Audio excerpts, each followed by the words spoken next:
Hello, everybody, and welcome back to Farm Sim 25, and welcome back to Adalos Farm here on Riverbend Spring. Look at this. I never get tired of this view. I never get tired of this view. It took us a lot of work to get this view, but man, is it a gorgeous view. But if we're going to continue to enjoy this view, we got to pay off our $1.575 million loan that we've been a little bit reckless with our borrowing. $1.575 million. That is a lot of money that we owe. And that money is costing us $5,250 every single month. That is excessive. So we need to pay this off. So today, we start the path to becoming free. So, with that being said, welcome everybody. Appreciate you guys dropping in. Rick, Casual, Rogue, Reed, good to see you guys. Welcome to the stream. Like, am I wrong? No? Like, look at that view. Ah, it's so good. But, it is a... What is going on over here? What are you doing? It's the ball! The ball has returned like the prodigal son! Ah!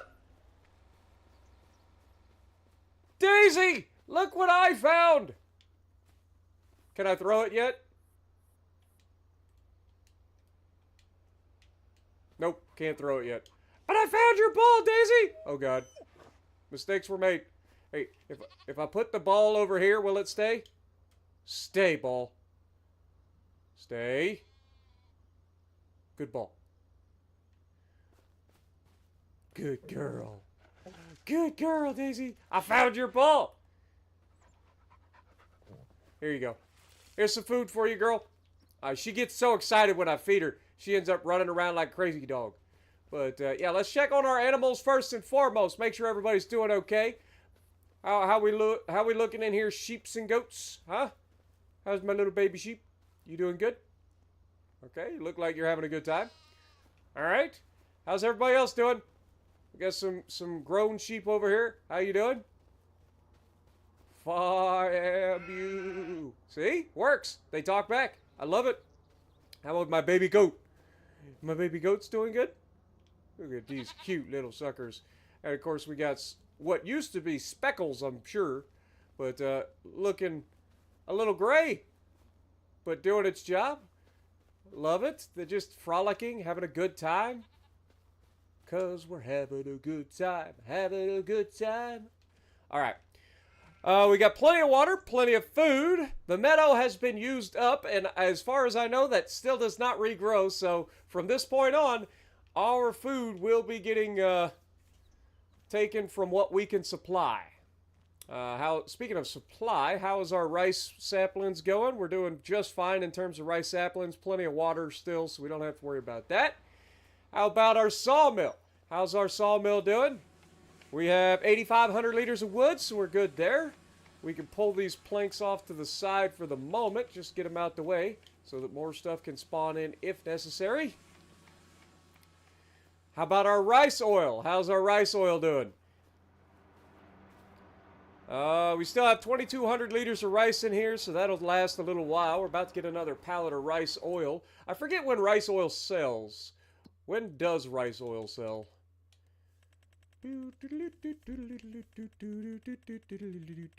What up, David Villanueva? Good to see you. Jacob as well. Appreciate you guys dropping in. Still working on your hill? There you go, Rick. I'm telling you, man, there's nothing more satisfying than putting in the work to make things look so good and then being rewarded for your work. You know, with a daily reminder of just how much work you put in. All right, so June is when we sell our rice oil. Somebody's going to have to remind me of that, okay?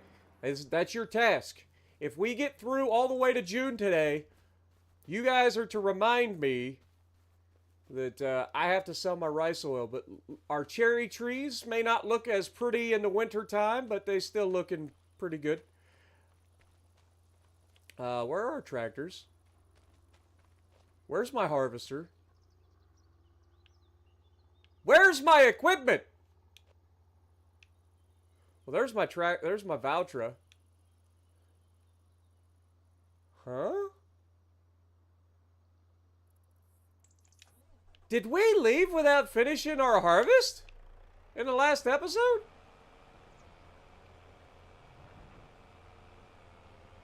Am I really this bad at the game?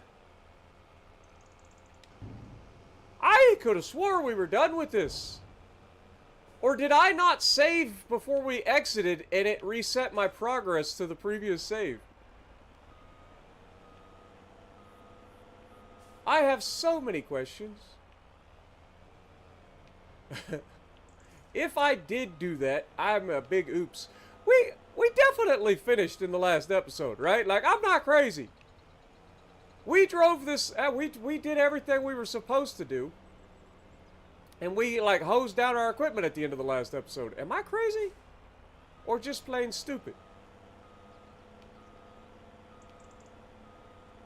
I might be losing my mind. I'm going to have to go back and watch the last stream now. Because that's going to drive me crazy otherwise. But we've got our cotton here. We're going to take this cotton up here to the spinnery. Deliver it. That should be the end of the cotton.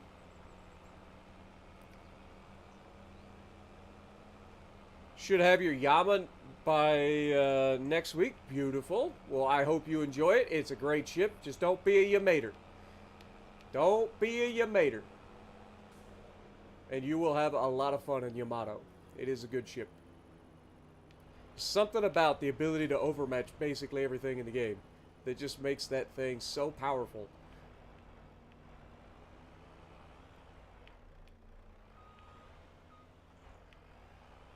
It's so much fun. Go ahead and unload our bales. I could have swore we finished this. I must have goofed. Yeah, I'm guessing I didn't save. Because I could have swore we did this. Like, I could have swore I parked my truck and my trailer at the house and did all the things. But the game is saying that I didn't. And that is sadness. It's alright. It's only a couple of minutes. It's not a big deal. But yeah, so today, what our goals are going to be is to go through. We got one harvest next month for our grass field. That'll get us another batch of silage brewing. And then, of course, we've got all of the... Look at this grass field looking beautiful out here. Absolutely BEA beautiful. Did they change the steering again? I feel like the steering has been changed again. Am I crazy? I don't know. Maybe I'm just crazy.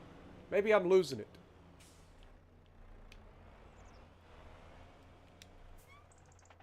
Alright. Let's go jump in the old cotton harvester.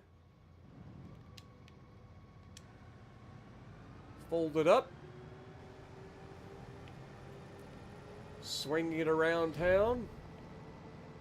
We'll take this back down to the old farm.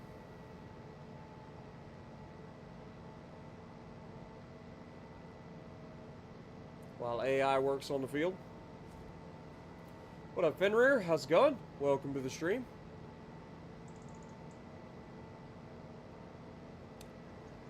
But yeah, I hope you guys are all having a good day. I just got back from the gym. It was glute night tonight. You guys know Thursdays are my glute days, but man, oh live, my coach tried to kill me. Seriously. To start off glute day, all right, just to walk into the gym, the very first thing we had to do was a superset, 10 supersets to be exact, 10 supersets of body weight squats and hip abductors, which I do at 110 pounds, which isn't a ton of weight, but it was for 20 reps each. 10 supersets at 20 reps each of bodyweight squats followed by the hip abductors. And obviously by the time we got to like halfway done, I think I got 4 full sets before of the hip abductors at 20 reps before I started to not be able to do 20 reps anymore. You stupid cars. Get out of the way! What's wrong with you? Can't you see I'm driving a friggin' cotton harvester? Good God. What is... Use your... Okay, you are using your turn signal. Maybe that was on me. But I don't care. I'm going to yell at you anyway. Go visit the bee lady. Anyway. Where was I? I lost my train of thought for a moment. Oh yeah, we were talking about the workout. That was the first thing we had to do.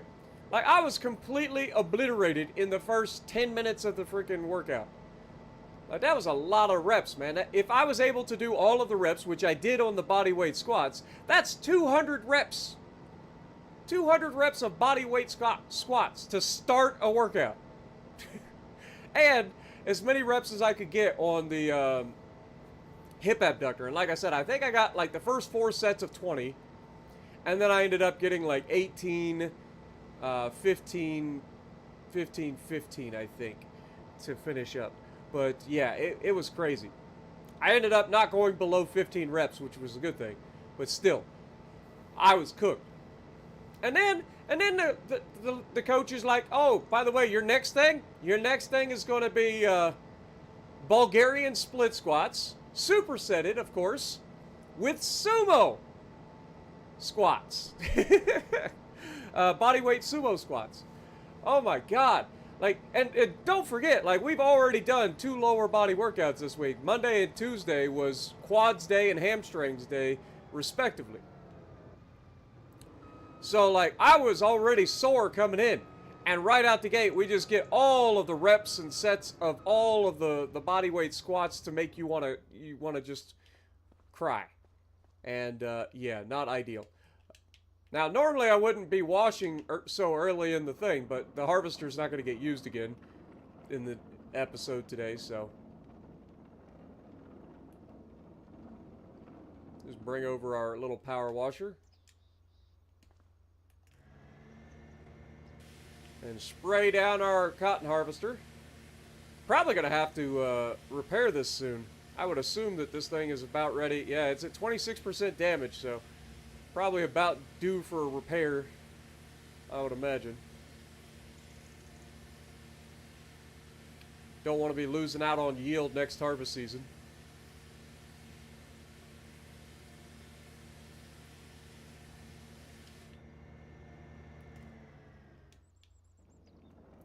Look, we moonwalking. We out here moonwalking. Whoop. Good news is, I don't have to rush tonight because I ended up going ahead and getting my video for tomorrow recorded last night. So I am good to go for a little while. So tonight might be a little bit longer of an episode. Alright, let's fire this guy. Let's get this set up for me, because I can do it a little bit more quickly.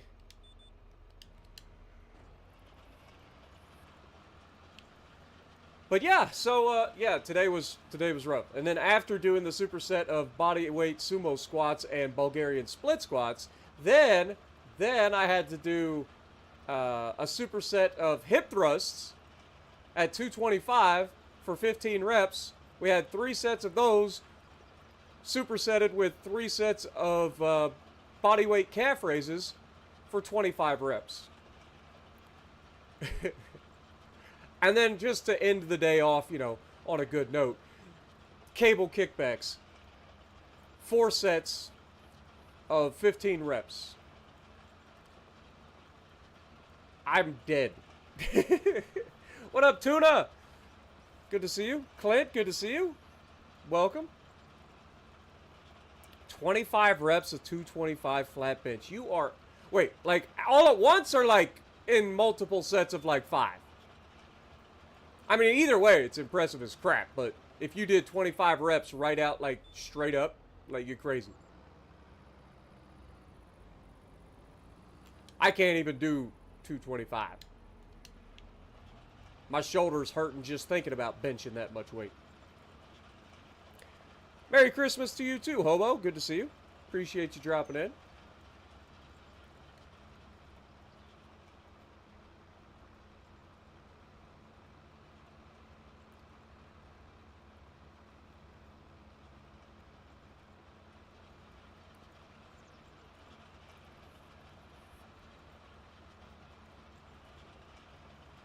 But I ain't gonna lie. I've been with this coach now starting on on the 5th month now. We originally scheduled to have her hired for 6 months. Okay? And this is month number 5. Her workouts are all brutal. But I'll be honest, like I thought I worked out hard before I started working out with this coach, right? With the coach's program. And now I know what it's like to work out hard. It's a whole other ballgame. Like you think you're working out hard, but you're not actually working out hard until you get like a structure, like a fully structured workout that pushes you every single time. Like it's crazy. Like I used to work out hard. Like I would lift heavy all the time, or I would bounce back and forth between, raw strength where you go heavy on everything for lower reps, and then I would, if I was getting like muscle soreness or anything or joint soreness, then I would dial it back for a few weeks, doing more reps, more sets, lower weights, and I would do that. And I thought, those were hard workouts. These workouts are darn near breaking you every single time you go in. And then the soreness afterwards, like I said, coming into today being Thursday, Monday and Tuesday with the hamstring workout and the quads workout, I am still so sore from that. And then I had to do glutes today. Oh. About the only time I'm not sore is Sunday. Sunday I usually feel pretty good. And that's my day off from the gym. I work out 6 days a week. And then guess what happens? Start all over again. It's like, oh, you feeling pretty good? Here you go again. Let's do it all over again. What could go wrong?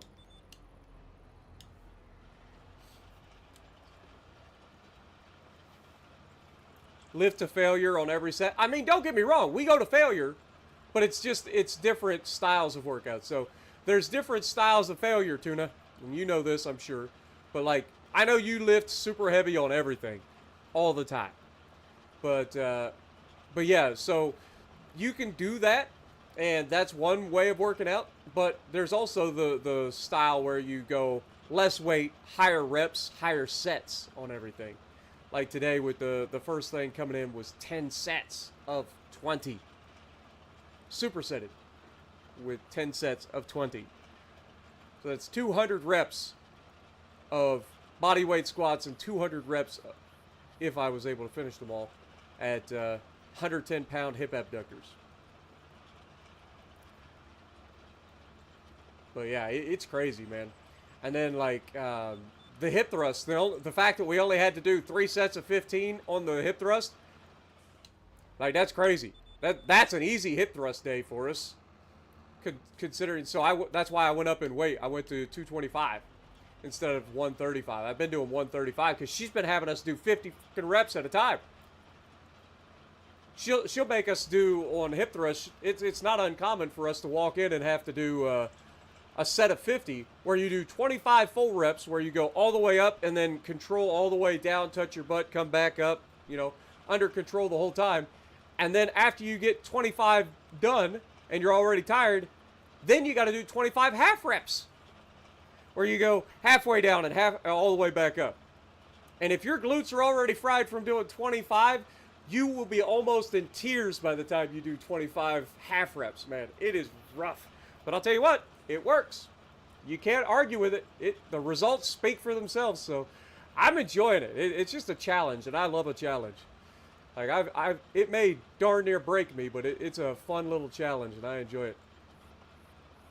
What up, Lego? How's it going? My day's going good, man. Hope you did as well. Been so much fun. But whoops, hit the wrong button.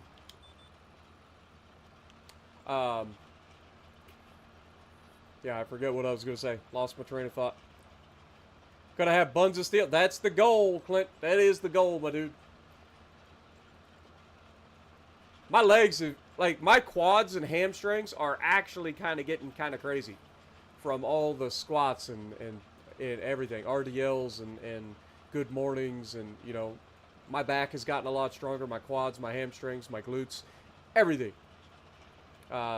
Now, I struggle on the upper body days with all the volume because, like, I do push myself to failure on everything. But I'm not as motivated to do upper body stuff as I am for lower body. So like I'll push myself to like darn near passing out on lower body stuff, and then on upper body stuff, while I do go to failure, I don't feel like I push myself nearly as hard on upper body stuff. I'm still sore for multiple days afterwards, but I don't feel like I give as much effort on upper body days, just because it's not something I really care about. Like I'm already very upper body dominant. Like if you look at me, I've got broad shoulders, a big chest, like traps for days. Like I'm already pretty, pretty stout upper body. May not be the strongest person on the planet, but I look the part somewhat. What I've always been lacking is the legs and the lower body. So trying to grow the muscles in your legs and your quads and hips and glutes, all that stuff to kind of balance out your body, get that X frame going, is a big deal.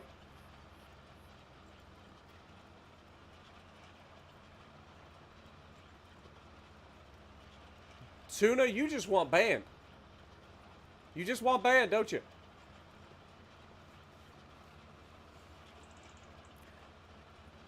Ain't no way that Aaron can compete with my glutes right now. Like, he may have at one point, but there's no shot. There's no shot.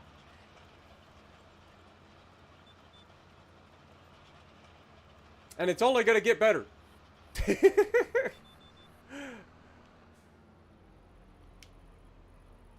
Like, at one point, Aaron would say something along the lines of, well, yeah, you might technically have a bigger backside, but mine is like muscle. And I'm like, okay, fair enough. I'm fat, I get it. But I don't even think he can argue that anymore. Like, I'm pretty sure I got more muscle back there than he's got. And that's not a knock on him, it's just that I've been training my ass on. Some people be like, I trained my ass off today. I'd be like, I trained my ass on today. That's how it works. What up, Vince? How's it going? Didn't they push you on the leg work in wrestling? No, because, like, it was professional wrestling. But, yeah, we didn't have wrestling in my high school when I was growing up. I would have loved to have done, like, high school wrestling and stuff.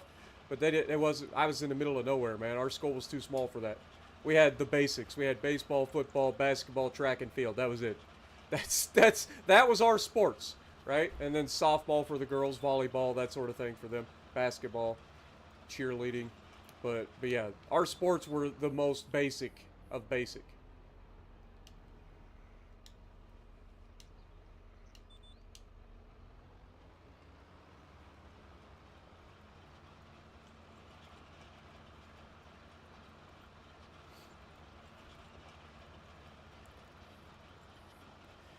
In high school, you won state 3 times in wrestling. I don't, what's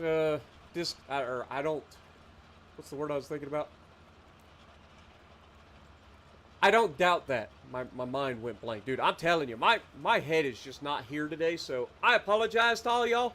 I'm going to try to keep it entertaining and fun as usual and chit-chatty with you guys, but my brain just ain't working right now. I ain't gonna lie. What up, Schmidt? Good to see you. Dude, it's not my fault, Schmidt. Tuna brought it up. Tuna was the one that brought it up. Don't blame me. It's always Tuna and Aaron that bring that up. I just have to set them straight, Tuna and Aaron are the ones starting it. I just come in and finish it, I got to deliver that knockout blow.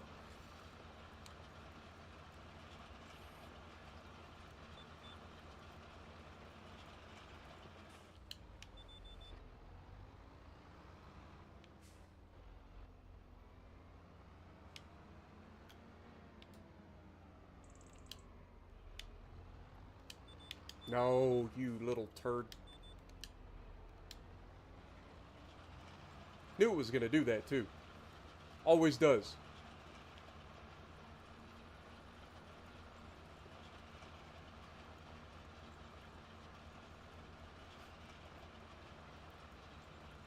Did high school wrestling when you were in school? One of the best times of your life? Yeah. I mean, I played sports. I played football my senior year, and that is something I wish I'd have gotten into at a much younger age. But I played basketball from 8th grade all the way up through high school. I enjoyed basketball. I sucked at it, but I enjoyed it. Dude, you should have heard the reactions that I got when I got to play basketball, right? Like when we were down by 40 and I got in the fourth quarter and actually got to play, like the crowd went crazy. Because they knew it was about to get interesting. Like I'm one of those people that when I finally get into the game, I'm full of energy. So I'm going to give it all I got. I don't care if we down by 40. I'm still going to be playing as hard as I can possibly play for the 2.5 minutes that I get to play the game. Dude, I was crazy. You guys think that I'm chaotic in World of Warships Legends with all the craziness that I bring to the game of World of Warships Legends? You should have seen me play actual sports, man. I wasn't very good at it. I'm not exactly what most people would call the most coordinated motherfucker on the planet. All right? And it was worse in high school because I ain't kidding. It took me all of high school to learn how to run properly. And I've been playing basketball since like 8th grade. So I was always running. You know, I may have been fat, but I was always running.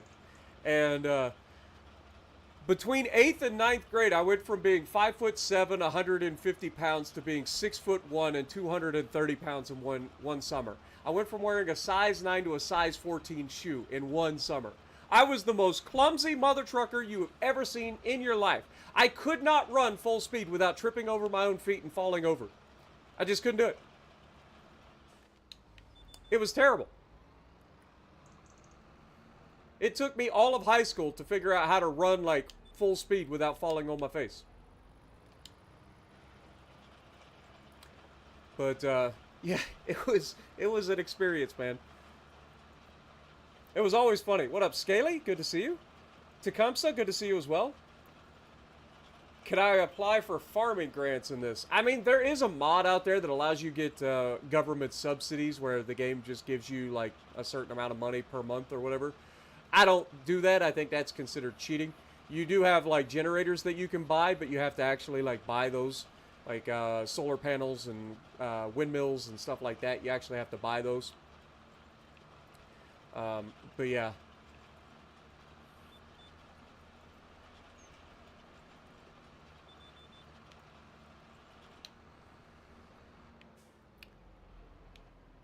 And there is a loan system, and that's what we got to pay off.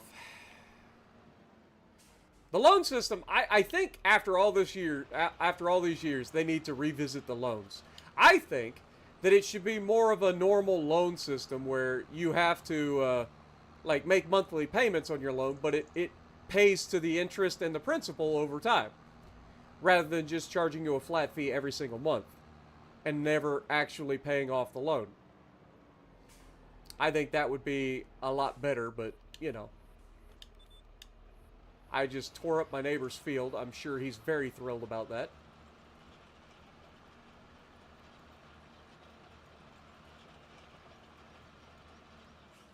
Let me just reverse real quick because we missed a little bit of the edge here. In the grand scheme of things, probably not that big a deal. But it is to me. And then I just had to tear up my neighbor's field a little bit more just to make sure.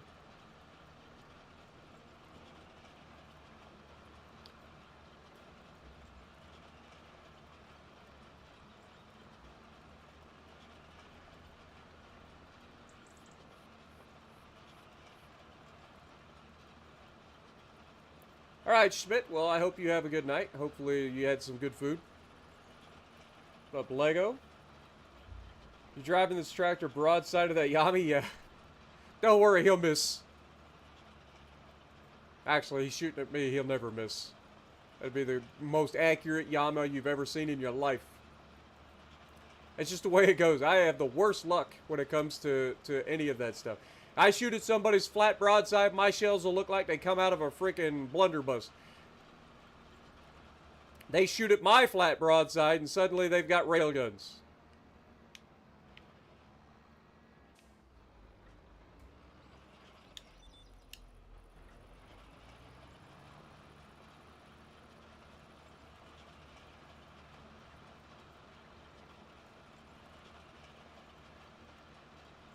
That was you when you posted the Oklahoma game in Discord? Yeah, that was...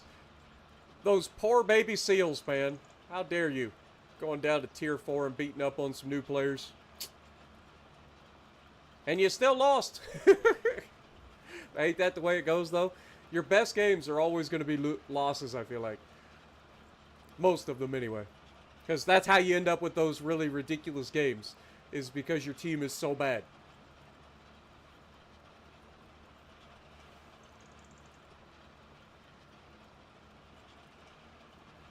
Between 7 and 8 of you doing count-ins? Uh-oh. Sounds like fun. Kind of, but not really. At least I guess that's one way to make the game somewhat competitive, because you end up with like good players on both teams potentially.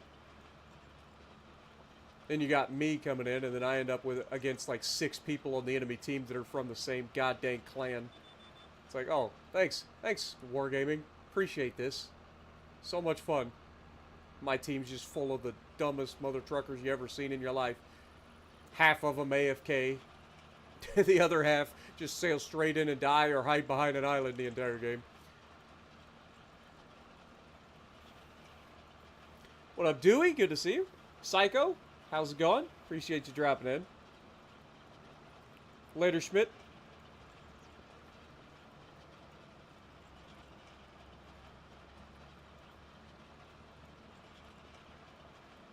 Yeah, I hear you there, Tecumseh.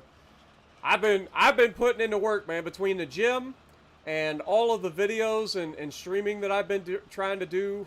Like, I'm getting busted, I ain't gonna lie. Like, tonight I was struggling. I was like, do I really want to stream tonight? But I told everybody I was streaming, you know, and I'm trying to stick to my stream schedule.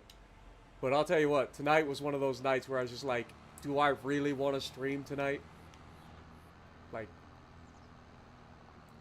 but we're here, and that's all that matters, right?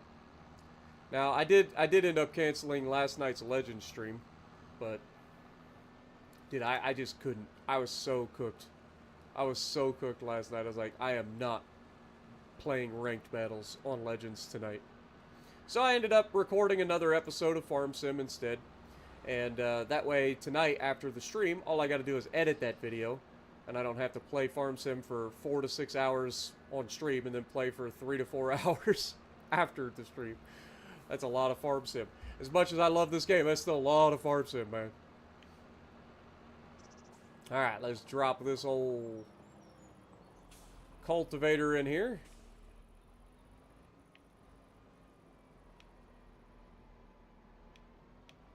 See, I remember spraying off our cultivator and our tractors and stuff in the last episode. So I think it was. I think I just forgot to save. Which is, I think we can all agree, not ideal.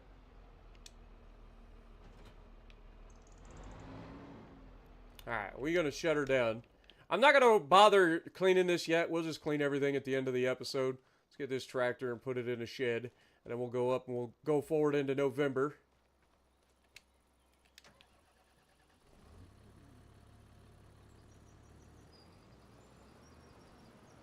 Good evening, Mr. Marco. Good to see you. Appreciate you dropping in. Jacob, good to see you as well. Hope everybody's having a good night. Welcome to the stream, everybody. Yeah, we have autosave on, but it autosaves like every 15 minutes. So there is a chance that between, you know, the last time I saved and the end of the stream that I forgot to resave it before I quit. But I'll try to remember that going forward, because we did lose about 15 minutes. I mean, well, technically 34 minutes is what we ended up losing. But it's fine. It's fine. What's the worst that could happen?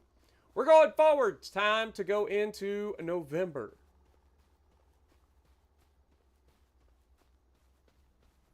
Boop.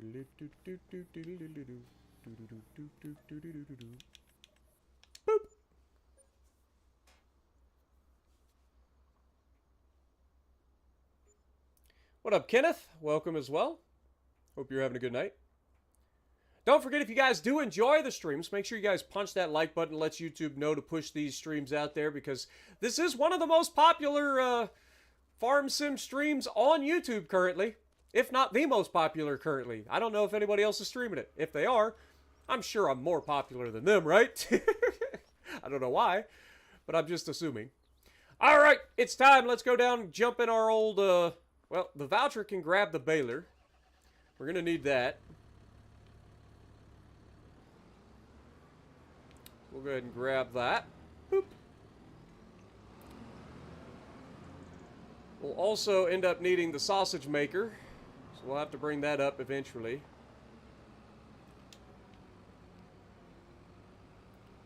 But we can stage this right across the street here. Don't need to go too crazy.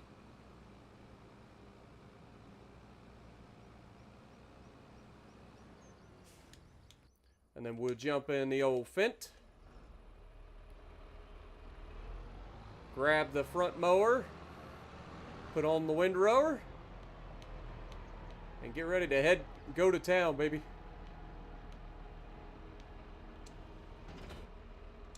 Fold that up so that we can get out the doors. I don't know why they don't let you set this mower down like this. But they don't. Yeah, we'll turn around, get the windrower put on too. That was a terrible job of backing up. We'll need you to do a little better than that, Spartan. Perfect. Alright. Well, I don't think this thing's fitting through that gap, so we'll go around the old-fashioned way.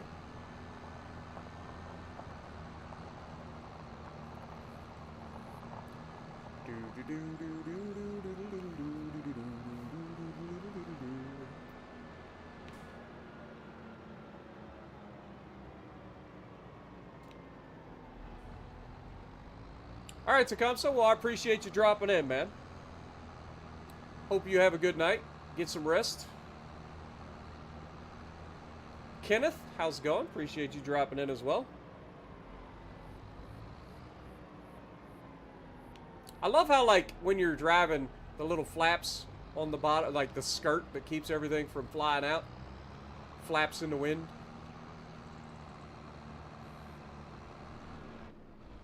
I knew that was going to happen.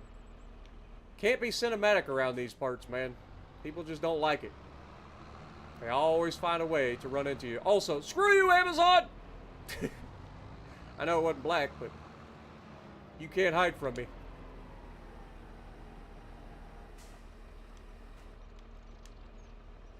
Alright, here we go. We're going to set this thing up for steering assist. We got 3 of these head rows.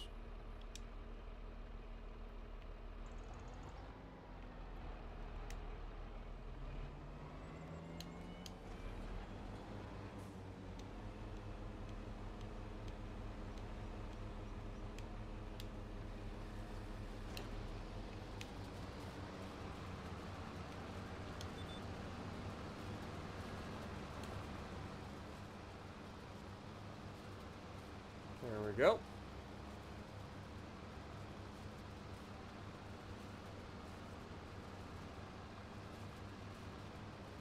Hit the like button twice. Better give it another 2 just to make sure.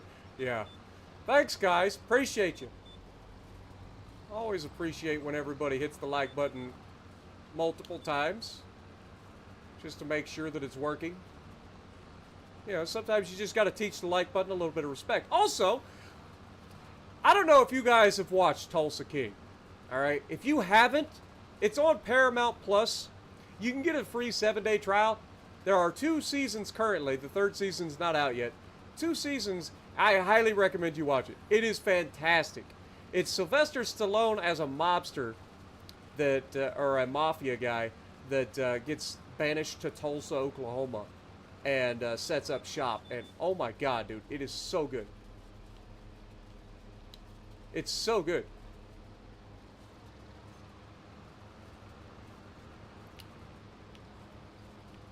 Like, it's funny, it's got a good story, it's got a lot of action. Like, it's such a good show, man. I'm hooked.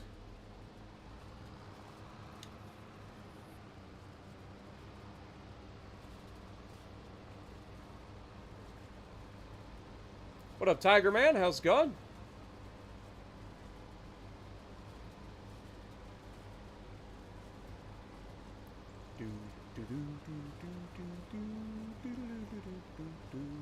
I think I'm on like episode 6 of season 2. It's been great, man. I've been enjoying it. I thought it'd be one of those that's kind of like boring after a while, but no, every episode is fantastic. The good guys, the bad guys, I mean they're all technically bad guys, but the dynamics between the groups of people and everything, so good.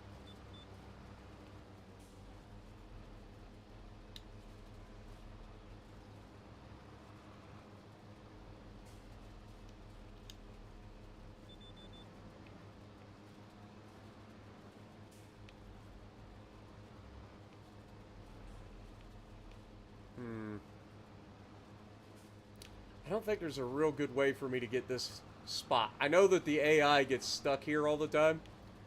This fence is so annoying. It's so bad. Alright, let me go ahead and drop this down.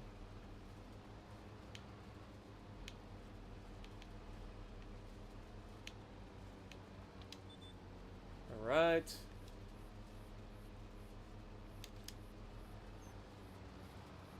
It's not perfect, but that'll have to do. Again, we don't need it to be perfect. It's been a bit of a foggy morning out here tonight, or this morning. Hopefully that fog will burn off a little bit. We'll be able to see the valley a little bit nicer. What up, Preston? How's it going? You live 90 miles south of Tulsa? Nice. I left Oklahoma, driving in a Pontiac, just about to lose my mind. I was going to Arizona, maybe on to California, where the people all live so fine. My baby said I'm crazy, my mama called me lazy. I was gonna show 'em all this time. 'Cause you know I ain't no foolin', I don't need no more schooling. I was born to just walk the line. Living on Tulsa time. Living on Tulsa time. Well, you know I've been through it when I set my watch back to it. Living on Tulsa time. Well, there I was in Hollywood, wishing I was doing good, talking on the telephone line. But they don't need me in the movies and nobody sings my songs. I guess I'm just a waste of time.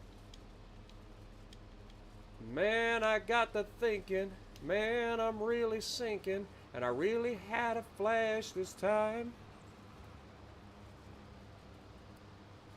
Such a good song. Old Don Williams, man. Sing Luke Holmes' Ain't No Love in Oklahoma. I don't know that one. At least not right off the top of my head. I've never heard of that song in my life. I may have if I heard the song, but to just think of it right now, like I couldn't tell you what it is.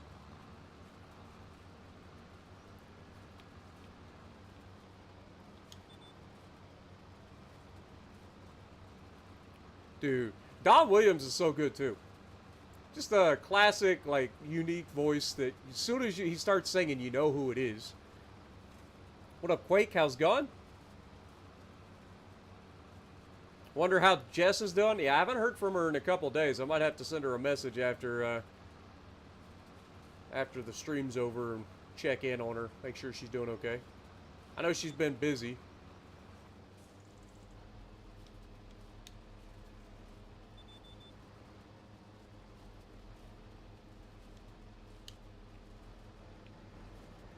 Alright, swing it around.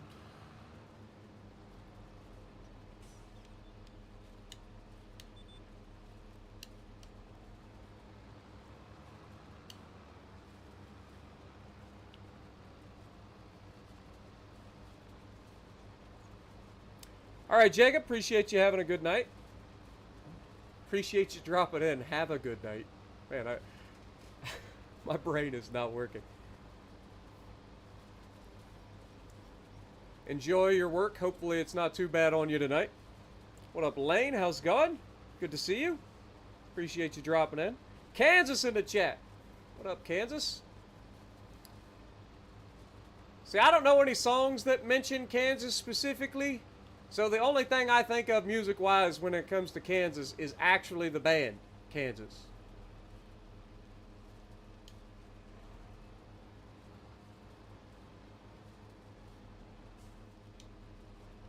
Whoops. Hit the wrong button.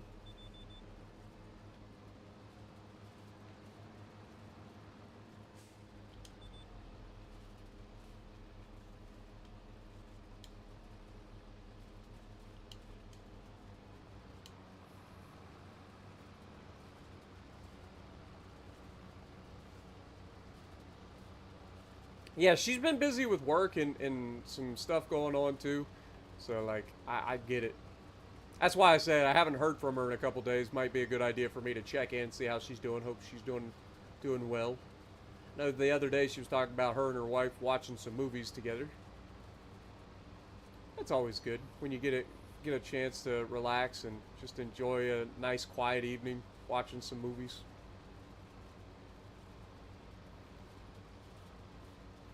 Dude, Quake, you and I have to get one thing straight. Typing lyrics to a song that I do not know does not help me sing the song. As much as I love it, if I don't know the song, how am I supposed to sing it? Otherwise, I'm just saying things.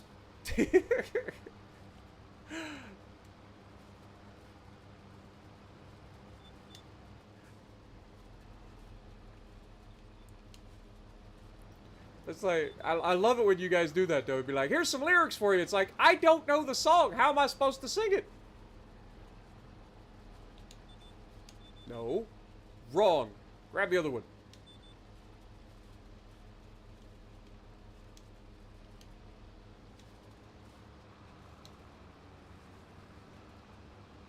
There we go.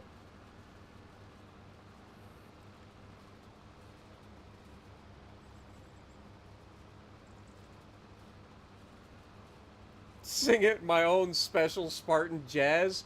Oh, you're asking far too much. I am not that creative, son. I'm not that creative.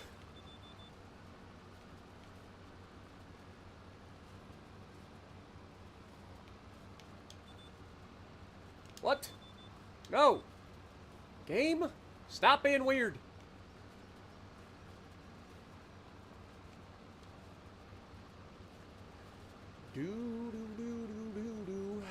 Now I've got Tulsa time stuck in my head, though.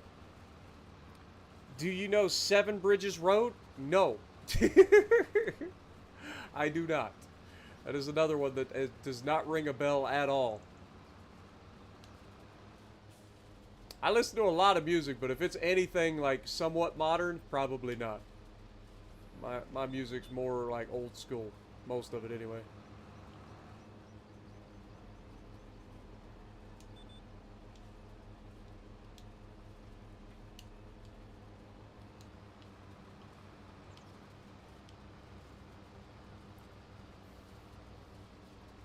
Tulsa time is a good one. What up, Nuts? How's it going? Good to see you, my dude.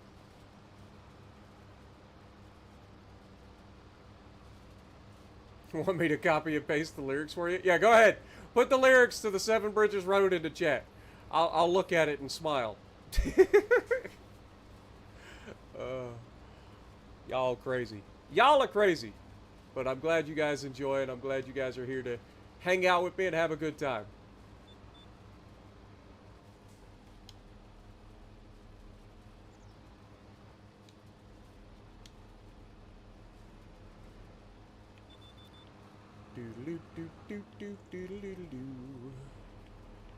Did I tell you guys, I got dinged in my last video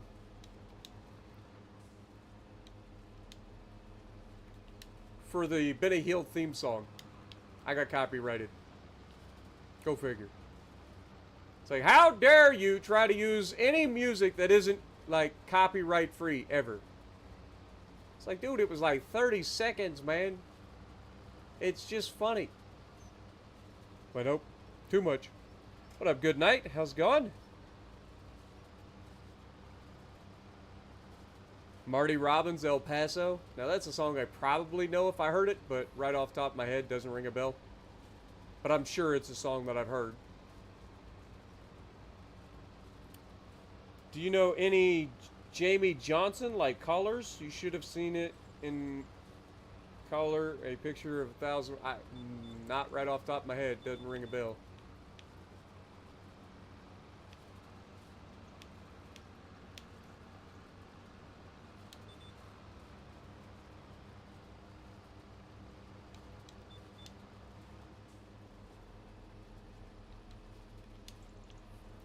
All right. Now we just got to do the down and backs and we're done.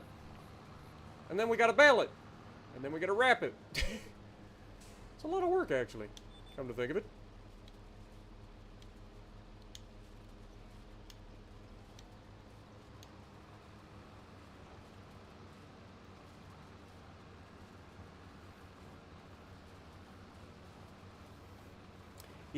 Yeah, that's the way it is, man. You can't use anything. Dude, I can't make videos at the gym like I want to. I recorded some deadlifts the other day. Doing, I think it was a set of 15 reps for, what was it? It was 225 for 15 reps in the middle of my hamstring day. And I recorded it in two different angles. I recorded it from the front and from the side, two different sets. And I got copyright claimed because there's a radio in the background. I hate it. The bots copyright claiming everything is so stupid. Like, I understand why they did it, but for the rest of us that don't put music in our like stuff and try to like use it, like, it's so annoying because they copyright everything, man. Like, you can't even have like any music whatsoever playing. It's just like my Battleship New Jersey video. They happened to have an event going on at the time, and so there was like music in the background of that at different points, and I had to actually mute that because I was getting copyright claimed. Like, I know at one point it was Bobby Darin, Dream Lover, came on the... I think it's Bobby Darin. I think that's who sings it. But anyway, Dream Lover came on the radio. And, yeah, it was playing on the ship at the time. And so there are certain parts of my, my Battleship New Jersey video that I had to, like, try to cut to make it not get copyrighted. So stupid, man. Gets old. Like, I understand, like, protecting people's copyrights, but it's not like I'm purposely infringing on your copyright, right? Like, it's a song playing in the background. And the other side of it is, why wouldn't you want your music played in, like, a place where it's going to be viewed or whatever multiple times? Right? If we credit the person, like, if we credit, like, the song, we put it in the description, then I don't see how that's a bad thing. Like, it's like, okay, well, people want to know what song that is. Like, it's free advertising at that point. Like, you pay radio stations to play your music. Why can't you, like, deal with the fact that YouTube channels use your music? We're not even asking to get paid to do it. It's crazy. What's up with the windrower? Such bumpy and crooked rows? Yeah. I think that's more the game than anything else. The physics of the game kind of makes everything a little bit wonky.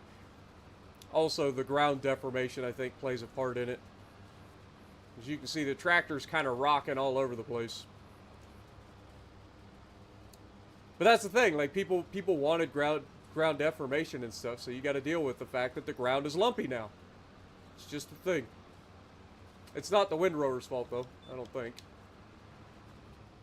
I think it's just the fact that the ground is bumpy, so everything's getting all shook around. I mean, this is a pretty decent-sized tractor, and it's moving this tractor all over the place.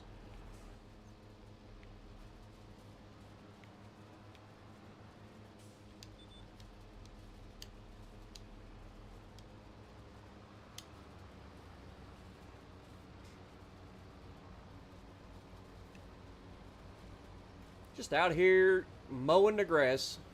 Nice, beautiful fall evening.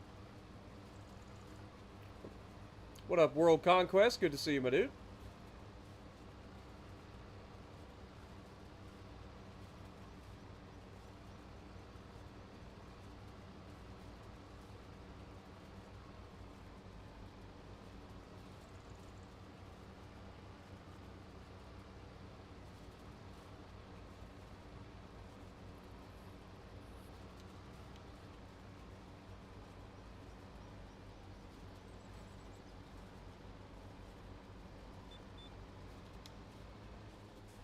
At this point, I just accept that things are not going to be perfect. It's at a loss farm. We're not perfect, but we get the job done. You know?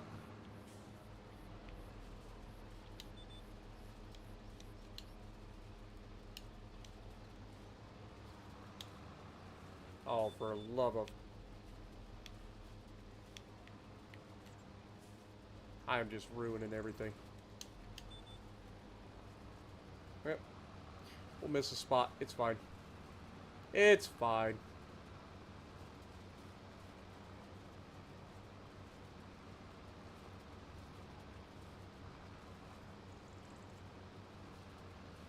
You got a... Or you got to get a bigger tractor. I got me a triple wheel 800 horsepower. Dude, I can't afford it. We got to pay off the loan. That's what we got to do. Here on At a Loss Farm, we're operating at a loss. Always. We got to pay off our loans, my dude. $1.575 million loan to pay off.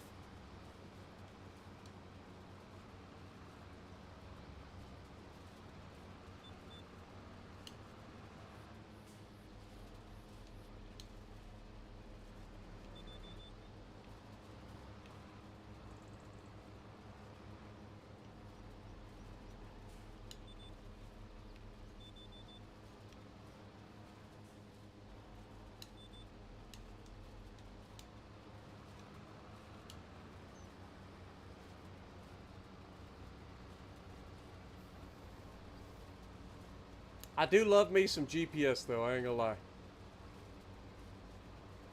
And the visuals of this game are so good, man. Look at the shadows of the hills. Like, you see the rolling hills so much better now with all the, like, lighting. Like, it's so good. The atmosphere of the game is better. Like, I think this is a better game than Farm Sim 22. It's not without its hiccups. That's for sure. But I think it's a better game than Farm Sim 22. And I can't wait to see this game as it continues to get better over the next couple of years. I just hope somebody starts putting in some mods that make it a little bit easier for me to do my my little start from scratch series. Good God, man! Like I love the challenge of it, but Lord have mercy, it is a slow burn.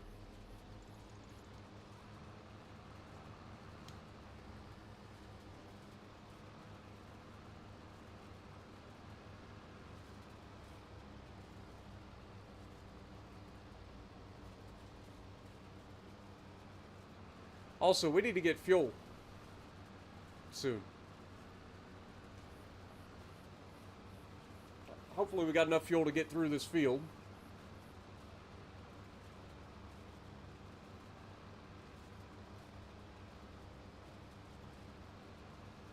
What up, Edward? How's it going? I got a baby tractor, yeah. This is a medium tractor. I wouldn't call it a baby.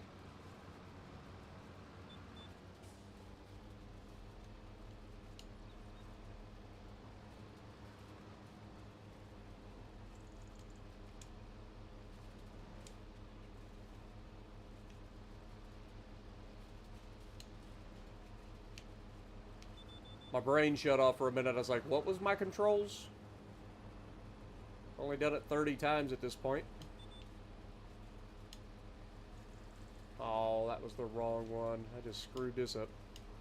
Oh, well. Just trigger everybody's OCD again. Ain't got no gas in it. Exactly.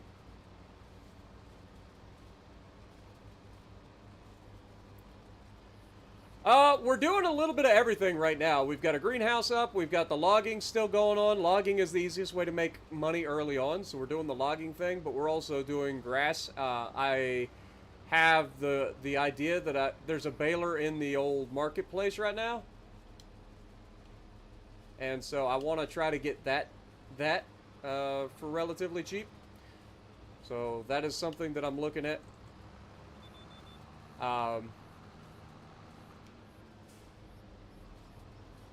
But yeah, like I I had to make my life a little bit easier in the last episode, so I ended up buying the old logging winch, and that has helped me out tremendously for grinding. And so next time you guys get to see me do an episode, you're gonna be surprised. Let's just put it that way. Now, people were saying that they want me to do more talking in them instead of doing time lapses for everything. So I'm not sure how I'm going to edit it compared to previously. But, yeah, let's just say that it's going to be interesting. But even after I recorded the episode that we'll post tomorrow, I ended up staying on for maybe another hour off screen, just prepping for the next episode. So I ended up downing or felling a whole bunch of trees and then dragging them over to a pile or area, like a sorting area. So we'll be able to cut them up and make... Oh, careful. We'll be able to cut them up and make logs much easier and load them up a lot easier. So that's the goal. Just trying to make our life a little bit easier, earn a lot more money quickly.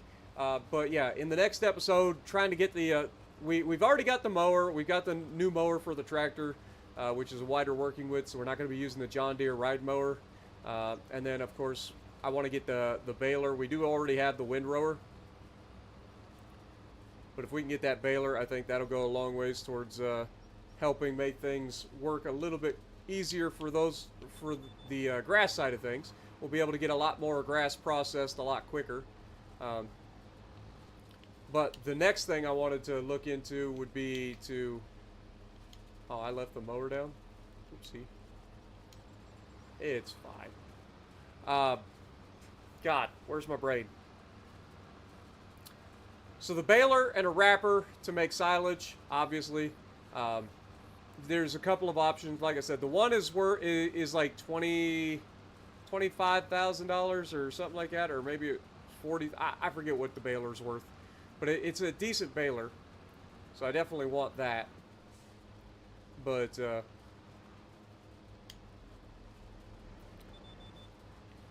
wrapper, there's the wrapper that mounts to a 3-point hitch.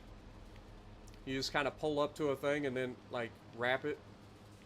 Pull up to a bale and it'll wrap it. So I kind of want to do that. It's relatively cheap. I want to say it's like 15 grand or something like that.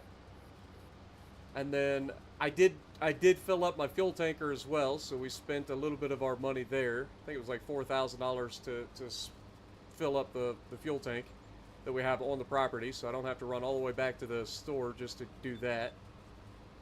I ended up getting a lot of stuff in the next episode.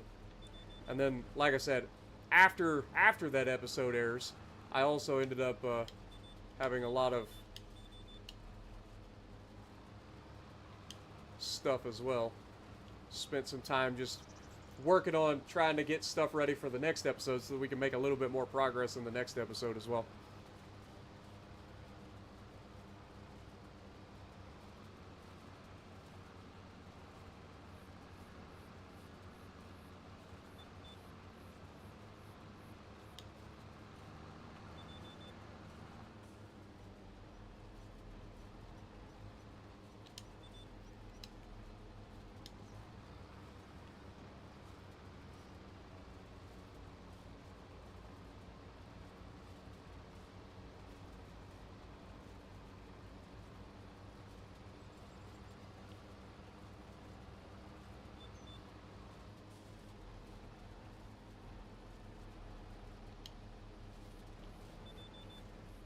Trying to make a living off of solar and wind farms. I have nothing against the guy, but that is boring.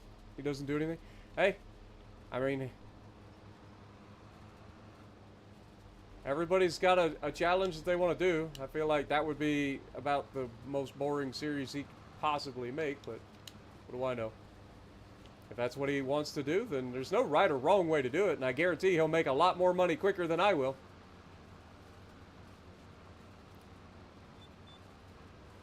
Like, all you got to do is buy a new generator every time that you get enough money. You'll earn a little bit more money. You'll earn that money a little bit quicker. Get a new generator, keep it going, and then once you can start to make enough money each month, then you start looking into saving up for the bigger generators. And before you know it, you're a millionaire, and then a billionaire, because it is just a snowball effect, right? Eventually, you get to a point where you're making more money each month than it costs to like buy the things that you're trying to use.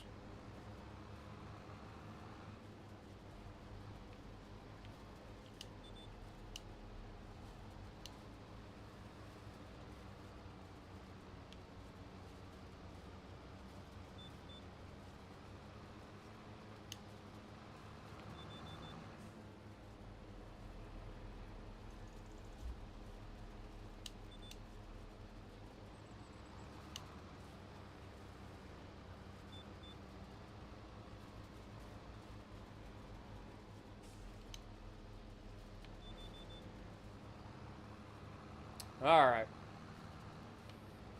We'll just go in here and go boop. Perfect. Oh, nope.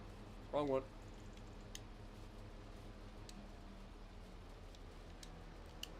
Alright, take this back down to the old shed. We're done with the mowing and windrowing.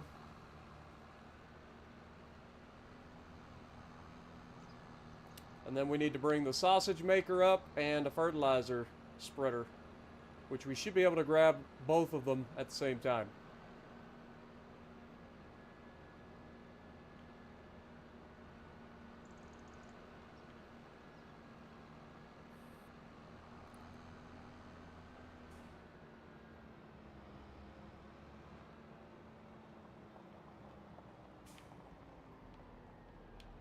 All right.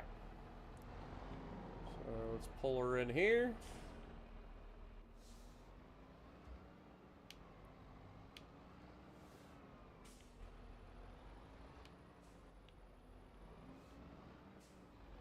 Come on. This tractor has like no wheel turning ability at all.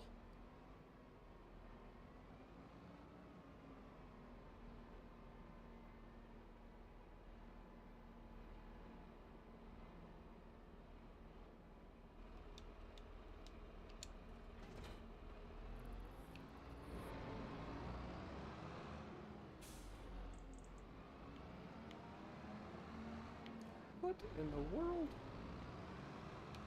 Oh, screw it. We'll just go out here, turn around. See what I mean? Like, the turning radius of this tractor is terrible. I'm going to try to dismount this again without folding it, or without unfolding it. But yeah, it usually yells at me. You can't do this. Yeah, see? So dumb. It's like, why on earth does this thing have to be unfolded to be set down? The whole reason it folds up is to like put it, or like be able to go through doors and stuff like that. Like, it makes no sense. Alright, we'll grab, oops, our fertilizer spreader. I don't know how much fertilizer's in here. Well, might have to fill this up before we go up there. $12.88, yeah, we probably ought to fill it up. It's going to be expensive, but need it. Ooh! By the way, ended up finding a fertilizer spreader that is also a lime spreader that would allow us to lime at a much wider working width. So that might be something we look into doing at some point. But right now, our main goal is to simply... oh god. Here we go. $5,500 and $3,000 of it fell on the floor. But yeah, we'll take this up there, get it ready, and then we will pick up all of the do all the baling. We did get a pallet of rice oil, so we'll move that out the way. Also, I forgot to feed Daisy. We got to do that too. This is a new month after all. Got to feed her. Check on the goats and the sheep.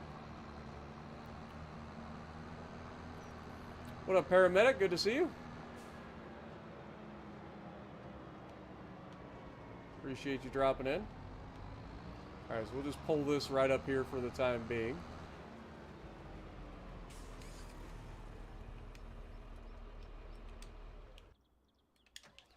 then we'll start this up.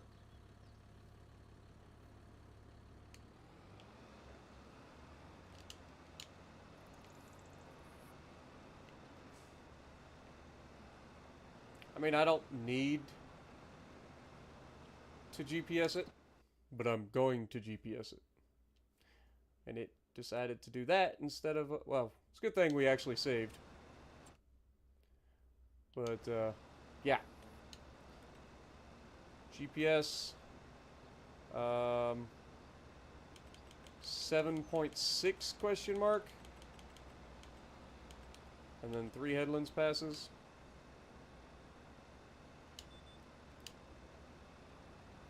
And let GPS do the bailing for me.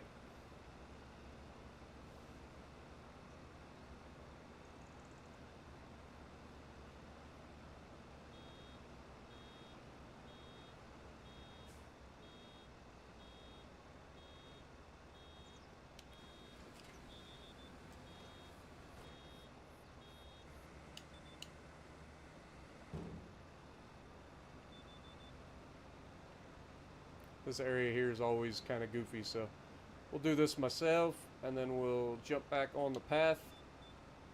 Perfect. Perfect.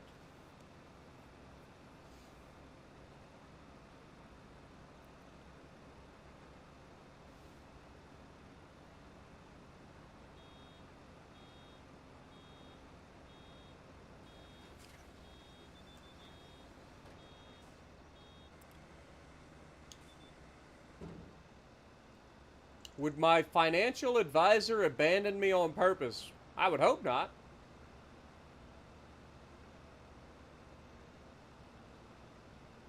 Please do not give up this farm. What do you mean?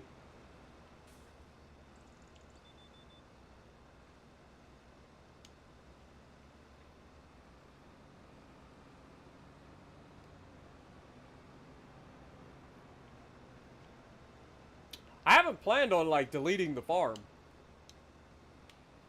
Though we did say that when the farm ends that we would sell everything off. But if it's something that you guys want us to do, we can just simply put this series on hold while we work on a new series with Jess, a new stream series with Jess. And then we would always have this come back to after the fact.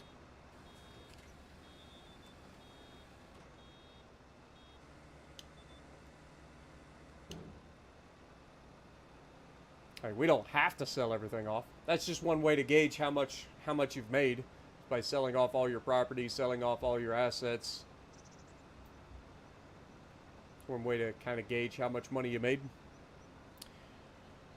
What up, Jitendra? How's it going? Does PlayStation 5 get the same mods like PC? Not all of them.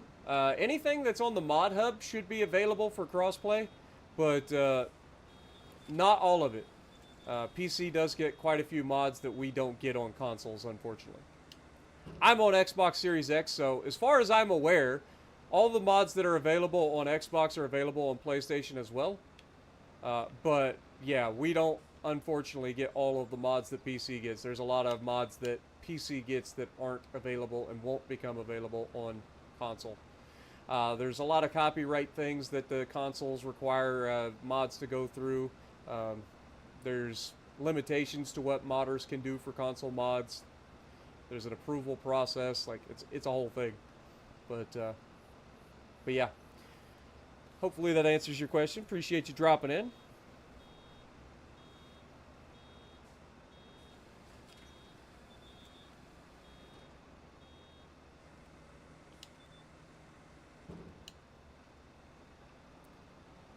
But a good chunk of the mods that PC gets, we get over here on console as well.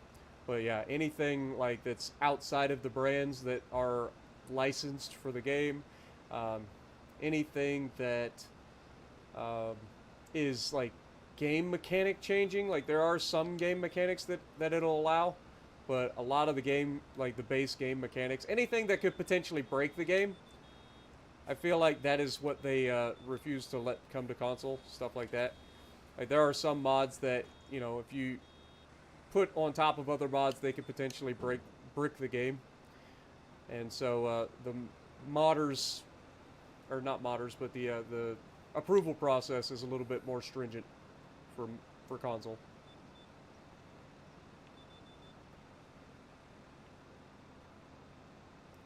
Because the developers of the consoles tend to frown on their consoles getting locked up or to an unplayable state. Yeah, no problem. Appreciate you dropping in. It's always good to see a new face. I hope you enjoy.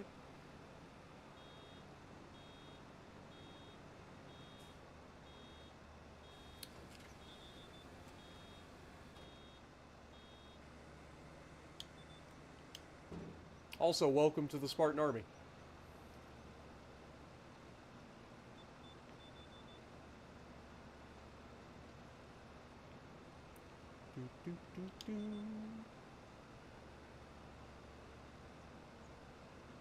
Needs to be an auto-load animal feeder.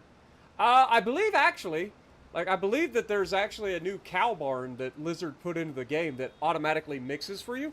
So you just have to fill it with the materials required, like the straw, the hay, the straw, the grass, and the silage or whatever. If you provide it with those things, it'll automatically mix it in the proper ratios for the TMR. I think that's in the mod hub. I could be wrong, but I remember seeing something about that recently. Let's pick up this little bit of grass here, just because we can. And we'll swing back around and get put on the next line.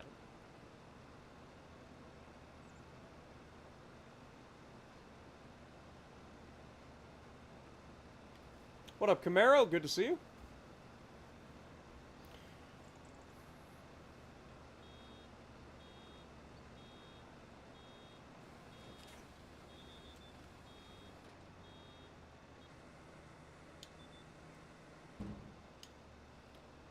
No, I will not abandon you, and even with your ventures with Jess, please keep this farm and stream when possible. Well, see, that's the thing. I won't be able to stream this farm while I'm streaming with Jessica, because, like I said, Jess and I, the whole premise of that is it is going to be a streamed series while I still do the video series that we're doing with the survival challenge. But if you guys don't want me to end this farm, we can always come back to it after the series with Jess or whatever, because there's no timeline for how long that series is going to go or anything.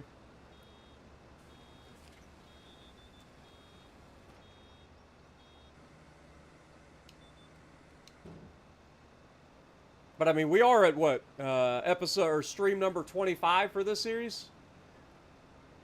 I don't know how long of a series we should make on a stream. I mean, that's good lord. If you think that every episode is generally between, we'll call it 2 hours and 10 hours. That's a lot of that's a lot of hours of content for this farm.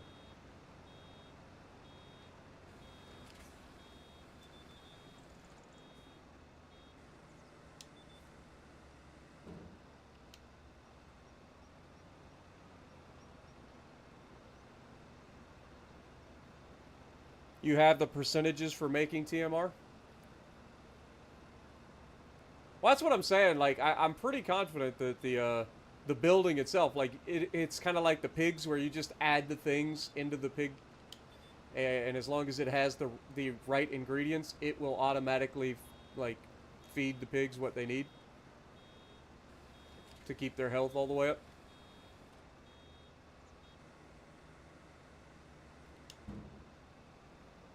And I think that's kind of what Lizard just did with the cows now. Let me spin this thing around and try to pick up this if we can. At least most of it. Doesn't hurt.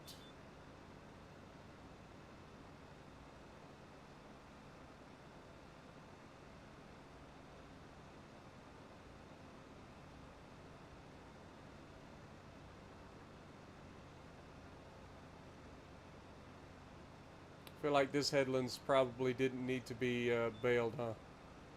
Probably just start on the down and backs. Yep. I think we just do the down and backs at this point. Unless there, I guess there's a headlands on the bottom that we can scoop up real quick.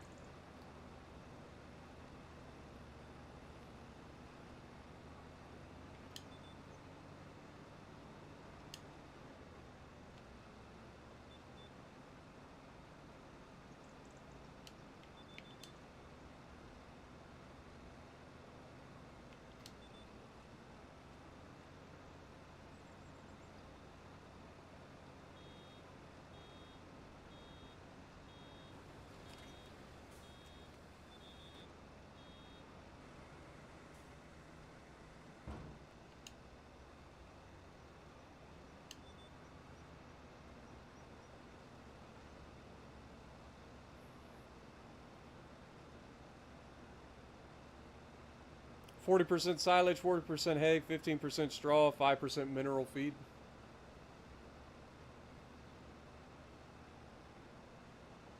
Yeah, I've never done cows like that, to be honest. So I don't know. But like I said, I'm pretty confident now that it exists to be able to... No. I hate how it does that. It's like, I just came off of that. Why can't it remove, like, if I just drove and picked up the stuff, like, why can't it have some sort of, like, check?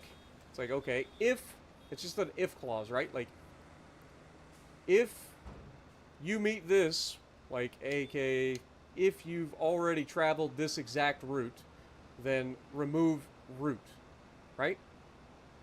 Like, why can't it do that? So that you don't have that overlap when you're trying to, like, do a circle and lock onto the next row. I think that would be one little change that they could make that makes this GPS just a little bit nicer. The other thing would be all of the corners that are like little pieces that are cut, like you can remove those. Like, don't even bother placing those. Because I'm pretty confident any human with a half a brain can figure out how to get that corner between the two long pieces. You don't need a 5-foot long piece that causes you to drive off track because you're not allowed to change direction. That sort of thing.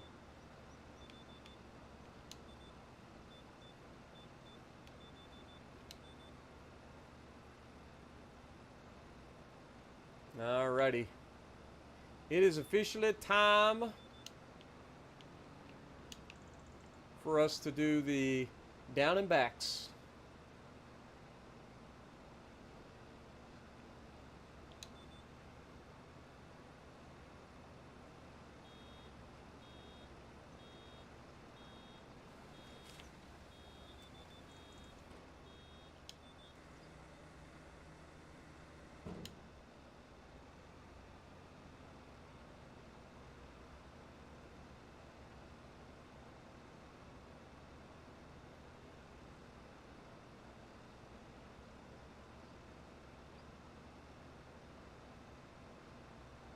If me and Jess aren't streaming, play this.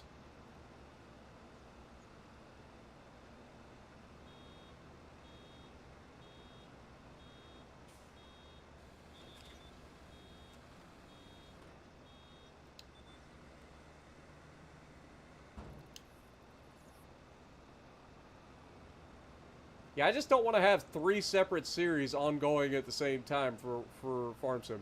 You know what I mean? I feel like that would get confusing. That's all I'm getting at.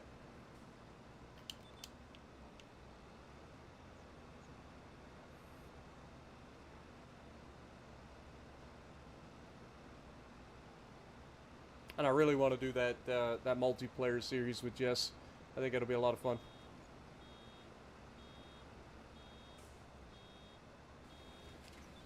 I haven't played Farm Sim multiplayer in so long.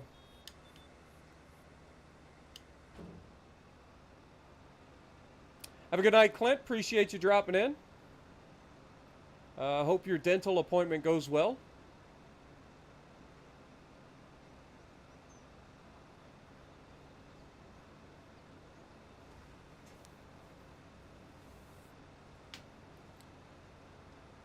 Appreciate everybody watching, even if they're not in chat. If you enjoy what I do, if you could slap that like button, I'd really appreciate it. Helps the channel out a ton as we continue to branch outside of our normal style of content. Helps draw in more people to come in and watch.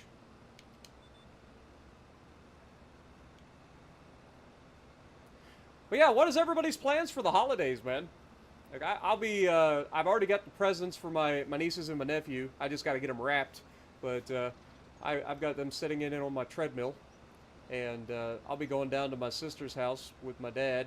And we'll be having a nice little Christmas day / potential breakfast. We usually go down super early, be there for the kids when they wake up. and then we'll be there for a few hours while they open their presents and everything. And then my sister usually ends up going to her mother-in-law and father-in-law's for dinner on Christmas. We go down to her house on Thanksgiving as well, and they usually have a little bit of a Thanksgiving dinner and everything for us or with us. And then she does the Christmas with her in-laws, and then we just go down for the morning celebration.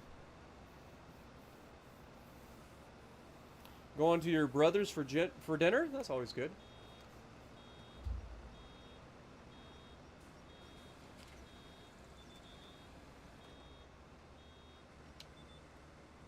I really want to make something to take to my sister for Christmas.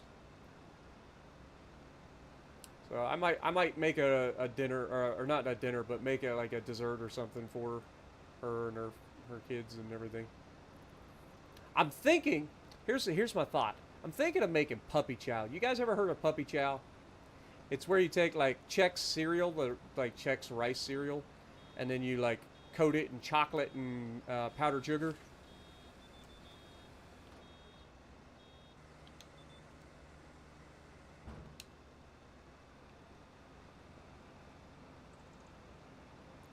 Like I think that would be something the kids would love and my sister would love because it would bring. I don't know if my sister's had puppy chow since my mom was alive, like when we were kids. My mom used to make it every once in a while when we were kids. It was pretty rare. It was like a special treat that she would make once in a while.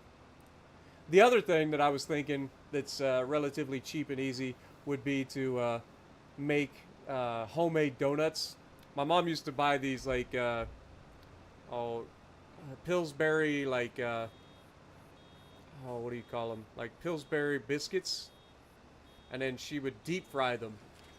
Deep fry the dough, and then she would roll that dough in powdered sugar, and that was like our homemade powdered donuts. So good.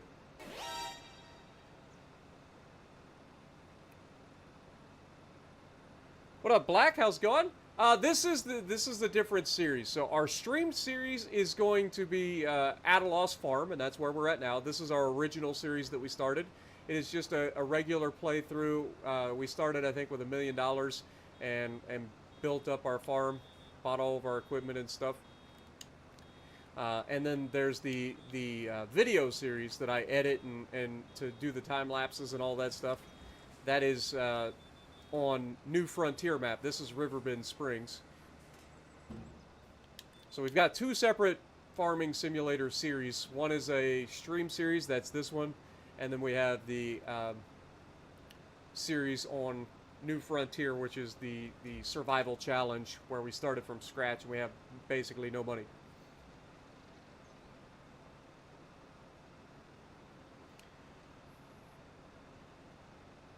Presents and dinner for Christmas. Nice.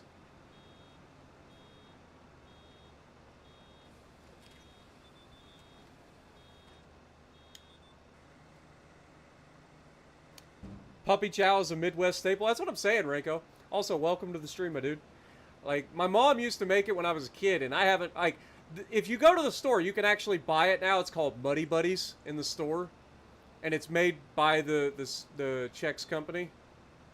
Like it is actually there. They have different flavors too. They've got like a mint, like a thin mint version. They've got peanut butter. They've got one that's cookies and cream. Honestly, the cookies and cream is kind of terrible, and at least in my opinion. And then they have the peanut butter's really good.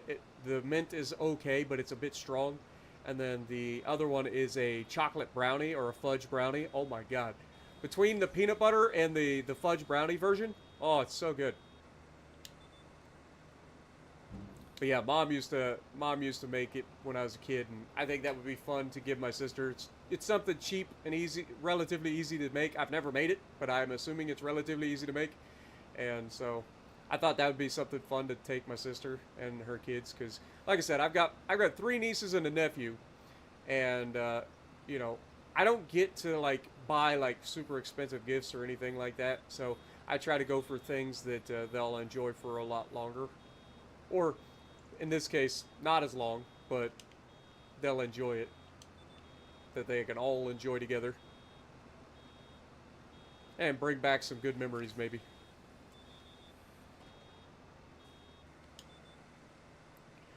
What up, Rogue? How's it going? What's the difference between the survival mode and this one? Well, in survival, we started with a plot of land and a truck and a chainsaw, and we had a $60,000 loan, and we had no money in the bank. Essentially, I think we had $1,000 in the bank at the time when we started, and that was just because I was not able to get rid of my money. I had enough of a loan to buy the property and the truck, and then after that, it's basically you have no money. You just got everything you get, you have to earn. We're not doing leasing in that. We're not taking out loans in that series. So it's essentially, and it's on hard economy, where this is on regular economy, and we are allowed to have loans and lease and all that stuff to do this series. And it's a different map.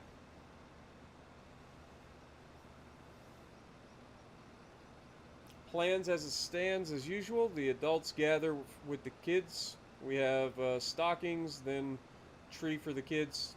Then you help Dad with brunch.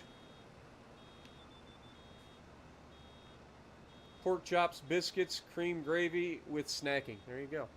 Sounds like a good day, man. It's always good to spend some time with family, because you just never know anymore. You just never know. So anytime you get to spend a nice day with your family is a good day, you know?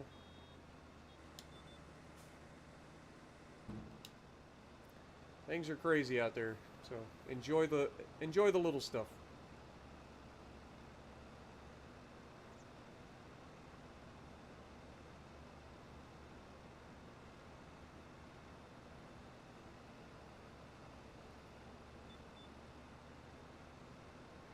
To me, that's what the holidays are all about. Now, holidays have like their own meanings and stuff, and that's fine. But for me, it's all about family. Just getting together with your family that you love and just having a good time. Get out of the normal hustle and bustle and trying to get by of daily life, and just forget all that for one day. One day. That's it.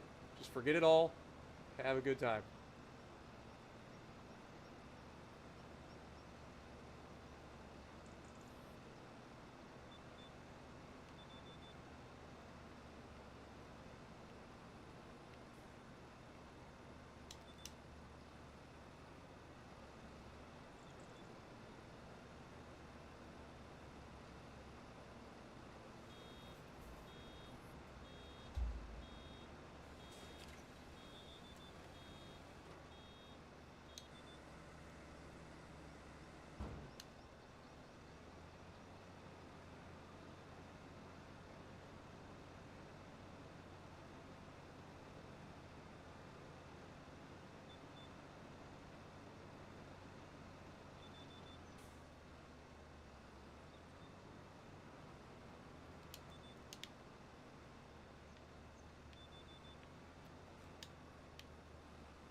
What? Did we pick up the freaking pickup? Had to have. Must have picked up the pickup for some reason.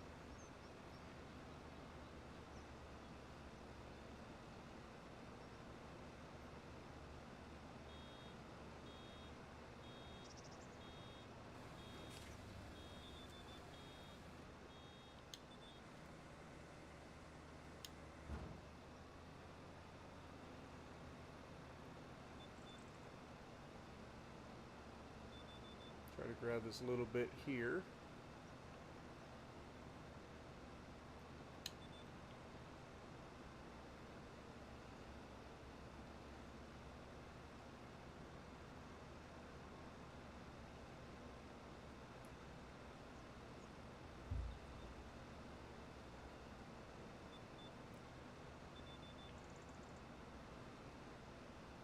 Is this the real life? Is this just fantasy? Caught in a landslide, no escape from reality. Open your eyes, Look up to the skies and see. I'm just a poor boy. I need no sympathy because I'm easy come, easy go. Little high, little low. Any way the wind blows doesn't really matter to me. To me. Boo, boo. Boo, boo. What up, John? Welcome to the stream. Appreciate you dropping in, my dude. Hope you're having a good night. These are your thoughts and beliefs. Dad and Mom are in their 80s. Mom is in remission from liver and colon cancer.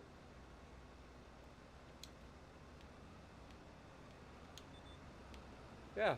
I mean, you gotta enjoy every day with your family that you can. Even if you have had issues in the past, like, it's always good to, like, put that stuff aside and try to move past it. Because at the end of the day, like, your family's all you got, really. Like, it... And I'm not even talking about, like, cousins and uncles and aunts. I'm talking about, like, your immediate family. You know, your mom, your dad, siblings, that sort of stuff. Don't get me wrong. I try to, like, be there for my cousins and stuff as much as I can. We got a massive family, so it's basically impossible to keep up with everybody. But, yeah, I'm a big family person. I don't really have a whole lot in life, so I try to, like, be there for my family at all times. As much as I can. Be available. Alright! We are officially done. Those little pieces can stay. This thing, we'll drop the baler off. And then we will come back up and grab the... Or we'll bring the trailer back up, because we need to pick up the bales anyway.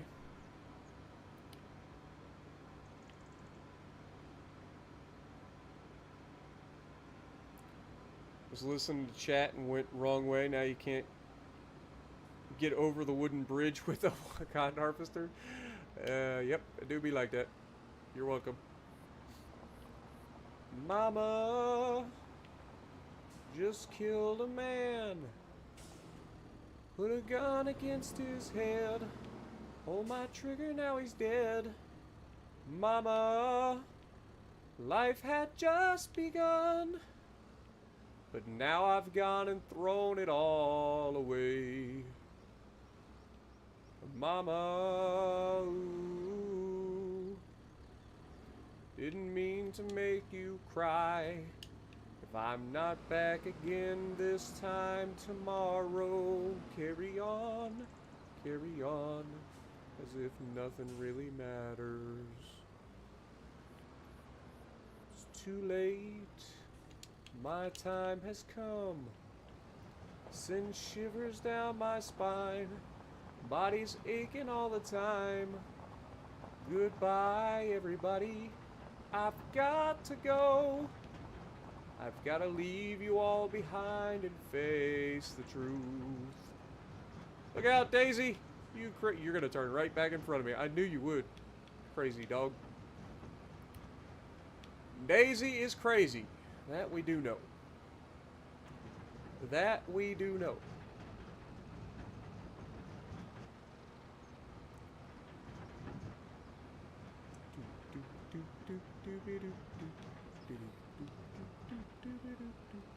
Alright, let's go into operating position. Transporting.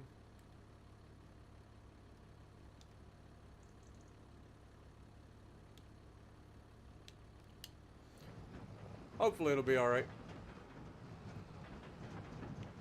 Sometimes I was gonna say, sometimes it gets all goofy, so unload the bale.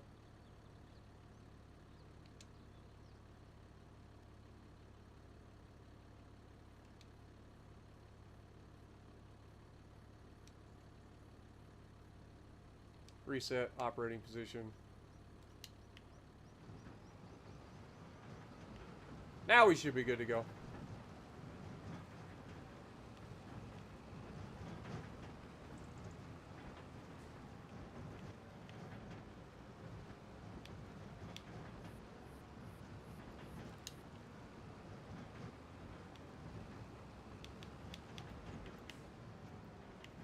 Oops.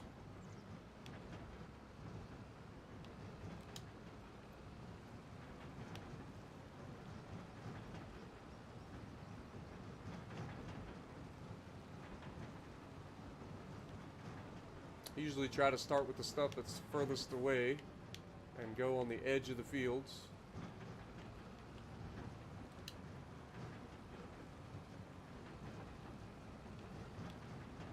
Also, we completely forgot we need to get fuel in both our tractors. We're about to run out of fuel. Fortunately, this tractor is almost done with its job for the moment. But yeah, we got to get fuel. We got a fuel tank right there in our freaking shop, and I keep forgetting to fill up my tractors. At this point, I'm blaming you guys. You guys are my farm hands. You're supposed to keep me on track.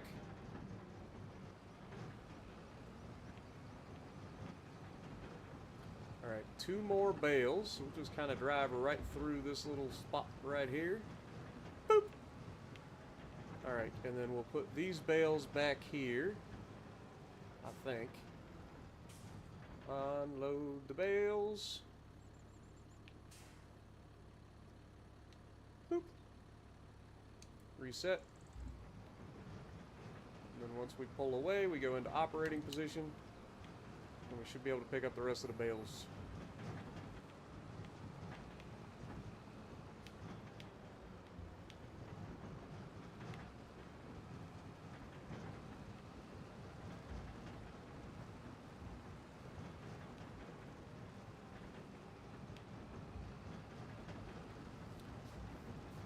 Alright. Well, that was pretty straightforward and simple. I love this trailer, man. I ain't gonna lie. Having an autoloader to pick up bales is so nice. Alright, we will get ready to unload these bales. I think putting them somewhere in this neighborhood should be fine. Boop. Perfect. This trailer can go back down to the bottom. We'll fill up with fuel while we're there.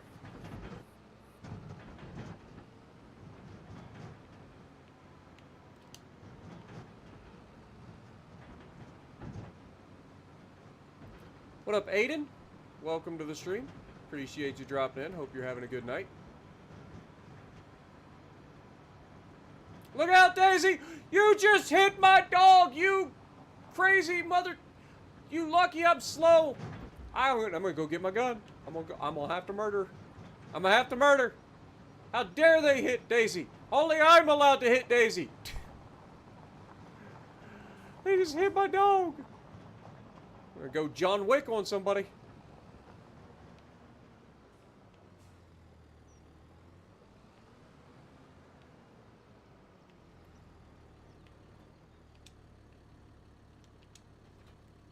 Alright, let's get some fuel.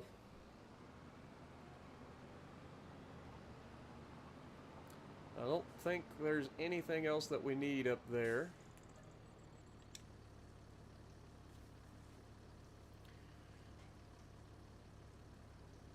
So we can park this for the time being.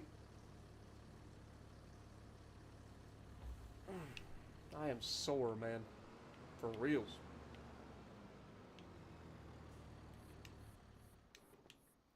Alright. Alright.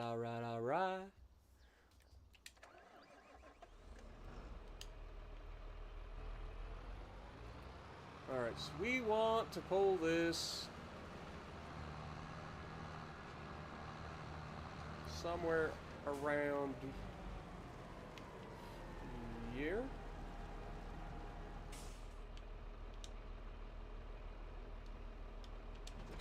Drop that there. Shut her down.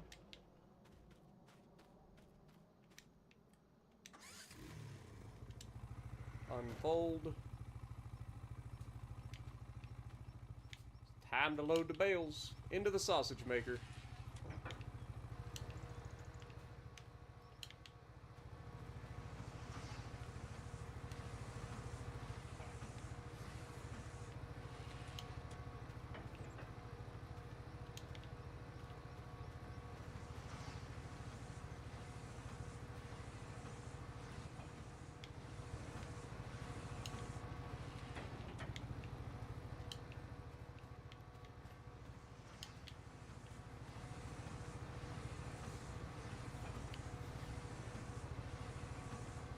Always have the 30-30 in the truck. I'm telling you.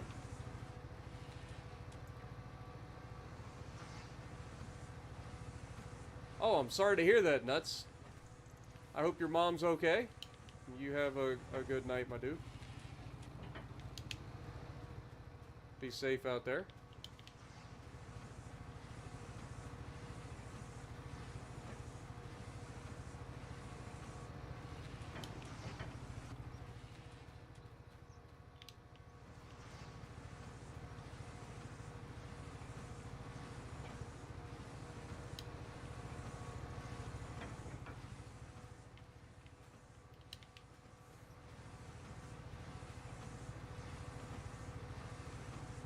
This is an interesting little wrapper, man. I never even knew this existed.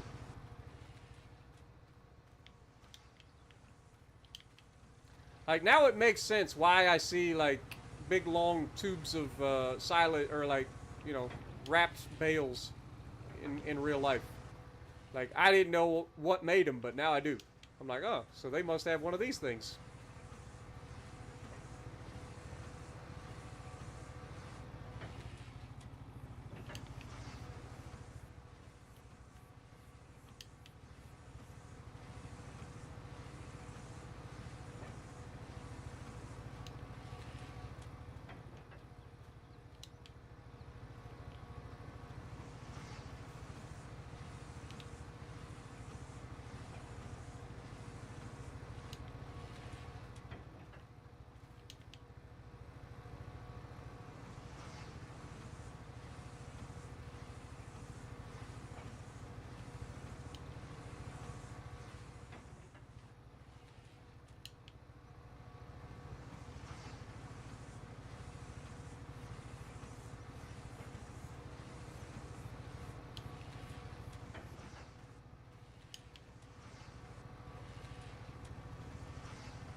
We have plenty of grass, so we don't need to save any of these bales for the time being.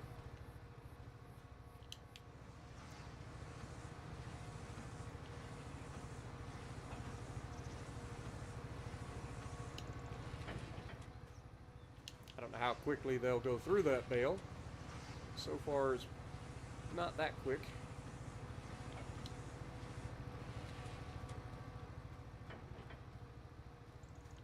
Considering we make silage or cut the grass every 3 months essentially, except during the winter time. As long as we have enough grass to last 3 months, we're pretty much solid. You really don't need a lot of grass for the goats and the sheep.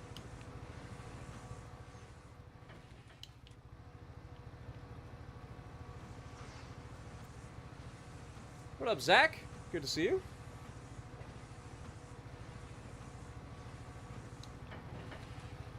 Arizona is all cotton and corn. Never really see anything else. See, I've never seen a cotton field in real life. I know my cousin lives in Texas, and she talks about cotton fields down there. But I've never seen a cotton field. I'm up here in Ohio. We don't really have cotton. Soybeans, corn, pumpkins. Pumpkins are a big thing up here. Trying to think, what other big fields do we see?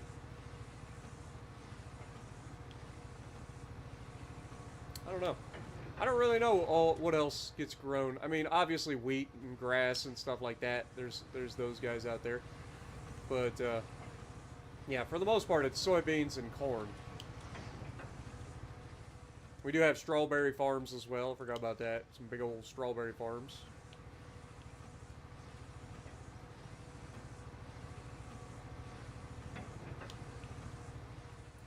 Have a lot of livestock farms. Big old pigs and chicken farms and cow farms and like massive ones. There are some chicken farms that make the news and stuff for bad things happening. They are massive, dude.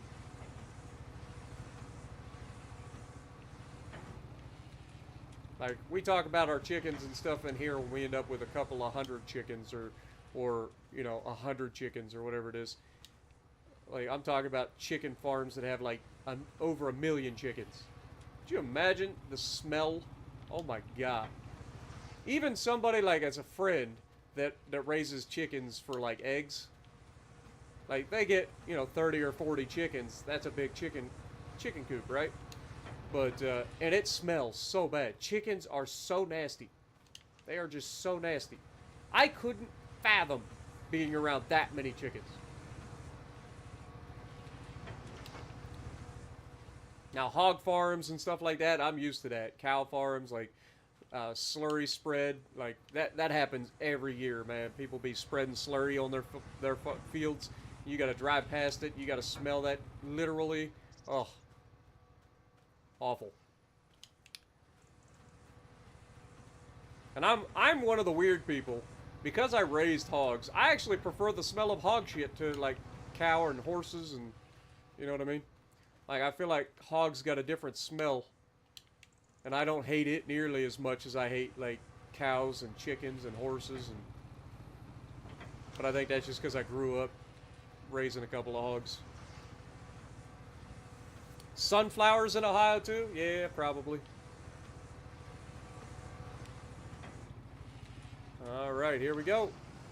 That is all of our wrapping done.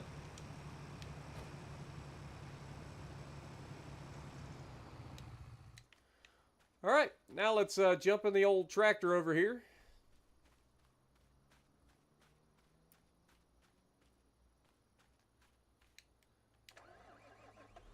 And then we will spread the field.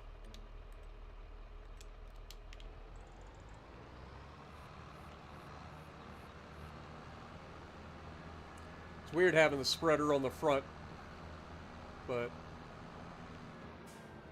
needed to haul more than one thing at a time.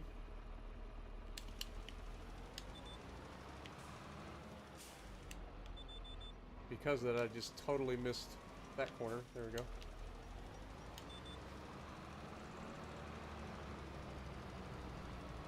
Bet you never seen anybody run a fertilizer spreader on the front before, huh?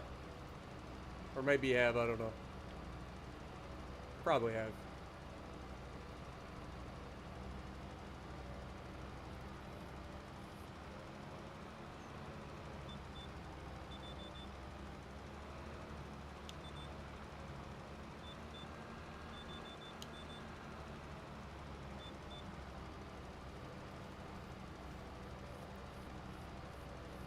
If you had a chicken coop, put it that way. You definitely make a mask if you go in there. Yeah. Dude, chickens are nasty. They're just nasty.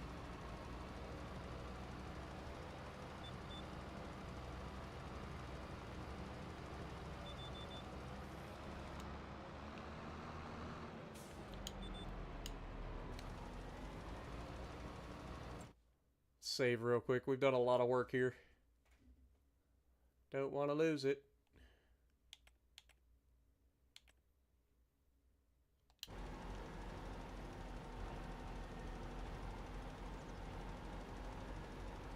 I love how 11 miles an hour and running this spreader doesn't even, like, this tractor is so powerful it doesn't care. Like, it's not even trying.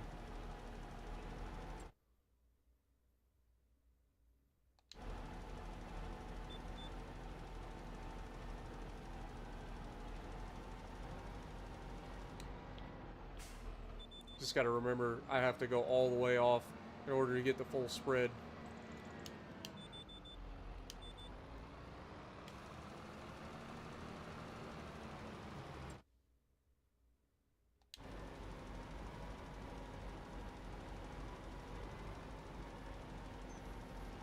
Clean your cat's litter box, and yeah, dude, cats are disgusting too. I don't know how anybody keeps cats inside.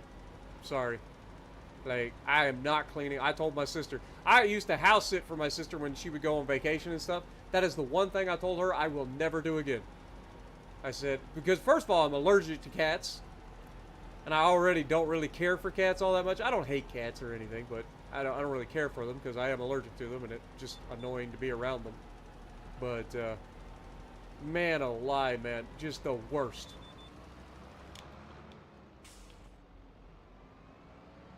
Just the worst.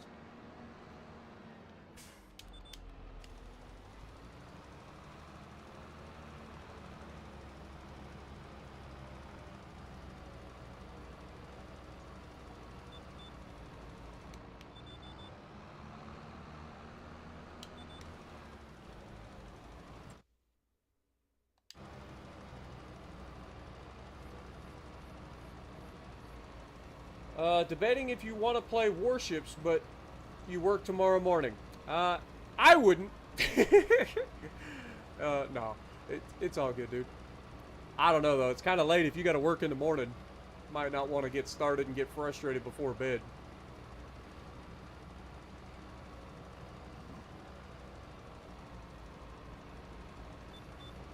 Then again, not everybody gets angry like me, so maybe you'll be fine.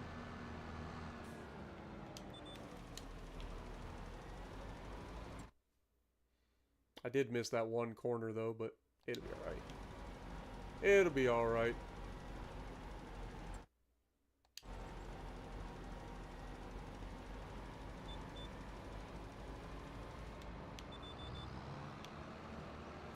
Let me just knock it out real quick. Only takes a second.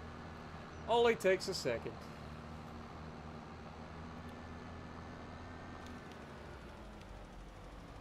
There you go.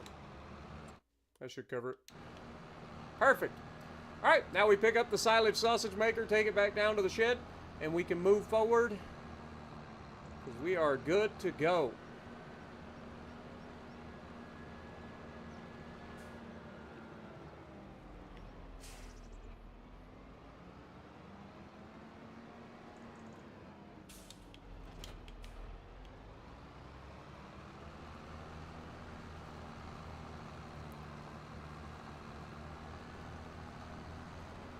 You get worse than me in the game, then yeah, maybe not for tonight, you know? Especially if you got to get up early for work. Because then you won't get a good night's sleep, and then you'll wake up grumpy, and then that'll translate to a bad day tomorrow, and you just don't want that. Not good to go to bed angry. Generally. Life Lessons with Spartan Elite 43. You're welcome. Alright. Should be able to put this back in here.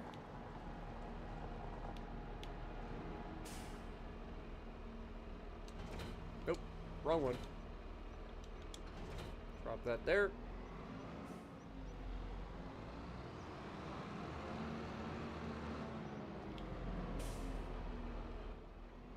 Can't see anything because the roof of my shed, roof of my shed, roof of my shed. Can't see anything because the roof of my shed. Now I just bumped my head. Alright, now we drop it. Good. Shut her down. And I don't think we actually ended up checking on our productions and stuff this month. I know we did the previous month, but we want to go ahead and check on our animals and whatnot. Pretty sure we fed Daisy, didn't we? I don't know. Worst case scenario, we'll feed her again. But we'll go over here check. I know this produced another rice pallet. We'll move that out, or rice oil pallet, I should say. We'll move that out the way. Down to 1,700 liters. So we're using about 600 liters a month, it seems like, somewhere in that neighborhood. We'll have to keep an eye on that. How are we looking over here? You have 276 liters of... I need to get you some water then. Alright. How's your food? I didn't pay attention. This bale is currently 1,398 liters, and this is full, so that's perfect. We got a couple of pallets over here, and then this should have plenty of water too. Yeah. All right. Well, let's get the old Valtra. We'll come over here, hook up to the water tank real quick. Watch this. Fun fact: if I come and grab this, we can put some rice in the rice oil maker or whatever.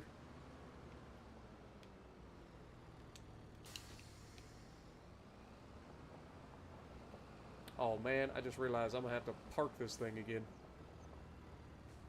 Have I ever told you guys how much I hate dolly trailers?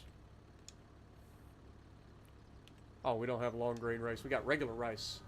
I was gonna say, where's my rice? I know I got plenty of rice. Just get all of the rice out. And it only takes a couple of 1,000 liters, and then I put all this rice right back in the thing.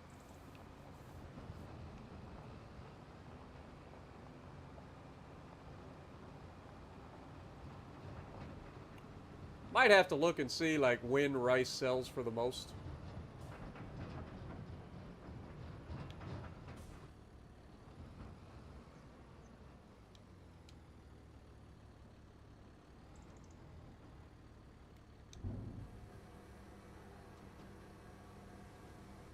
That took more than I thought. Now watch this. Because we have a PTO on the front, I should be able to... I'm at the wrong angle for it. It's arguing with me. Well, crap. I was hoping that I could just come in here and do what I needed to do. Might have to go around. Hold that thought. Let me just go around real quick.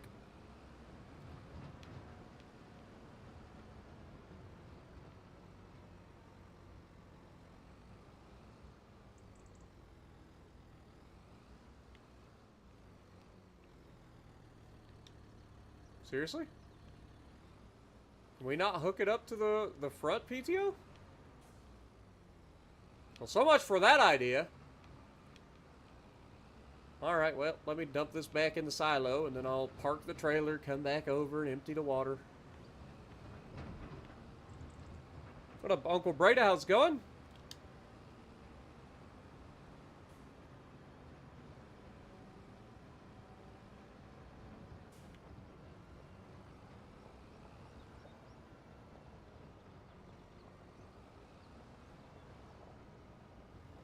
Oh, yeah.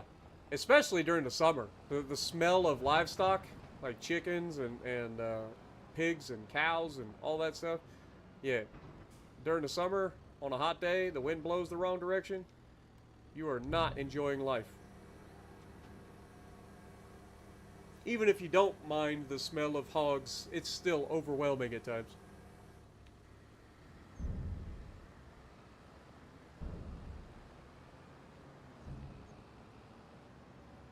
Alright, now we gotta try to reverse this trailer again. So we want to turn...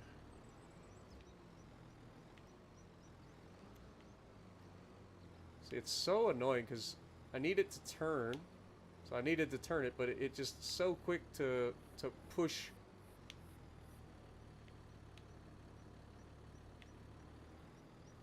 So we need to straighten it out. See, it just immediately rotates. And I don't want it to.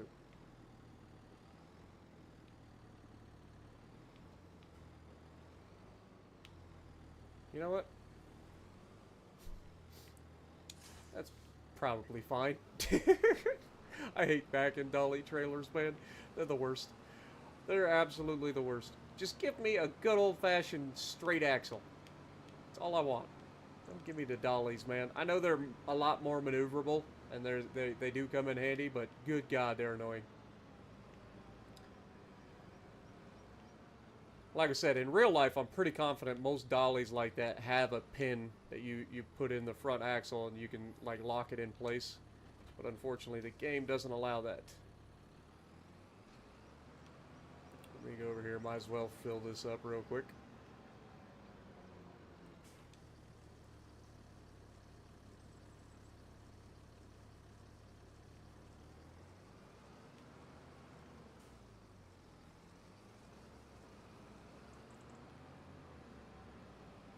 Alright. Put this back where we got it.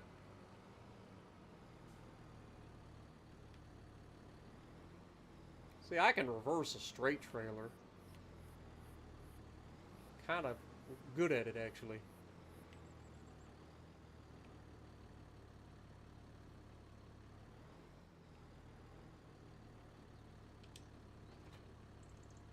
Alright. You go ahead and grab this and move it out the way as well.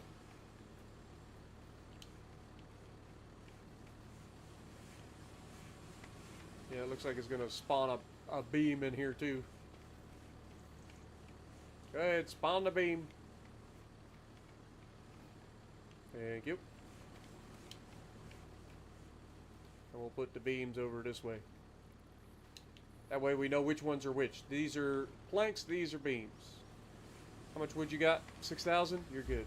Alright. And everybody else should be good to go. Got plenty of food there. Let me take my tractor back over to the shed. Also, do not let me forget to put gas in the, or fuel in the old Fent when we go to pull it out to do the planting and stuff. Don't let me forget now. Counting on you guys.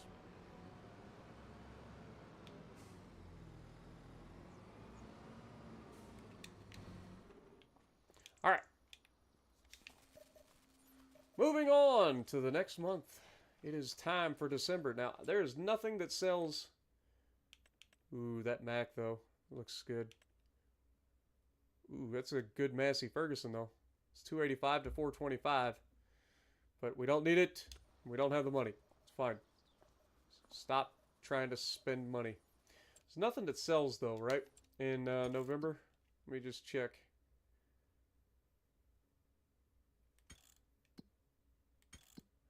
We can kind of get a look. So, November...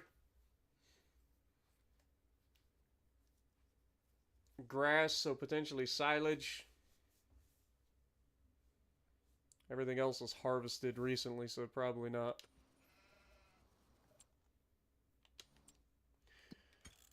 Alright. Let me see. What do we have? We have rice. Rice sells in July, so does the rice oil. Like I think rice oil sells in June. So we don't want to do that. What else do we have? Clothing we know sells in April. So yeah, we're good. All right, moving forward.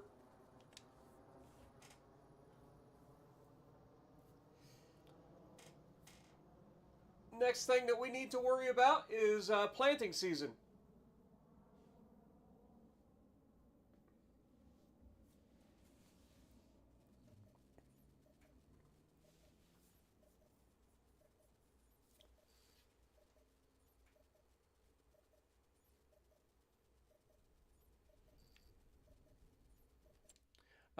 They actually adjusted the steering sensitivity in, I think, the first update. But if you go down, you can look at your... Wait, is it under general settings? Might be in here. Yeah. So you've got your camera sensitivity. I had to turn that one up, and then steering sensitivity is now at 200%. I could probably drop that back down a little bit. Maybe go to 150. But, yep. We shouldn't have anything to do in December other than feed Daisy. And then check on our sheep and goats, make sure they're doing their thing. Also, I need to make sure that our productions are going well. This is oh, that's the excavator version. There's another rice harvester, but we don't really need it. Hey, Jess! I know you're not here, but hey, Jess, look! It's another one of the rollers. The giant rollers. It's in the thing. Alright, what was I doing? Productions. That's what I was doing. Lord have mercy, ever think to relocate some buildings? I'm not sure what you mean.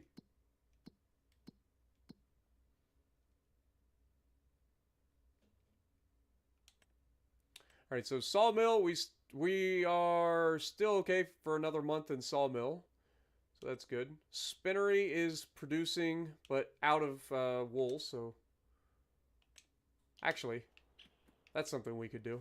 We do have a couple of pallets of wool. Let me grab this. We'll go grab the flatbed and throw a couple pallets of wool on there. Might as well. I need to look up what month goat milk sells for its highest.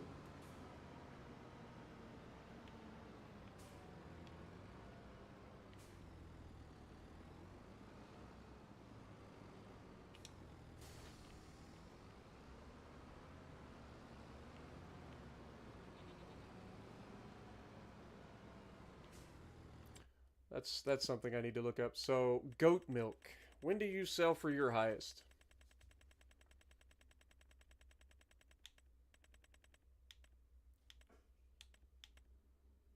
Just regular goat milk sells for 54 or 55.44 in February. So we can wait a little bit for that, but I want the wool to be taken.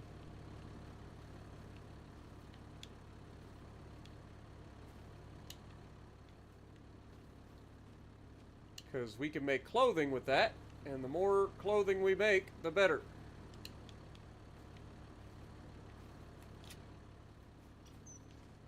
That is just more money in the bank.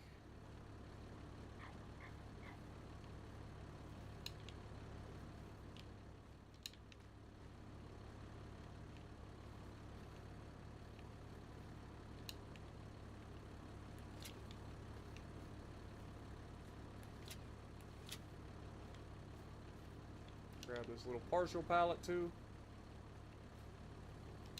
Throw that on there. Throw a strap on it. Let's go. Drop this off at the spinnery so that we're making wool.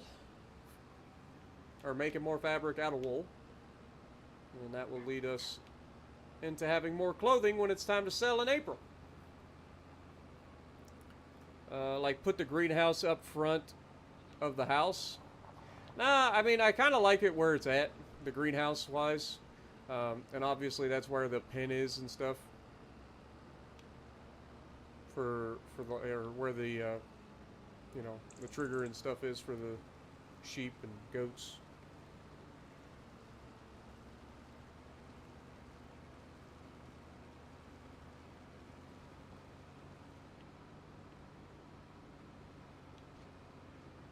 Try not to drive in our field too much.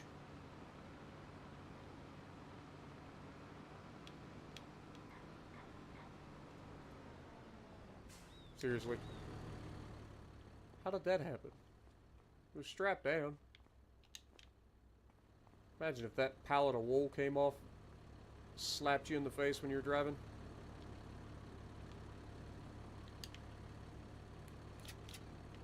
Try that again, shall we?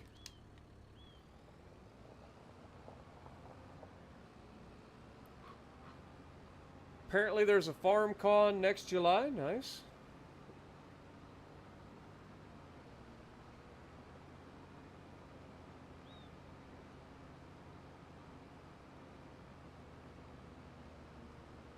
I kind of like having things spaced out a little bit instead of all in one location. While it may not be as efficient to do it that way, it just doesn't look as cluttered. Plus, I like our little rolling hills area. There we go. That's all in the thing now. Let's check on it, make sure it's still... Okay, it is. Perfect. That should get through that pretty quickly. And then the tailor is getting plenty of fabric and making plenty of clothes. Absolutely beautiful. Wait, I did see that right. Like it is activated. No, it wasn't. It wasn't even activated. I'm an idiot.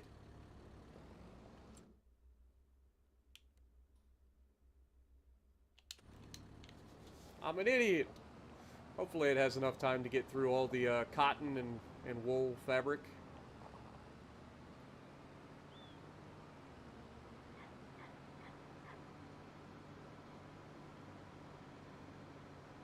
What up, Big Fat Krell? Good to see you, my dude.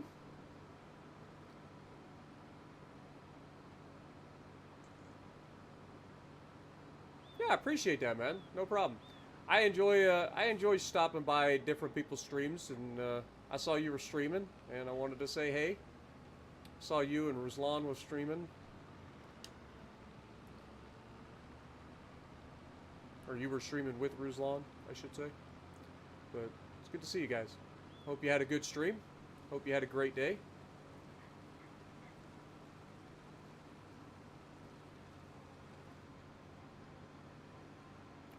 leave this down here by our area where we load it up all the time. And then we can go forward into January.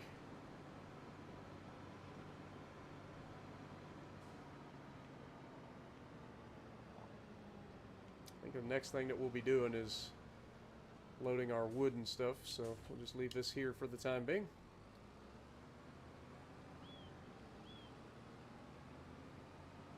Might as well repair the tractors while we got a chance. I know it's expensive, but might as well. How much is this going to run me? Ugh.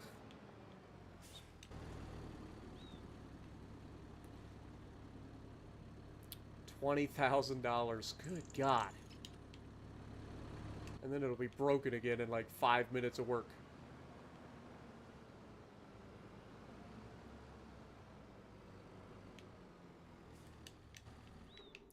Alright, well that was $20,000. How much is this one going to cost me? Almost to 69 hours though on this tractor. Of course, we bought this used, so...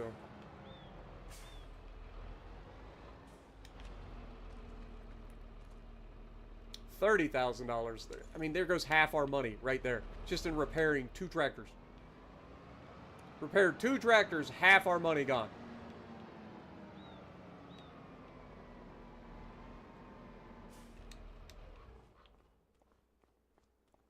Alright, well, that's all that we needed to do in December, so we can head forward into January now, and then go from there. Oh yeah, we gotta, before we start planting, we'll fuel up the old Fent.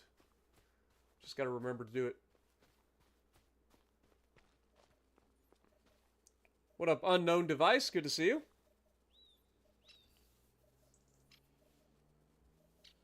Hopefully to get to rank 1 tomorrow. Well, I wish you the best, my dude. I'm not looking forward to doing ranked myself. I ain't gonna lie. Not looking forward to it. It's always so much fun to spend 5 hours grinding with a couple of potatoes trying to get through ranked. New potatoes every match.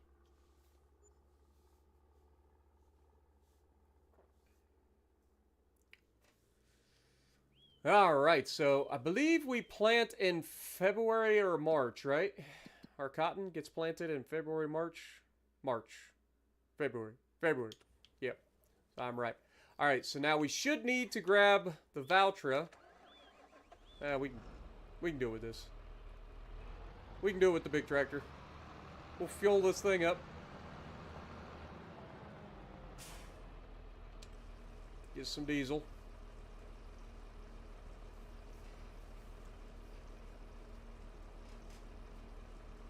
It's great fun and the gameplay is so thrilling. I know, right?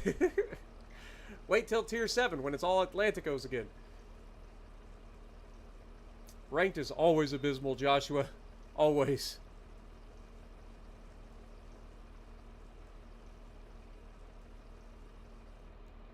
Alright, let's go hook up to our winch and get us a tree pulled over.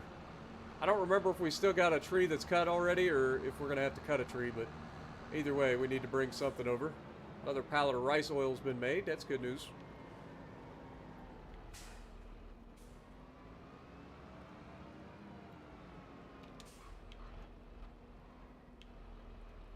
I'm on the wrong side. Whoopsie. Turns out, you can only hook up to the right side of the machine here, bud. Who'd have seen that coming? Alright. Let's move across. The old snow is a-blowing. I think we used all the ones that we had cut, so we're going to have to cut some more. Alright, if you say so.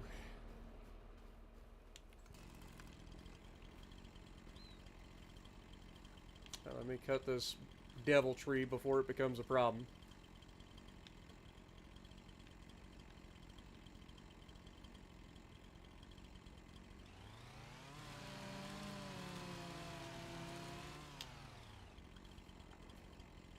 Perfect. This thing looks like it's going to be a nice little tree. Take about 3 minutes to cut through. Yo, Whiskey, what up, my dude? Welcome. Appreciate you dropping in.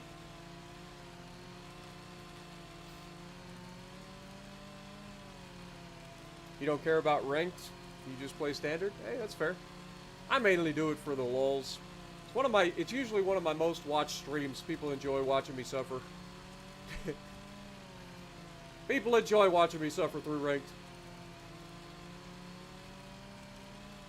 Which is why I always do ranked solo now. Alright. At least it fell the right way. And it's 8.6 tons, so we are going to have to cut this big unit up. So we'll cut her somewhere in there. She's a unit of a tree, man.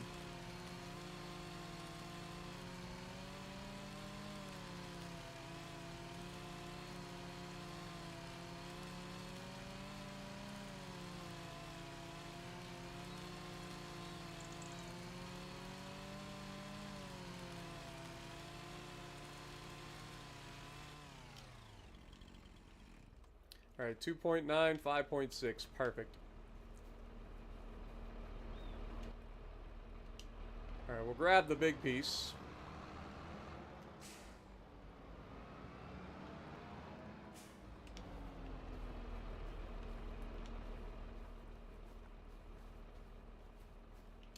Because it's kind of going into my field.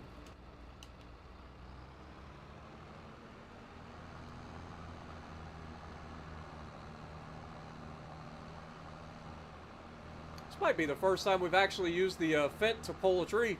And I gotta say, it seems to do a much better job of pulling than the little voucher does.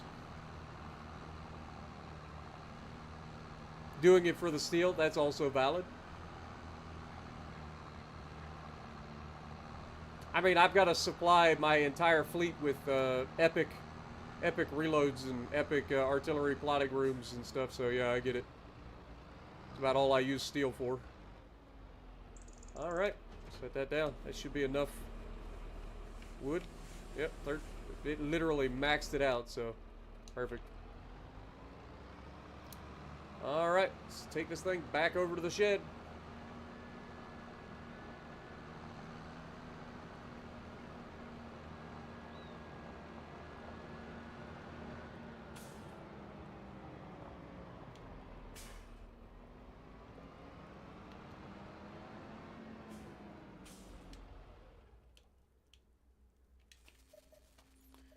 Alright, let's go forward.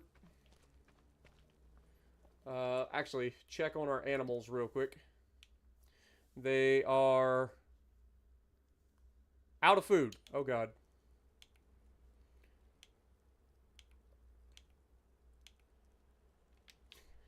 Dude, I have just ruined everything. I've ruined it all! Let me go get them some food. We got bales right next to them, so we can just toss the bale over there. Should be fine. Want the Salem, the Druid, and the Dyson. Oh, you're not really interested in the Dyson? Okay. I don't blame you. Dyson's not bad. It's kind of a meme. But it's a good meme.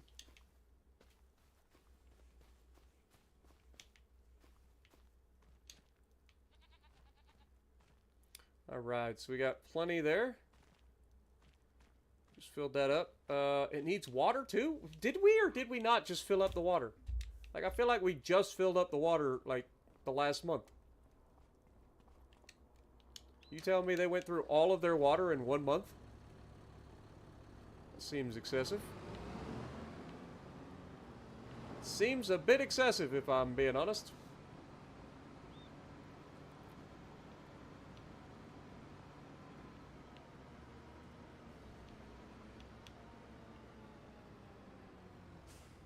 Good lord.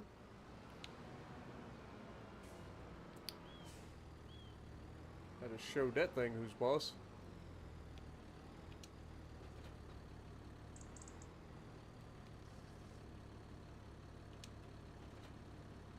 Drop that right there.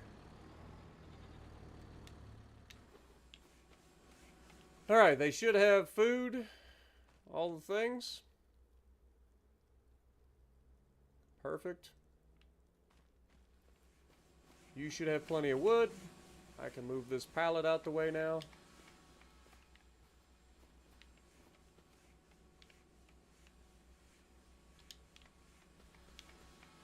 You gonna produce another one?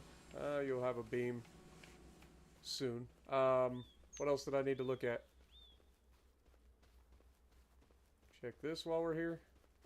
I know we just filled it up, but yeah, it's fine. Alright, so I think I'm just going to leave the tractor out and go up here, look at our sheep and goats enjoying the field. Feed Daisy while we're up here. Our house got our ceramic tile roof covered in snow. There you go, Daisy. Alright, let's move forward.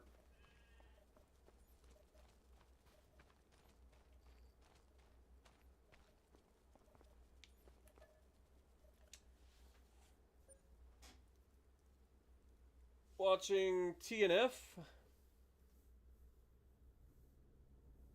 I'm assuming that's Thursday night fights. Not sure. At the Thursday night football. I'm an idiot. I'm an idiot. At the 2-minute warning. Nice. What up, Augustin? How's it going? Appreciate you dropping in.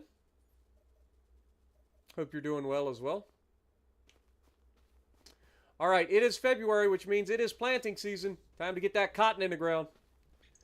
So let's get this party started. I love how we end up grabbing everything that we didn't need. Grab this. Alright, so what all do we need to do for planting season? Well, we're going to need the fertilizer spreader. We've already cultivated. We're going to need the planter itself, so obviously this one has to hook up to this. Wait, I didn't look. Do we need lime? That is one thing I didn't look for. Do we actually need to lime? Any of the fields need lime? It does not appear to be the thing. Okay. So no fields actually need lime. It's good news.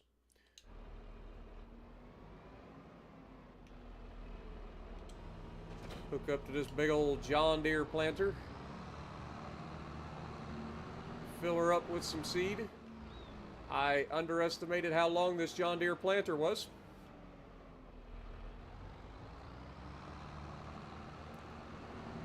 We'll swing her around. Try to fill it up with some seed. Dear God! Turning radius, Fent! Work on it!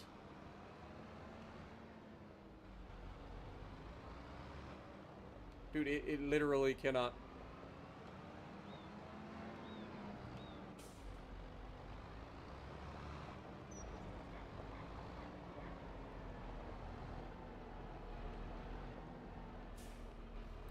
Now I've got to reverse this thing into the trigger.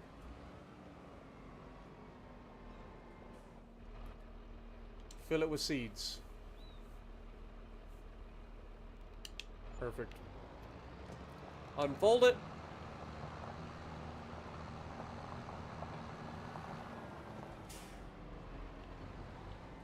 Look at this freaking transformer, man.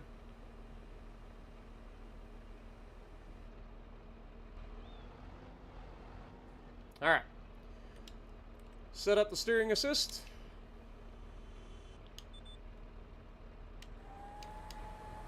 And start planting.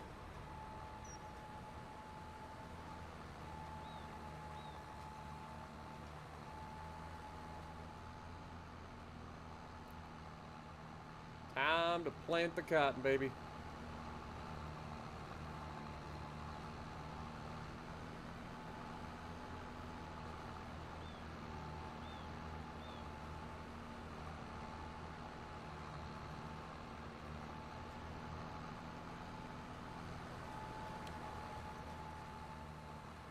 This is a big old planter, though, isn't it? I'm glad we ended up getting this thing for sale.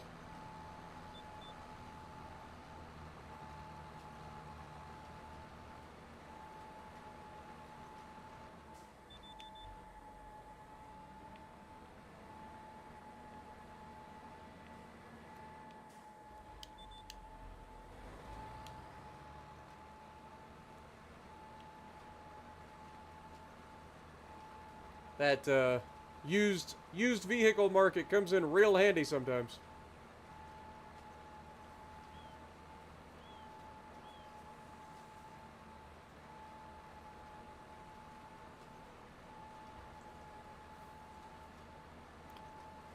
You've lost chat on your stream. I'm assuming that's like you're talking about the playback on the actual Streamlabs. I'll check and see what happened.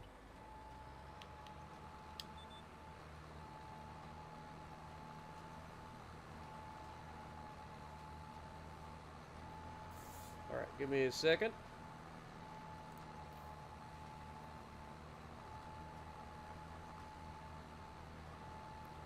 Viewer count is available.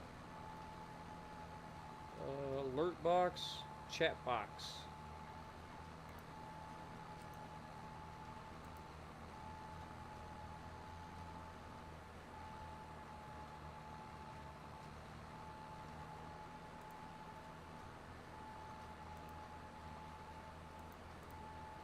Let me just try doing that and then bringing it back.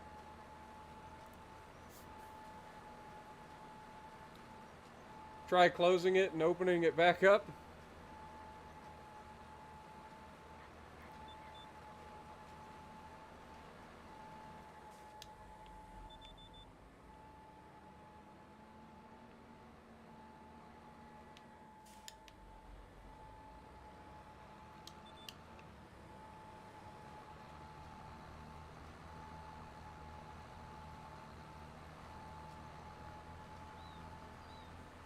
Looks like it's working again, so hopefully that fixed it for you guys.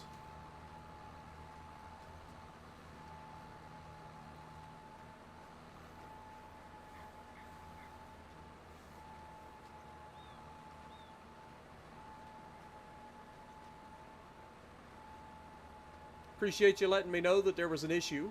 I can't really fix it if I don't know there's a problem. I can usually fix things pretty quickly. Sometimes Streamlabs does break though, and usually the only way to fix it is to stop the stream and then... But yeah, most of the time it's something simple that I can fix relatively quickly.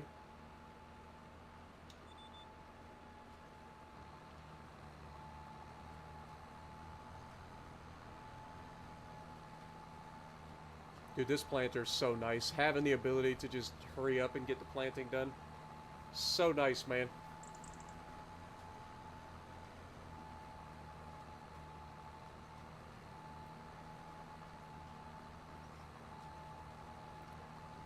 Because the rolling doesn't usually take that long. The fertilizing doesn't take that long. It's the planting that usually takes the longest.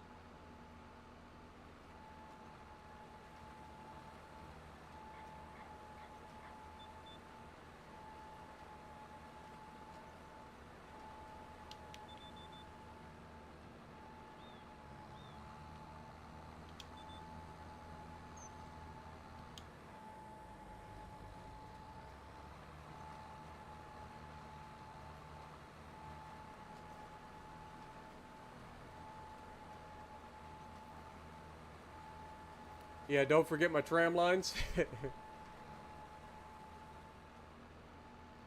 It automatically puts in the tram lines, believe it or not.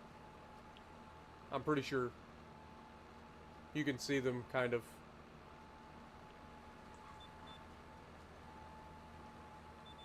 But yeah, we don't even use the tram lines in the game.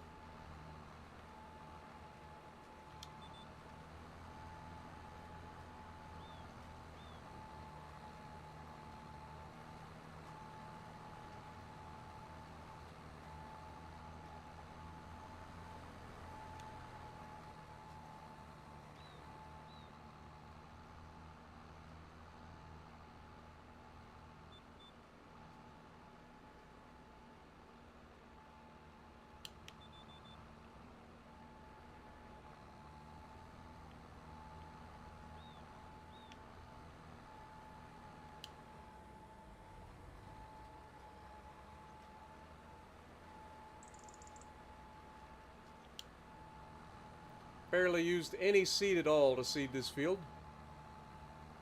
I will set AI off on this field while we work on the next one. Alright.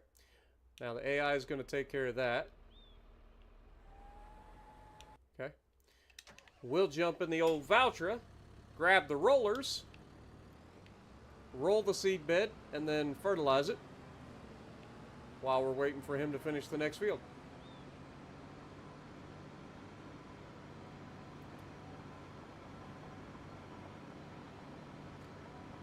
Low-key, the rollers are impossible to reverse, too, because they're actually, like, legit now.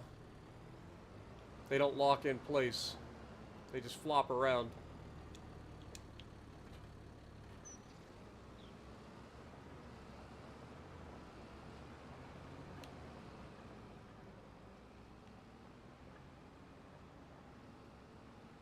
Alright, these two signs have been staring at me the wrong way. We're gonna go right through them. Concrete truck, please don't. You annoying little turd. Go. Just go. You didn't see anything. That sign was already there when you got here.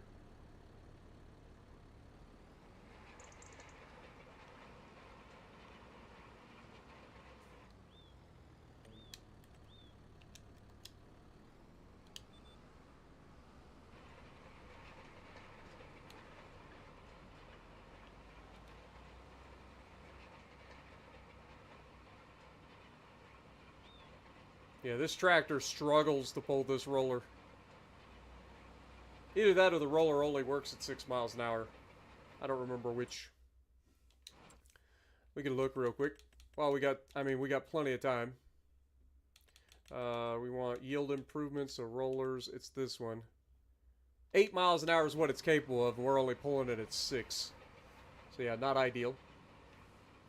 But the working with allows me to keep up with the AI, so it's really not that big a deal.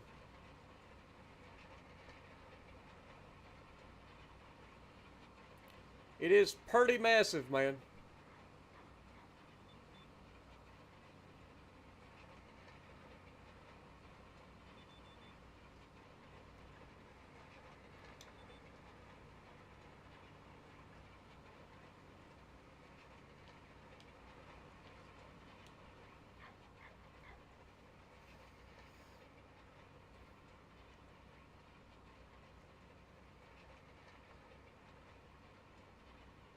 We gonna have a sign that says who planted which side, Jess or Spartan?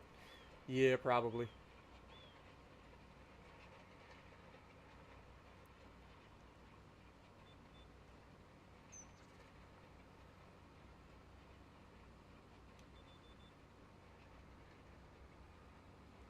I'm not worried about rolling every square inch of the field.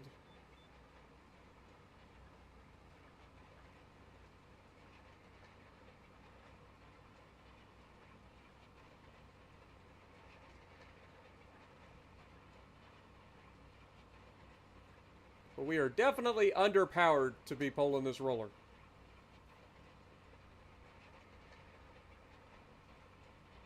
Then again, it could just be that the roller needs repaired and it's slowing us down. Because we know the tractor's full health, or fully repaired.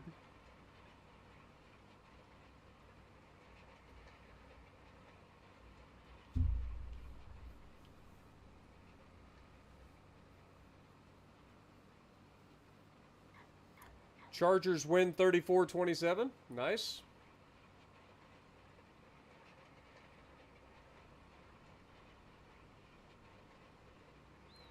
Is it officially the playoffs yet? I mean, it ought to be. Ought to be getting close, if not.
Alright.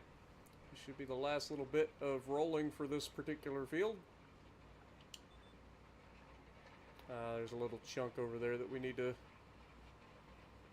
make sure we get to. Just a little chunk.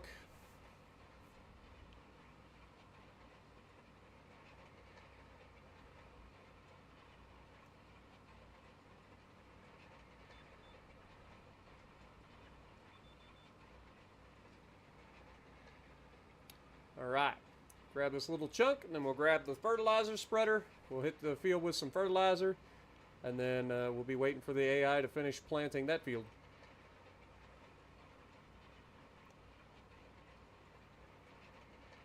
Just as a reminder of just how insane this freaking roller is. This is absurdly big. Especially for this small of a tractor. This little voucher is giving it all she's got, Captain.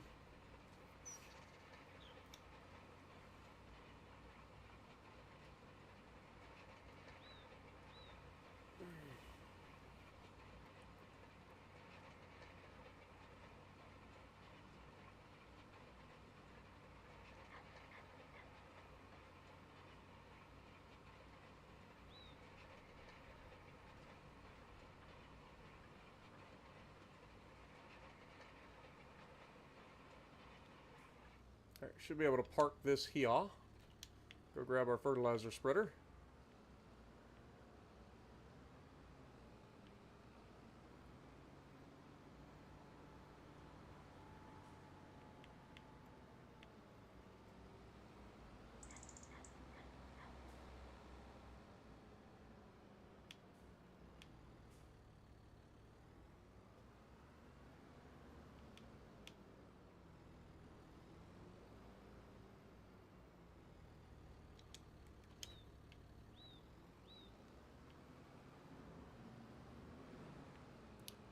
Alright. Oh god. Ugh! Just destroyed our farm. Right there. Just bridge straight. Actually, it's diesel. Just make a mess is what it would do, but still. Just crash right into it.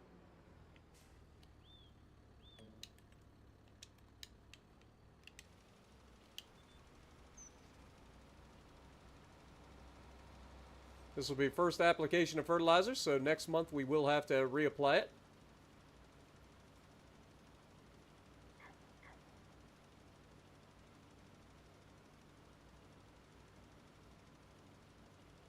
We will also have to spray for weeds.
Alright, we'll drop this over here.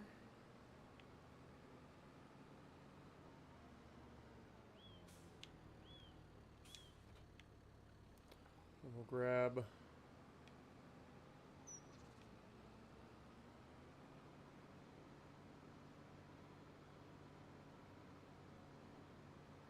sprayer, because I'm pretty confident I should be able to spray for weeds. Though we're probably going to need some herbicide. Yep. I'd say that's a positive. The whole 10-4 on the needing the herbicide. I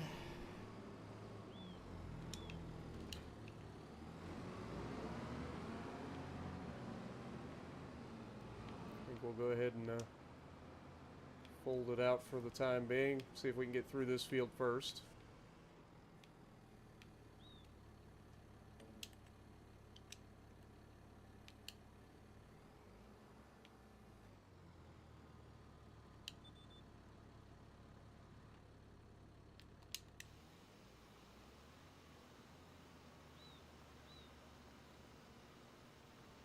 Feel like we're going to have to move that roller. It appears to be right in the way. Could be wrong, though. I don't think I am, though. It looks like it's dead center right in the way.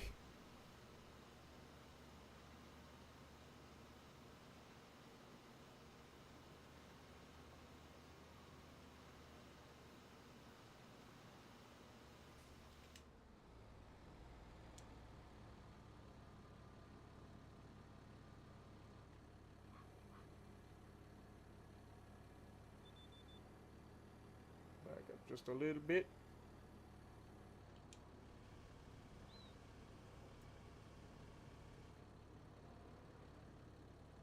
What up, some random? How's it going? Hope you're having a good night.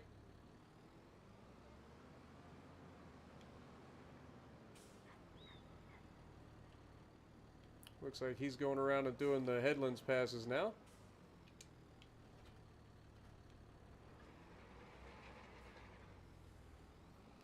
I may have trapped myself slightly.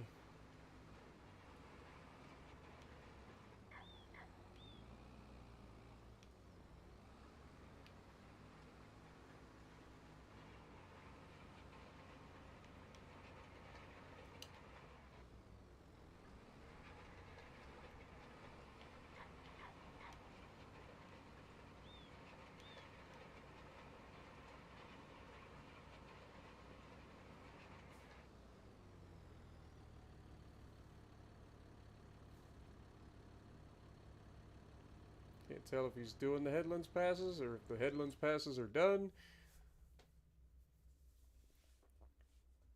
You just look at the field, I suppose. Yeah, it looks like he's still got to do the outside headlands pass, so we're going to have to hold.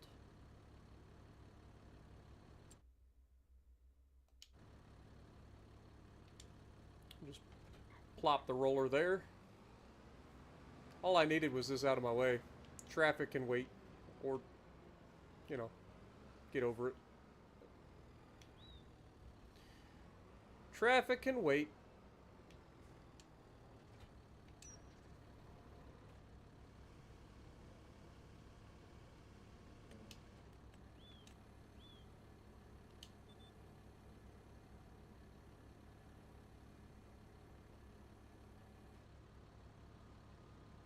What up, Mims? Good to see you as well. Appreciate you dropping in. Hope you're having a good night.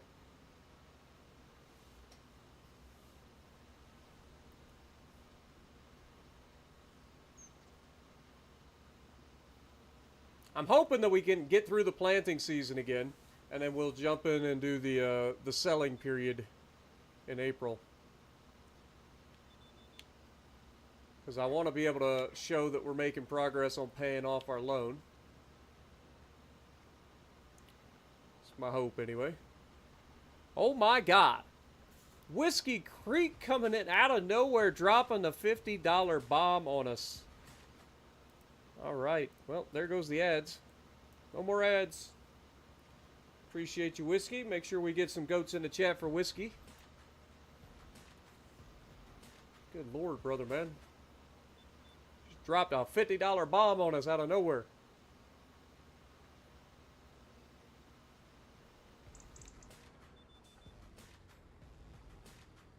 I do believe we are going to run out of spray before we're done with this field.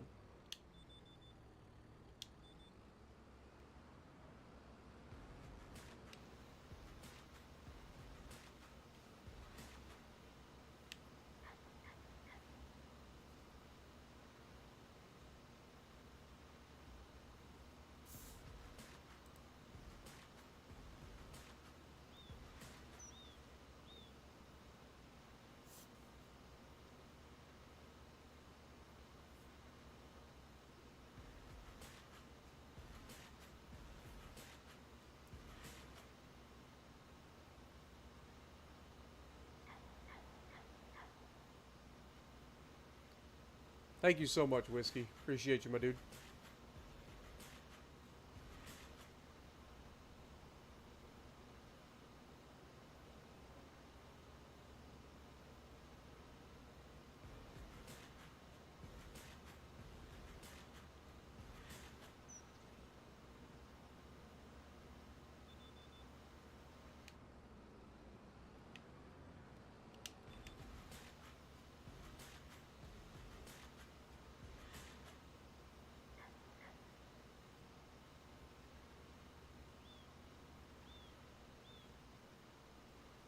And I do believe it is safe to say that we are going to run out of spray. 50 liters. Will we finish this pass at least?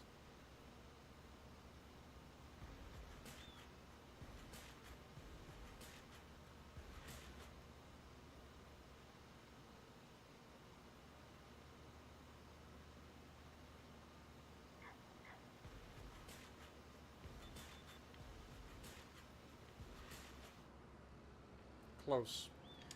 Close, but not quite. Alright, well, let's go get some spray.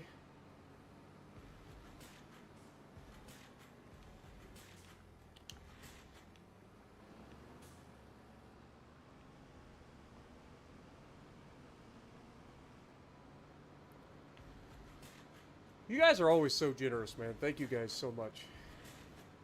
Appreciate everybody. Don't forget, if you guys do enjoy the stream, make sure you guys slap that like button as well. It does help the channel out a ton.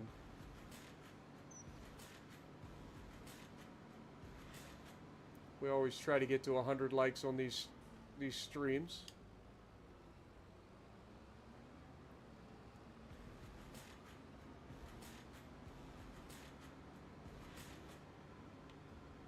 What am I doing? Good God. Learn to drive, Spartan! Wake up!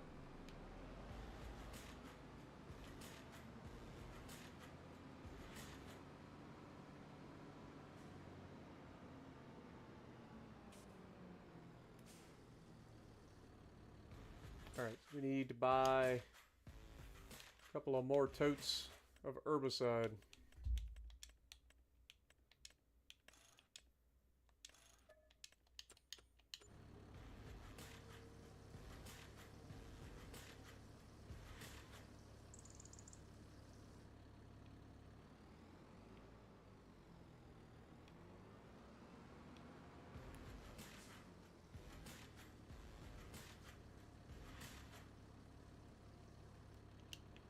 Perfect. Alright. Back to work.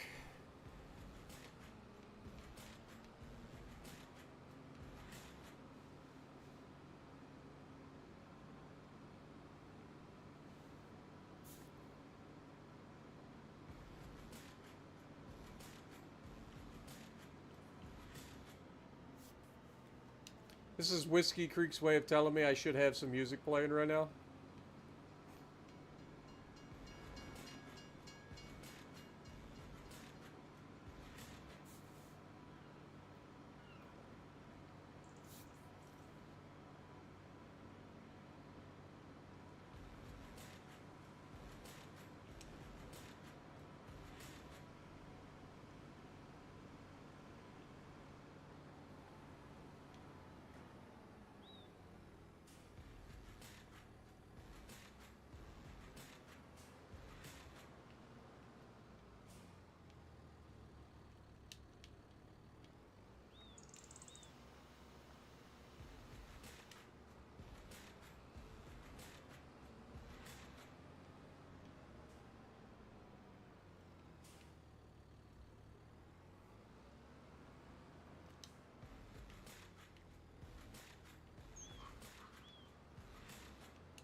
Sorry I've gotten quiet on you guys.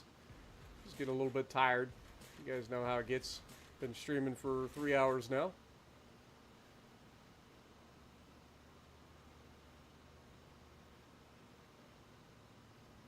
But I really want to get through the planting and then our selling period in April if we can.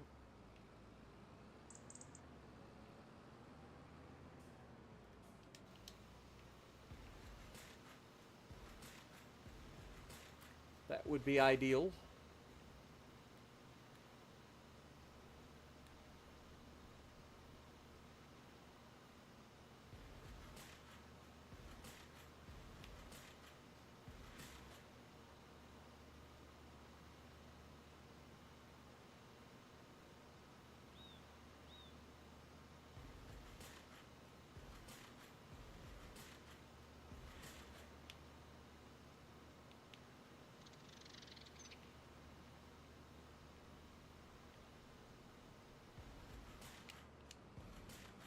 All right. Spraying is done on this field.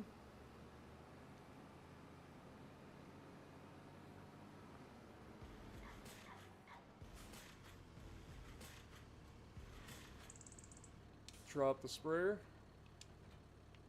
Grab the roller.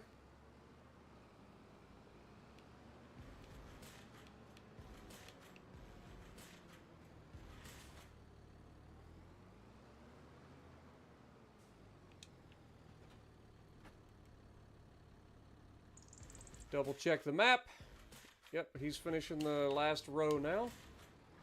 So we are going to set this to AI. Let him do that. And then after this gets finished, we will take this over, plant the next field.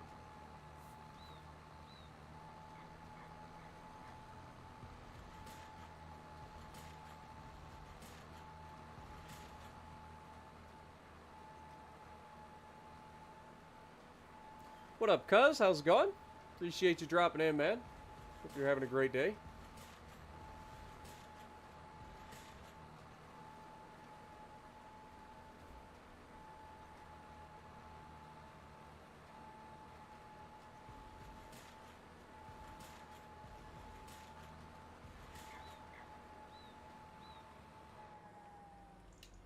All right, field is officially planted. He is now rolling this field. So we will go from here into the bottom field. Get this field planted.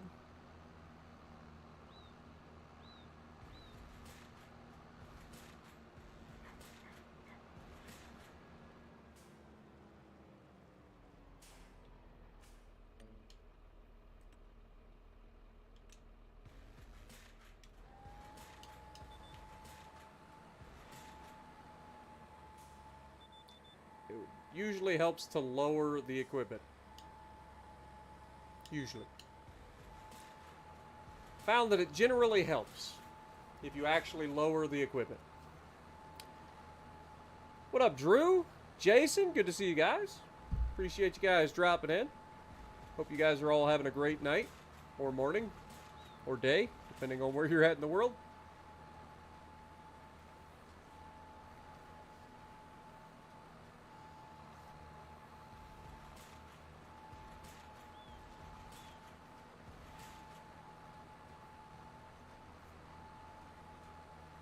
We're just out here replanting our cotton fields for the next year. Get all the cotton planted, and then we can go forward into next month. We'll have to refertilize the fields, which doesn't take very long.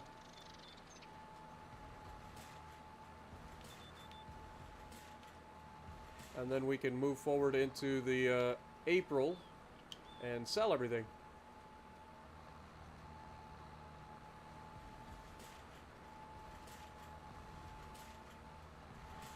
Hammered out the WoW's Legends ranked yesterday. Had your best run ever, though. Finished with a 81% win rate. Wow, very nice. Very nice.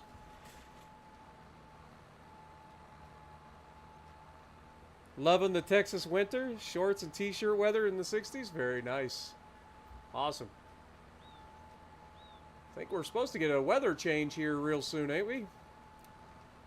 It's been kind of damp and chilly here, but it hasn't been super cold the last couple of days. But we're supposed to get another like storm system come through and drop like the temperatures pretty nasty, from what I understand. Can't be tuna and crack the windshields. Exactly, Drew. Exactly. You don't want to be like tuna.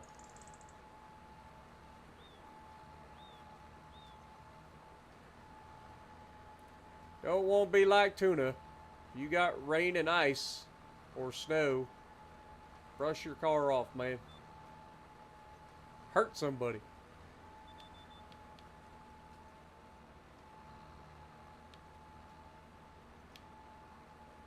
I was just giving him crap, but it's still funny.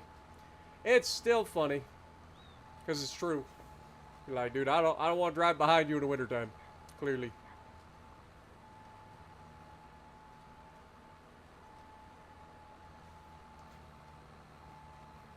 Also, Jason, how's it going? I hope I don't remember if I called you out or not, but welcome. Appreciate you dropping in as well. You're getting 6 inches of snow right now. Well, good lord.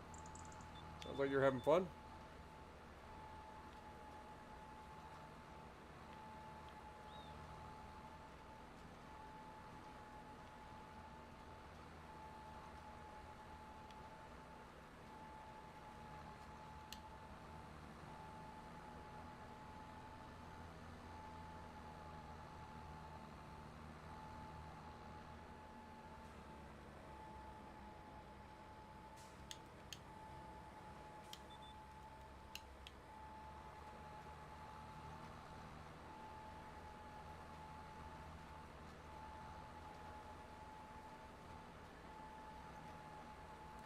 What up, U812?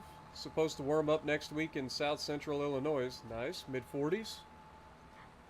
Nuts is back. She'll be okay? That's good, Nuts. Glad to hear it, man. Glad to hear it. Yeah, my dad can be a bit clumsy too, so I get it. And he ain't getting no younger. Those falls hurt a lot more than they used to.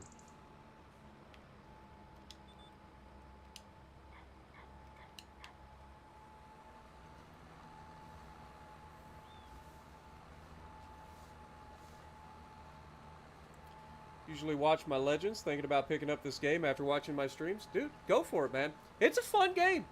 Like, I think a lot of people underestimate the farming simulator games because they just think they're going to be boring as crap. But there's so much to do, and they're so fun and relaxing. It's just chill. That's my favorite part about it, man. It's just chill, relaxing, satisfying. I don't know. It just pushes the right buttons, you know?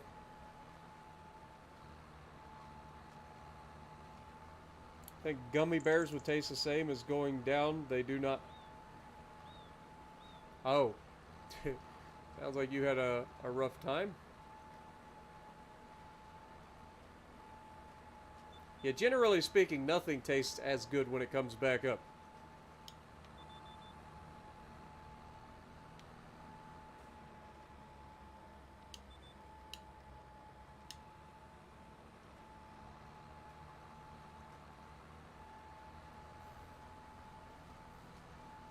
Nah, I got what you were going for. I got what you were going for. But yeah, this game's a lot of fun, man. I hope that a lot more people see this game from my channel and go, you know what? It's actually kind of relaxing and fun. Maybe I'll check it out. Because it is fun, man. It really is. And you get to play with a lot of different machines that do a lot of different things. I mean, what's not to love? What is not to love?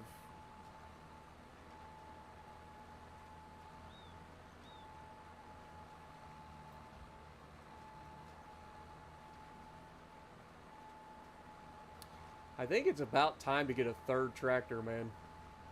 Seriously. I think it's about time. Because we're at a point where the efficiency of things is getting us.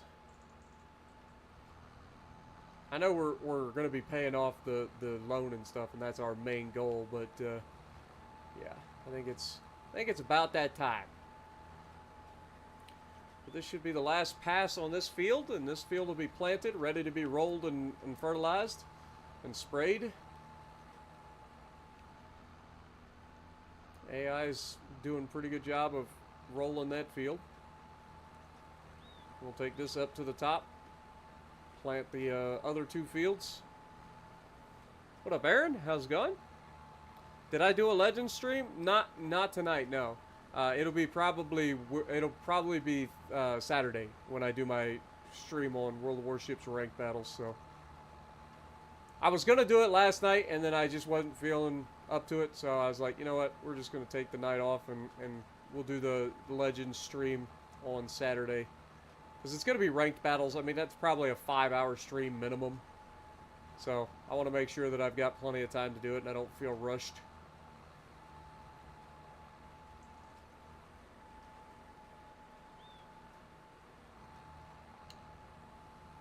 Alright. We are officially done. I think, given how much we've already planted and how little seed it actually took to plant these fields, I don't think we're going to have to worry about filling this cedar back up anytime soon. So we're just going to head up to the top. We'll go ahead and fold this thing up.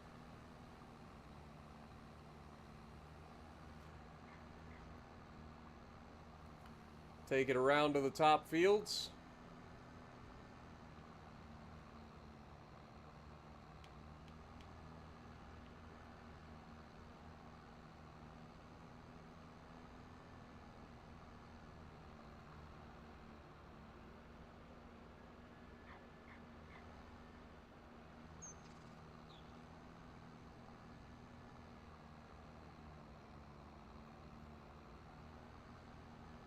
Oh, buddy! Good God! What are you made of? Why would you make that left turn? You see a tractor coming right at... That's on him. That ain't on me. I don't care if he used his turn signal or not. That was ridiculous. Hit me so hard he turned my freaking seeder on. Or my planter on. Good Lord, that was a horrific crash.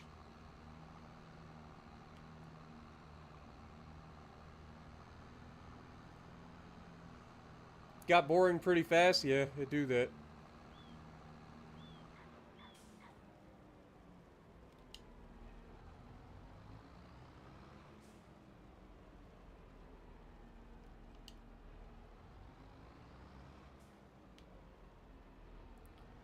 All right.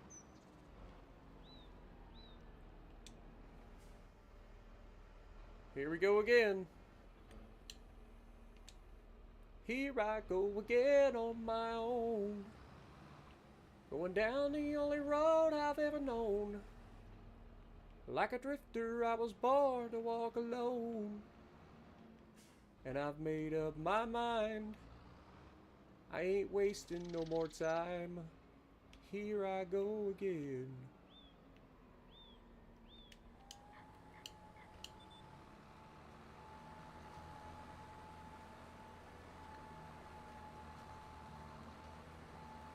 I'm telling you, man, no turn signal, just yeets that thing right in front of me. That looked like insurance fraud for days. Little does he know that his car is made of adamantium and tungsten. What up, Dead Stick? How's it going? Am I going to do ranked on Saturday? Yeah, that's the goal. The goal is to do the ranked stream on Saturday for World of Warships Legends. I don't know exactly what time I'm going to do it Saturday, but that's the goal. That is the goal. I was going to do it yesterday, and I just wasn't feeling up to it, so I went ahead and postponed it for now.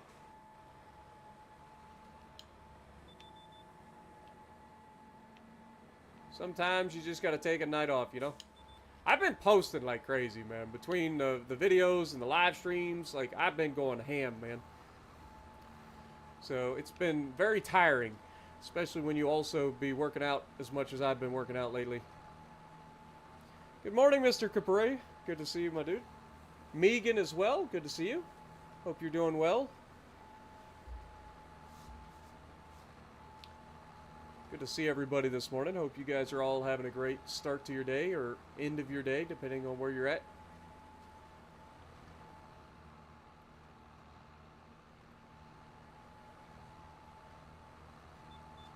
I think the AI finished that field yet.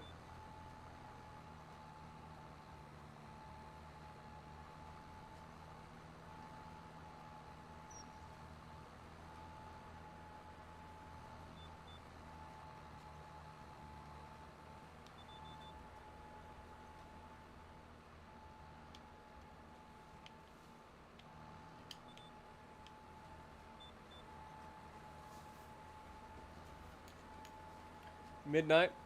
Yeah, midnight here too, man.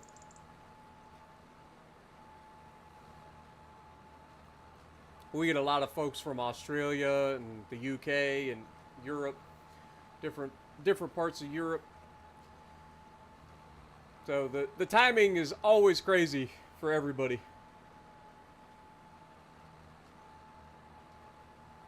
Yeah, they took a they took an immovable object and made it a car somehow.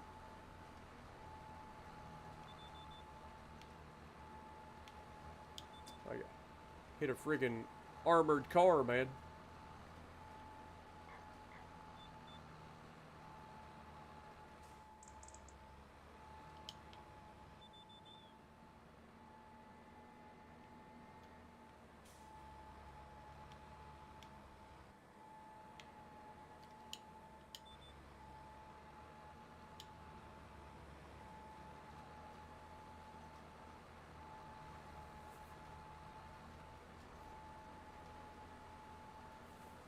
4 p.m. on Friday or in Australia. Yeah, that's what I'm saying. Like Australia's like 19 hours ahead of us, depending on where they're at. It's kind of crazy. I am sore, man. My shoulders are sore from yesterday. My legs are sore from Monday and Tuesday and today. Like, I am sore, man. Working out too hard.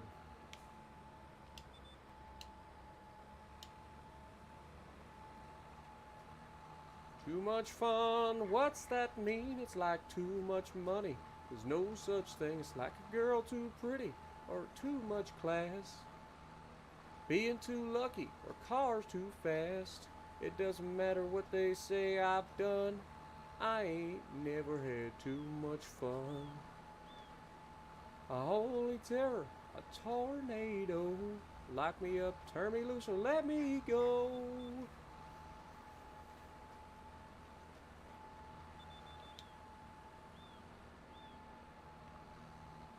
Well, I was riding through Georgia in late July on a day hot enough to make the devil sigh. Saw a homemade sign written in red, Ryan County Watermelon Festival ahead.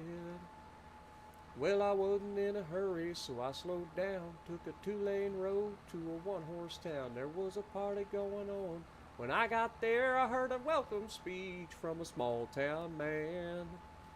He said we got 100 gallon, some sweet red wine made from the biggest watermelons on the vine. Help yourself to some, but obey the law. If you drink, don't drive, do the watermelon crawl.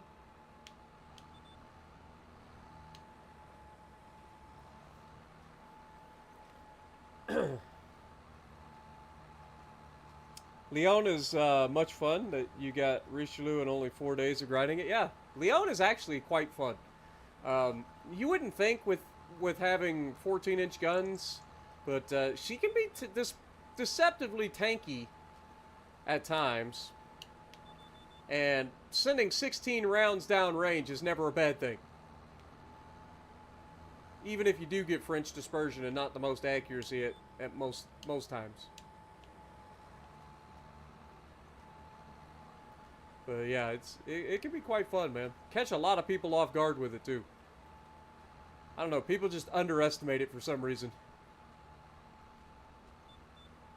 Well, it's only 14-inch guns. That's why people are going to get their absolute clock cleaned by that new cruiser, the campaign cruiser, the defense.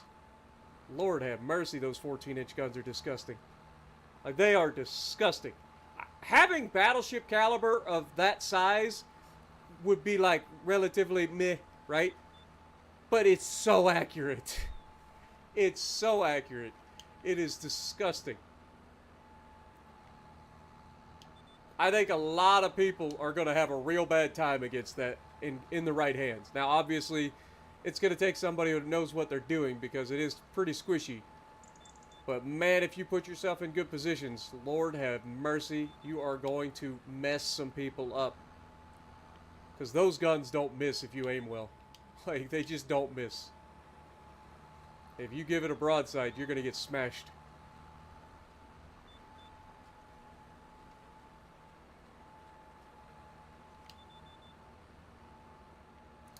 All right, another field down.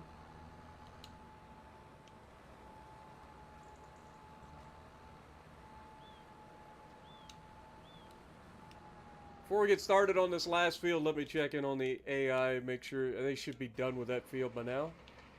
Okay, apparently not. It's finishing it up though.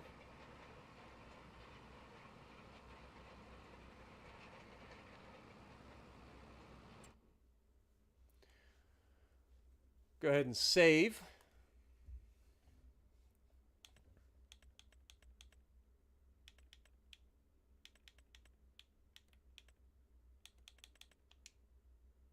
Yeah, so he's almost done.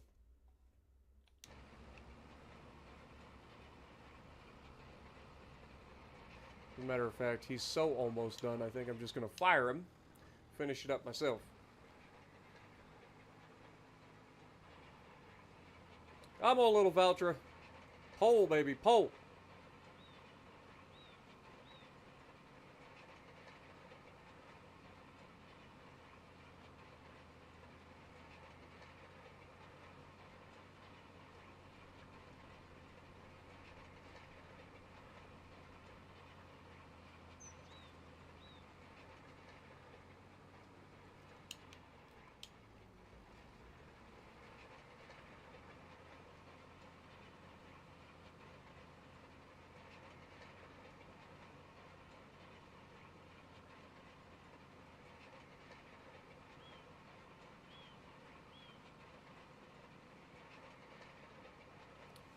And then we'll take and send the AI to start that other field.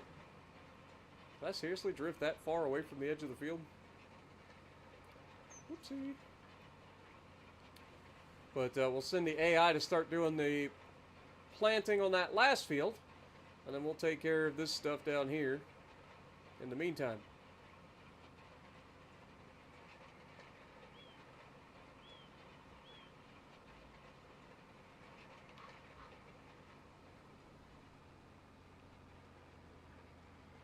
Alright. So, let me just go back to this. Set the AI to start planting this last field.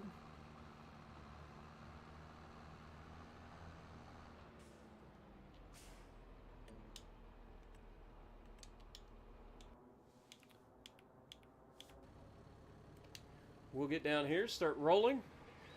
Once we get that field rolled, we'll drop the roller. We'll go ahead and do the fertilizing on both of them, and then we'll do the spraying on both of them. Then we'll take the roller up to the top and do that. Hopefully by that point they'll be done planting and the big tractor can take this roller.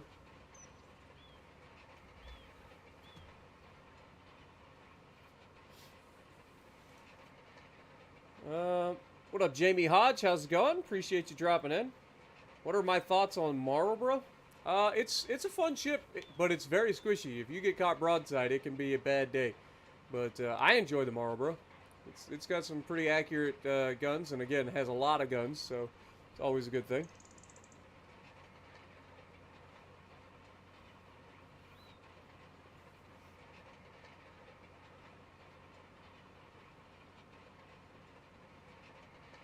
And what are my thoughts? Okay. I think I answered that. Do I play Fortnite? Nope. I have played it, but it's not for me. First of all, I suck at shooters nowadays, and second of all, like, the whole building thing while trying to fight just doesn't work for my brain.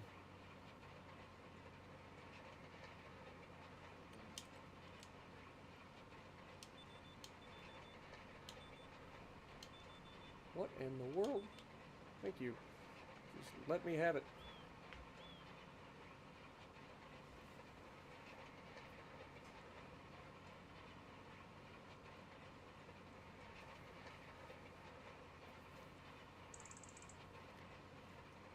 Fortnite is bullshit. You've never played it, but total crap. If you've never played it, you can't really call it bullshit. Alright? I'll just throw it there. You're entitled to your opinions, but you can't really say something is terrible without ever playing it. That's my opinion. It's just not for me. I understand why it's so fun for a lot of people, but it's just not my style of combat. If I were to get back into shooters, I prefer the more conventional shooters like Call of Duty and Halo and stuff like that.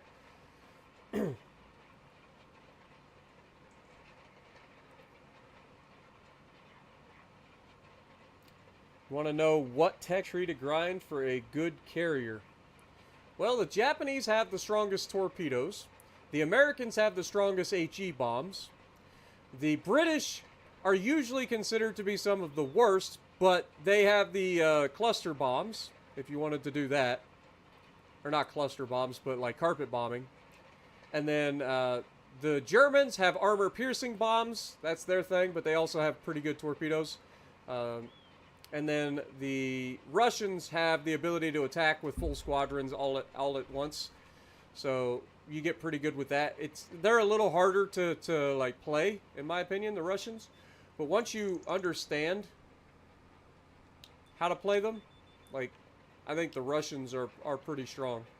Because you do get to save your planes by attacking all at once, and you can kind of, you know, place the drops a little bit further away so that you stay out of the AA bubbles a little bit more. But yeah, I mean, it just depends on what you wanna do as a carrier. But obviously the Russians have the skip bombs too at the higher tiers. I don't remember what tier they start getting skip bombs, but they have skip bombers, which is very good against destroyers once you learn how to use them. Got Steel Hunters today and already played 10 hours in it and have already completed the battle pass of the game. Is so much fun. I'm glad you're enjoying it, man. But like I said, the problem is, like, if I'm going to play it, I need to play it for content, right? Like, and it's another wargaming title, which I don't really want to get into. Like, I'll be real honest. I don't want to play another wargaming game ever if I can avoid it. And that's just my opinion on it. But the other thing is, like, it's a PC game only right now. If it was available on consoles, I'd give it a shot. But I don't really have a good way to record high-quality gameplay or stream high-quality gameplay on PC. I wish I did, but my PC just isn't strong enough. Yeah, no problem, Jamie.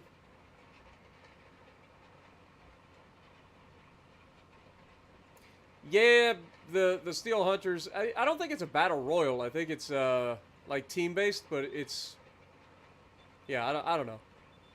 But yeah, I mean, if you guys don't know, wargaming originally started with a mech game back in the day. Like, that was their deal. And they had, like, the fully destructible environments, and, like, it was a big deal. Like, that's kind of what started wargaming. And then they started getting into all of the, you know, World of Tanks, and then that blew up, and then World of Warships, and then that blew up. So that's what most of us recognize when we think of wargaming. But their original games were like mech games with fully destructible environments and all that. So it's not new for them, even if it seems like it.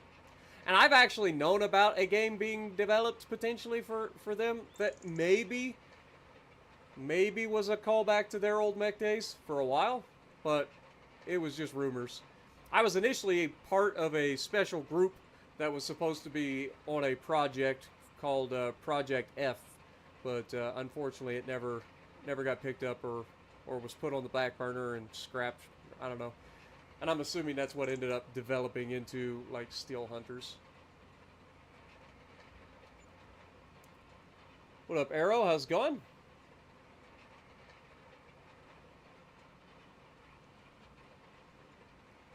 It's its own unique game. Trust me, I understand. Like, it's different, but it's just not, like I said, if I had the ability to, like, record or stream the gameplay at a high level, or, like, at a high quality, maybe I would give it a chance. But I really don't have any way to do that at the time. And like I said, I really don't want to get into doing another wargaming title. There's multiple reasons for that, but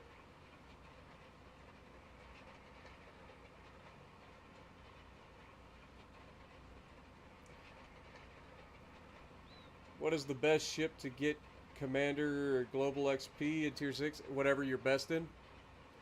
Um, as far as I know, there's no like premium bonuses or anything for XP. Unless you're like in a fleet. Then you get some bonuses there. But no, as far as I know, there's no right or wrong. It's just going to be whatever you're best in at the tier.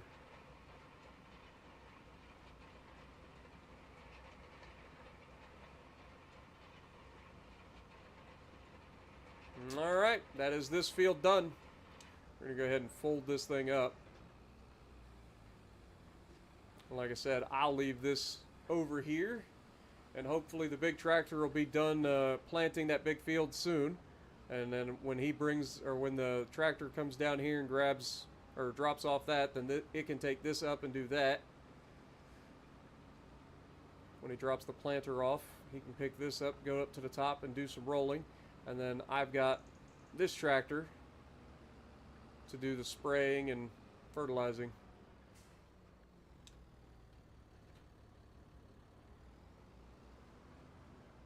That's what we're going to do.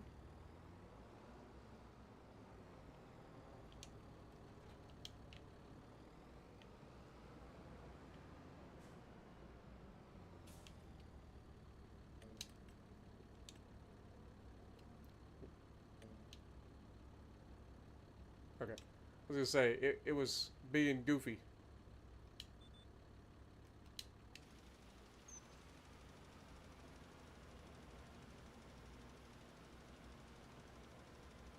Alright.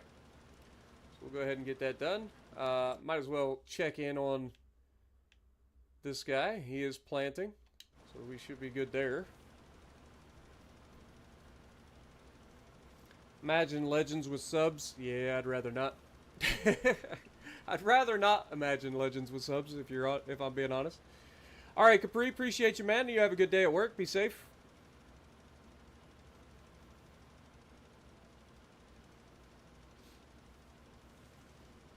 Yeah, that's what first came to mind for me when I saw, I think it was Fat Guy Gaming, aka Dirty Mike.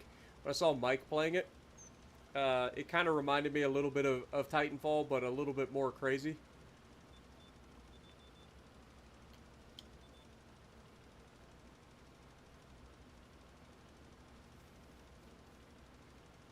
Prices or ships are disgusting, yeah.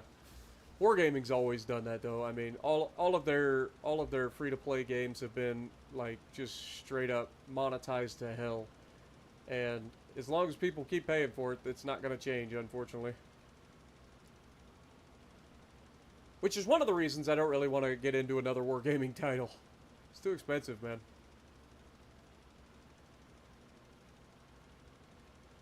It's one of the reasons that I don't want to lose my CC status, because I know what it costs to have to like make videos and stuff. I can't afford it.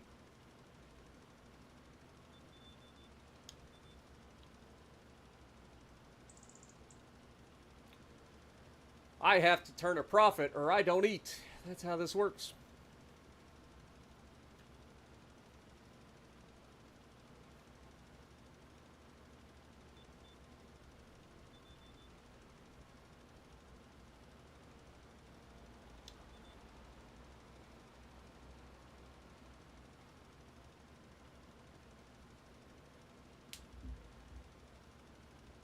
Should have enough fertilizer to finish at least this top field, if not both fields.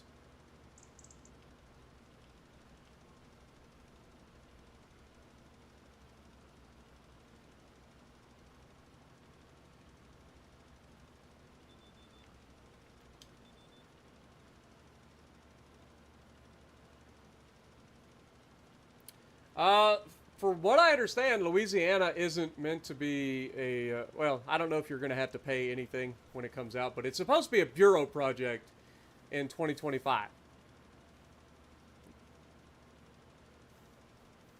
Which is why I told everybody, don't worry about getting Louisiana right away, because it's going to come back in 2025 as a Bureau project. So there's no reason to spend a whole bunch of money getting it.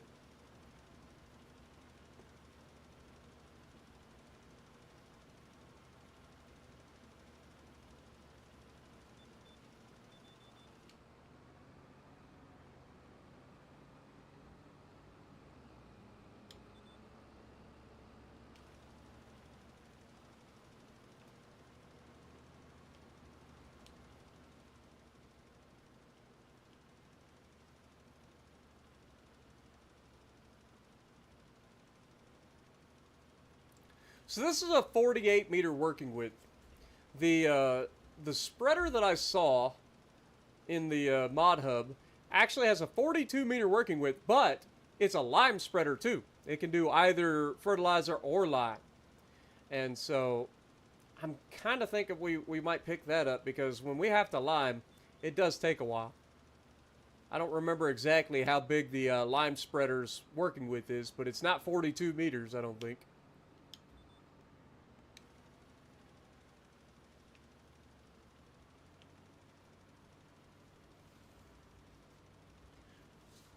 All I ask is once Steel Hunters comes to console that you give it a shot. You may like it. Like I said, I'm not saying I wouldn't play it. I'm just saying, like, right now, because it's PC only, like, I'm not really into shooters too much right now. But, like, I don't know. I'm just not very good on the whole PC side of things. I wish I was. I wish I could get, like, a better PC and I could do better streaming. Hell, I'll be real honest with you guys. If I had a better PC, I'd be playing Farming Simulator on PC, just because there's more stuff out there instead of having to worry about constantly, you know, waiting for the mod hub stuff. There's like third-party mods, there's paid mods, there's all kinds of cool stuff on FarmSim PC that you can get. But, cool maps and stuff, bigger maps, so that you can really get into doing some big old open land farming. I don't know if this is quite enough, so we'll just go ahead and fill it up again. Planting season's always the most expensive, man. It just is. Everything costs money in planting season. But you get all that money back eventually, and then some.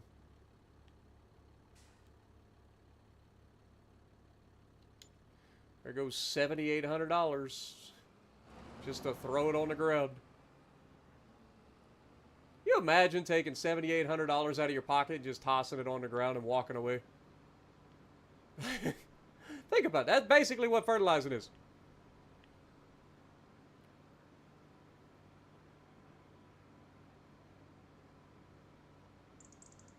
Start a PC fundraiser. I've tried that in the past. And yeah, it just didn't work out. In order to get a PC that's capable of doing what I need it to do, I would have to get like a 4090 and stuff like that. So you're looking at a $4,000 PC. Probably, somewhere in that neighborhood. To put that into perspective, my PC that I currently own, when I bought it, it was about $1,800 built the way I wanted it. And that left a little bit of room for future proofing, right? So, I've maxed this computer out basically for what it's capable of. The only thing that I could potentially upgrade in this PC to make it a little bit better would be the graphics card, but I don't know exactly what the best graphics card I can get for this particular motherboard is. But yeah, I mean, I've already upgraded the CPU, I've upgraded the RAM, I've upgraded, you know, basically everything that isn't the GPU.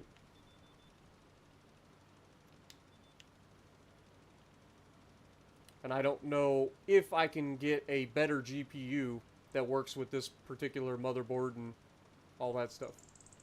I'd have to also upgrade my power supply, because I'm pretty confident the power supply that's in it is probably a 500 watt. And if I'm going to get a better graphics card, then I would need a more powerful power supply.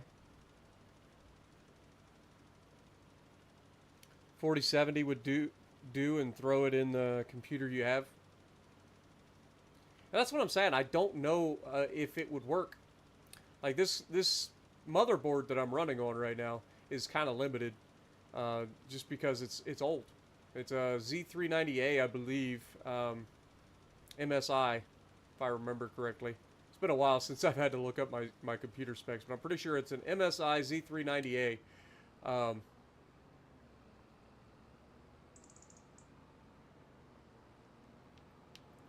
And like I said, it's limited by, like, the CPU that I could get was limited because of the socket size. So I got the best CPU I could, which is an Intel Core i9-9900K. That's my CPU that I'm running. And I've got it on a AIO cooling system.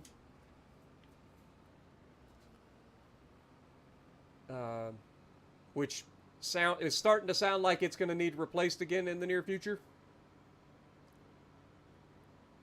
Because that cooling system, I'm starting to hear the pump starting to make noise.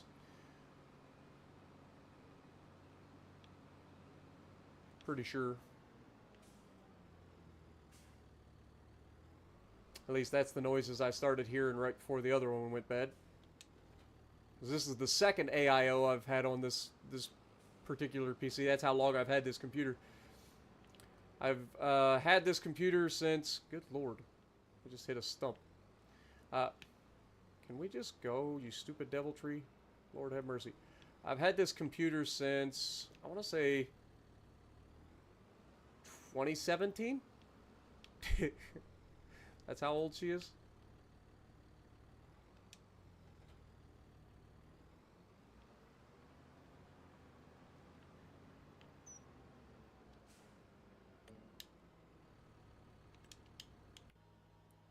Alright, this seems to be done. So we'll take this back down to the bottom. We'll grab the roller with the with this tractor.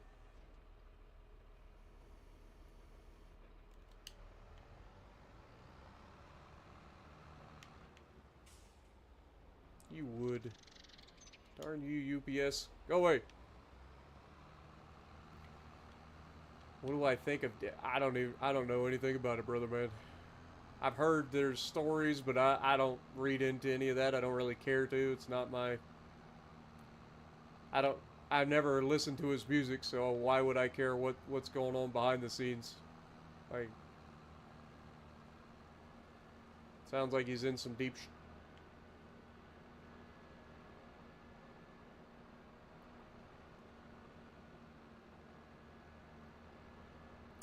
Alright, so we get that done. The AI is now spraying that field.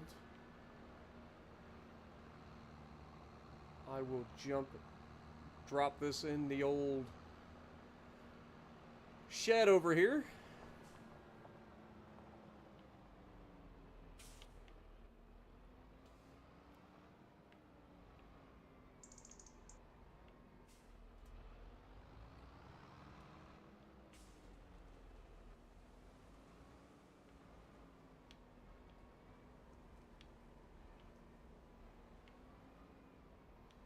Yeah, I don't really get into a whole lot of, like, news. It's not really my thing. Politics and all that stuff, I just stay out of it. I just stay out of all the crap. Less things that I gotta worry about, you know?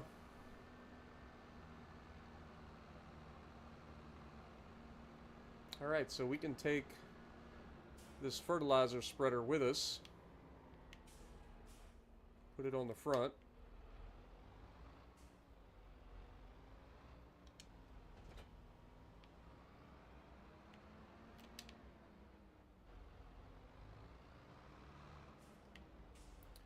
And then grab this. And then we head up to the top.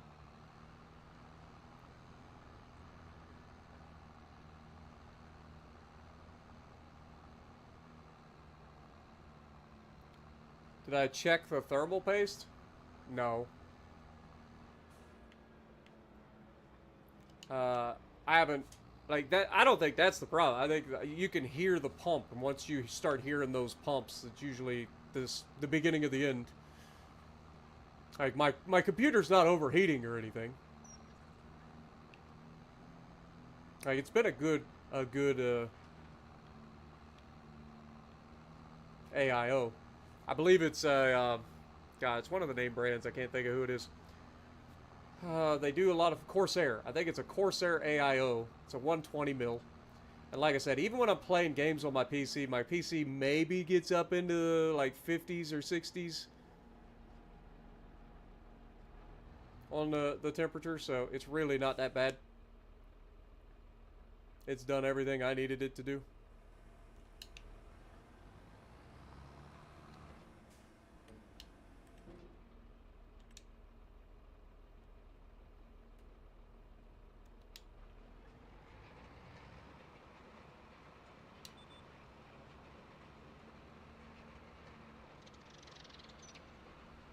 Aw, shit.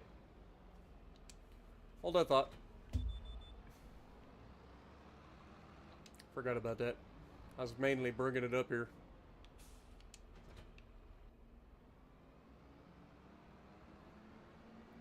I was gonna say, that working width looked a little bit wide. Save real quick. What up, Chris? How's it going? What on the schedule for farming today? Well, we've already done most of the planting at this point. Well, all the planting at this point. We're just finishing up planting season. Then we're going to go forward and try to get into selling season, which is April. We'll sell off all the clothing and stuff that we made from last year's harvest. And then we need to start paying on the loan.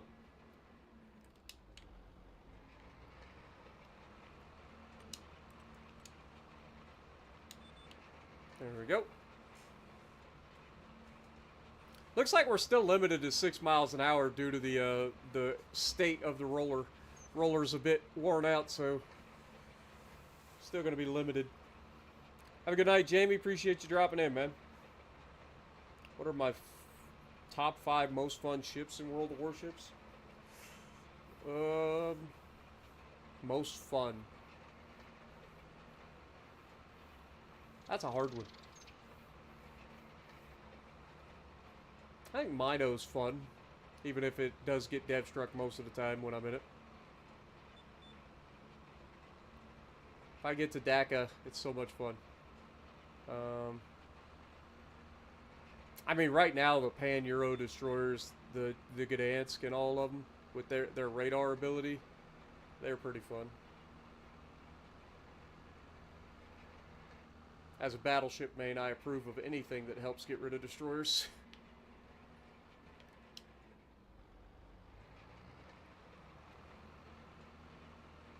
I'll never not want to get rid of destroyers. But Gdansk is pretty fun, so I would say it's probably the most fun destroyer currently. At least in my opinion. Battleship, probably...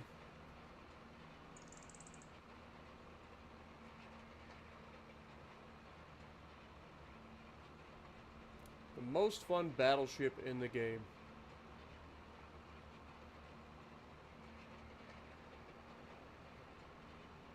That's a tough one. So many good battleships, especially legendary tier. But I think if I had to choose one that is the most fun, it's either going to be Atlantico or Schlieffen. And that is solely due to their terrifying secondaries. But we'll call it a tie between those two. Most fun cruiser, we already said, I think the Mino is probably one of my most fun cruisers that I enjoy playing. Even if I don't say it's the best cruiser, it's still a lot of fun to play. Then again, that new oh, what do you call it? Defense is incredibly fun to play. Those guns just slap the fuck out of everybody. If anybody's dumb enough to give that thing a broadside, they're going to have a real bad time. So, I think the defense is actually a lot of fun. But more than that, if we go, let's see, that's cruisers, battleships, destroyers.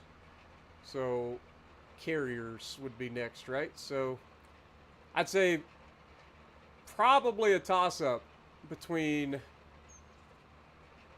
Saipan and Chekhov. Chekhov is so stupid, but it's so fun. And I'm not even a carrier player. I hate playing carriers. And even I have fun in that thing.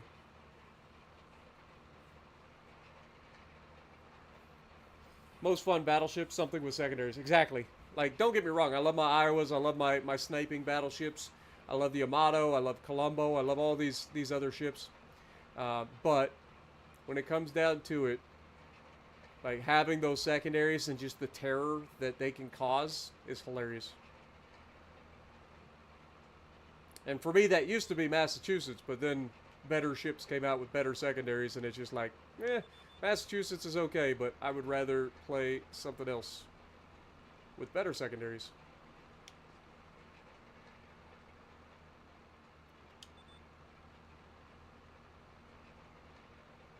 Because the problem with Massachusetts secondaries is it doesn't have a lot of them, and they don't reload particularly fast. They're American 5-inch 38s, so they don't pin everything either. Whereas Atlantico, I mean, those freaking Cheshire guns are disgusting, and they're pinpoint freaking accurate. They could shoot over the moon.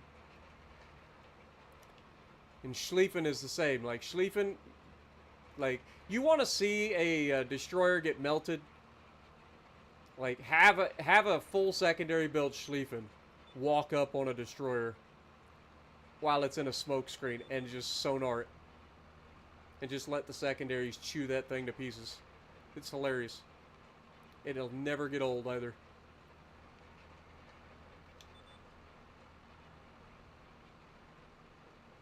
But the Schlieffen has a lot of 150 millimeter guns as well, which is why it does a lot of penetration damage, not just fires. But it also has the smaller guns that sets fires. That's why the German battleships that have secondaries could be good if they actually hit the target. But that's why the battlecruisers are so good, and that is because they not only have torpedoes to help them in a pinch, but they also have the secondaries that hit the target.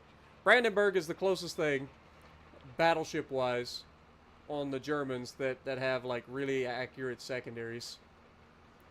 The Grosse Kurfürst doesn't have super accurate secondaries. The Bismarck doesn't. Odin doesn't.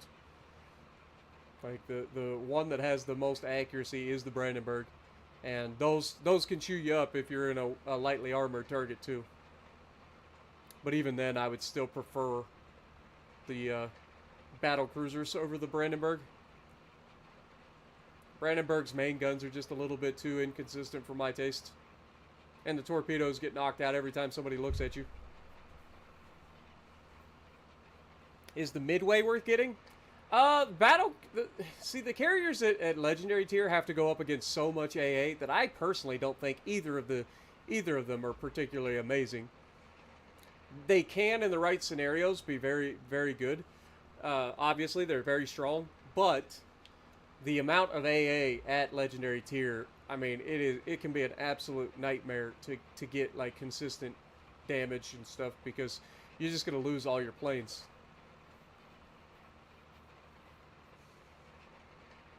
But Midway and Hakuru are both pretty strong at their tier. It's just, like I said, the amount of AA that you go up against. That's why Hakuru is kind of like the better of the two. Not because of its ordnance that it drops, even though the torpedoes are pretty devastating. The thing that makes Hakuru better than Midway is the planes. It has more of them, and they replenish faster. So you just don't run out of planes as quickly.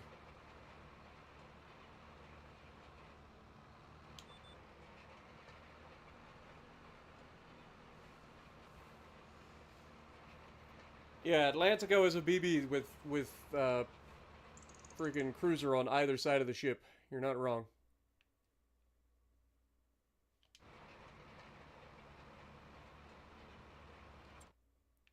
Okay, is he done with that field? He's still working on it. It looks like he's doing a headlands pass, though.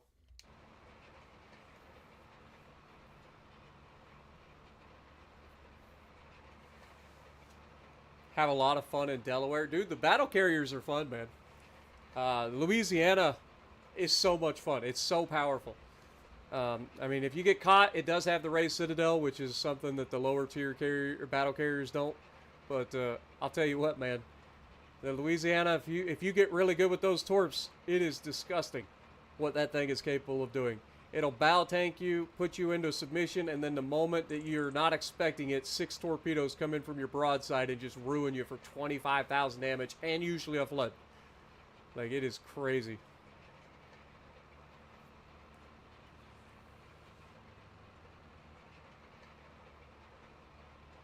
The amount of stuff farmers do just to plant a crop is insanity, and it's worse in real life. Yeah, exactly. I mean, don't get me wrong. Like, they do make money. At least, I mean, most farmers make money, but if you don't, you're not going to be a farmer for very long. All right, let's try to reverse it off to the left here. But yeah, it is a lot of work, and it's just it's a lifestyle, man. That's what like Caleb said in Clarkson. Like, it is a lifestyle. you're either a farmer or you're not, right? Like, most people don't go from not farming to deciding they want to be a farmer, right? You're either somebody who's always been into farming, or somebody like the rest of us who's just not really all that interested in actual farming because it's a lot of work. It's a lot of work.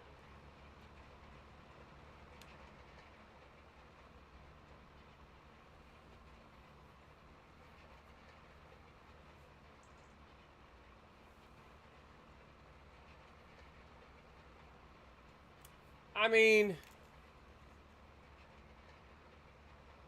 I don't use Joseph Reeves on my battle carriers. You guys know this. I usually run Hoshino to get a faster reload and more consumables, so more heals, that sort of thing.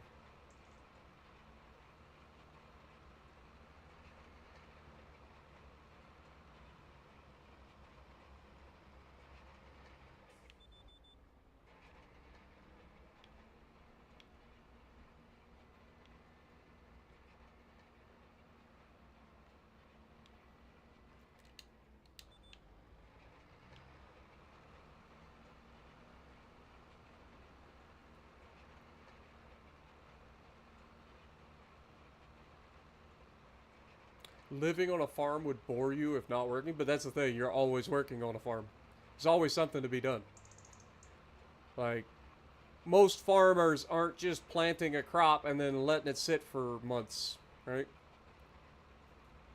Like, you've got sticks, like, you got more than one stick in the fire, right? I don't know if you guys ever heard that. So you've got usually grasslands that you've got to take care of for your animals. You've got different types of crop that get harvested at different times of the year. You got to pay attention to everything that's going on around you. If you've got livestock, you got to manage your livestock. Like, most farmers are always busy. And then when they're not doing all of that, they're maintaining their equipment. Right? Like, when they're not doing all the other work that a farmer has to do, they're maintaining their equipment. They're maintaining their fence lines. They're maintaining the property. They're doing all this other stuff on top of it. Like, it's a lot, man.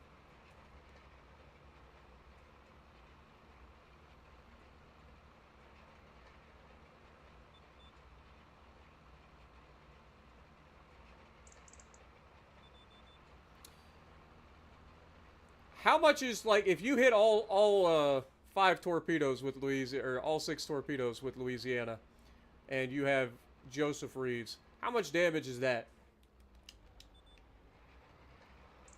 Because without Joseph Reeves, it's like 25,000 damage on average, somewhere in that neighborhood. Obviously, different ships have different torpedo protections and all that, but and saturation can play a part. But a fresh, full drop can usually net around 25,000 damage. Oh yeah, pesticides, you got all that. Like, there's so much. Okay, the AI has finished their job. Let's go ahead and try to get this next field sprayed. I don't know if he's going to be able to finish it. But we'll head over here and do that.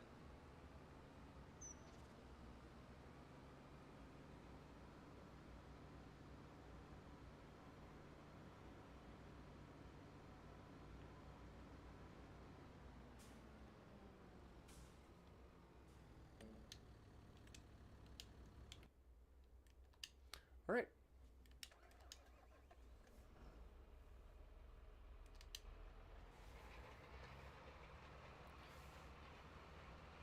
25 to 28. Yeah, so I mean, you're doing essentially the same amount of damage. It's really not a big change for the damage.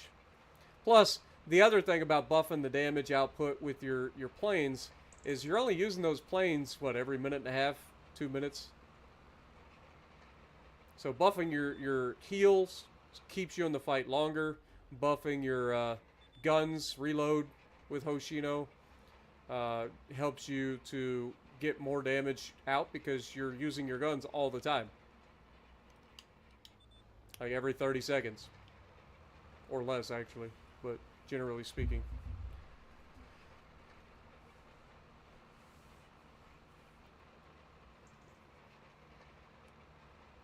Delaware is the tier 8, yeah.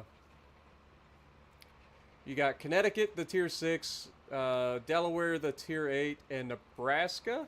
Question mark? Is that the other one? I think it is. I think it's Nebraska.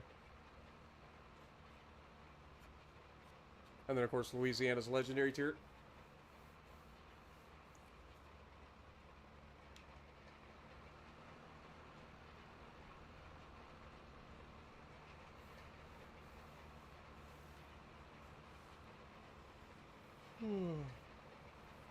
Good lord. I'm starting to get tired, guys. I still got to record my video for World of Warships Legends today, and I don't know what I'm going to record. I don't know what I'm going to record, man.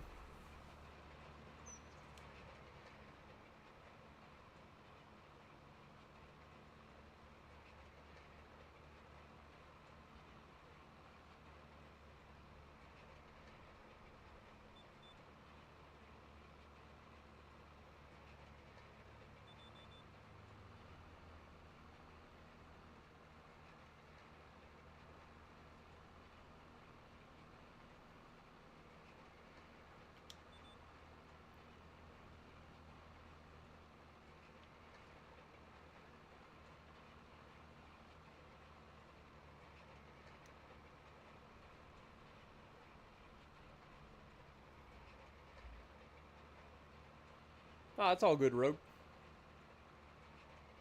Record something in Louisiana. Yeah, but trying to get a video at Legendary tier at this hour, you end up sitting in queue forever. You end up in, more often than not, in a smaller lobby than a full lobby. A lot of super sweats play this time of night, so you end up with raffle stomps all night long. Ain't nothing better than sitting in a queue for 3 minutes, getting into a lobby, and then having your team completely collapse to a super sweat division of 3 people. You're the only one that manages to accomplish anything useful.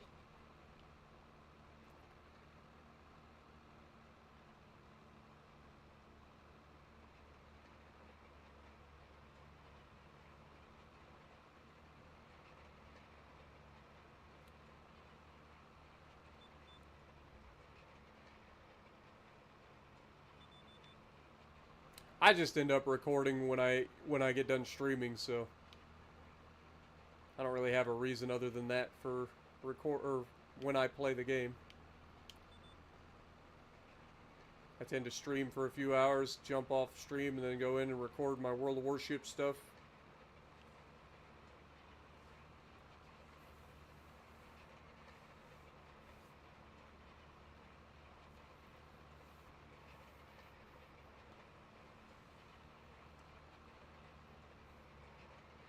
Like, don't get me wrong, I don't mind going against the sweaty division, as long as it's a competitive game, but so often, man, I end up against a super sweat division of like 3 good players, and then my team just gets completely raffle stomped, and it's me versus them, their entire team.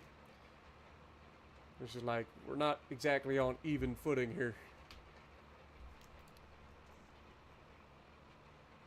If you wait more than a minute, you get pissed. Yeah, it do be like that. Especially late at night.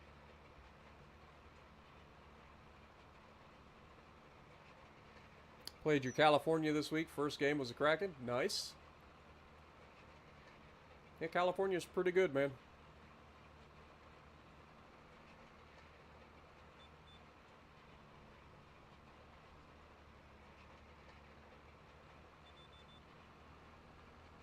Alright, looks like we're going to have maybe 2 more passes.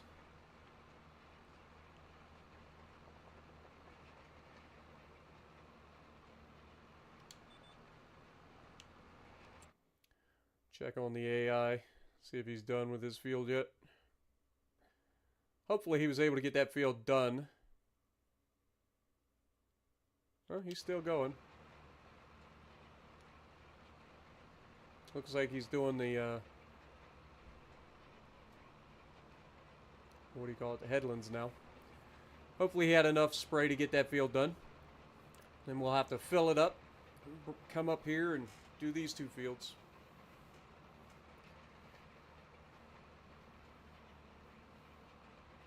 And then we'll be done. And we still got to fertilize, don't we? I forgot about that. Fertilizing doesn't take any time at all, though.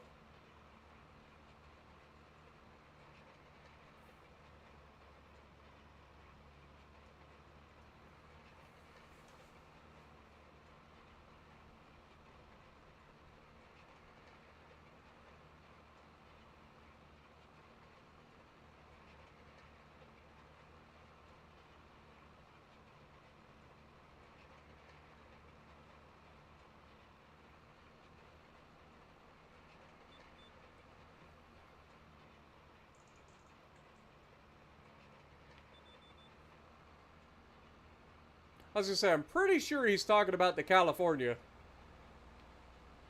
And she is a thick girl. I think we can all agree.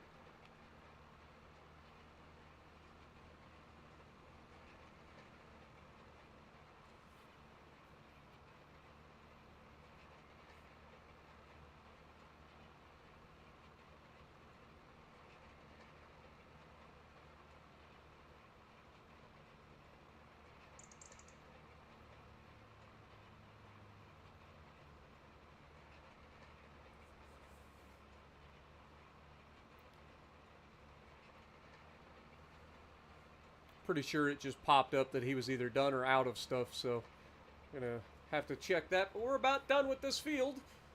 Then we can drop the roller and go grab the fertilizer.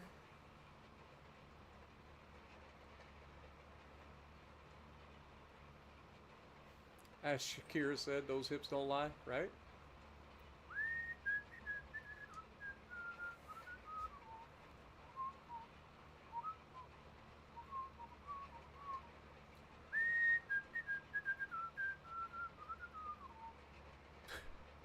You're welcome.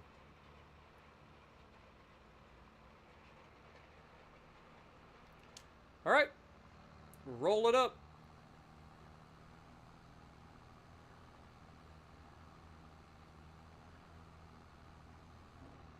Shakira, Shakira. I'm out tonight, you know my hips don't lie, and I'm starting to feel you, boy.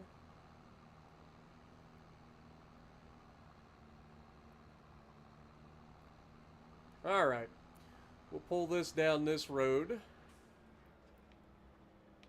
That way it's easy to pick up in a moment. We'll go over here and pick up the fertilizer spreader.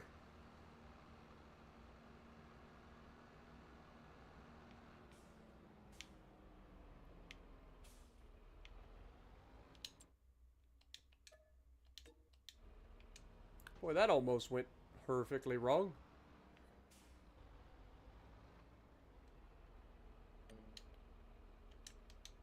All right.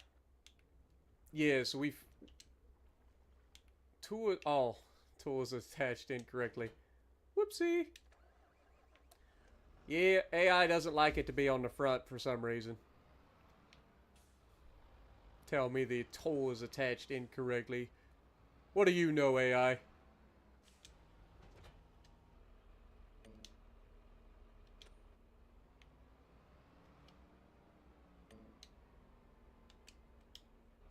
All right.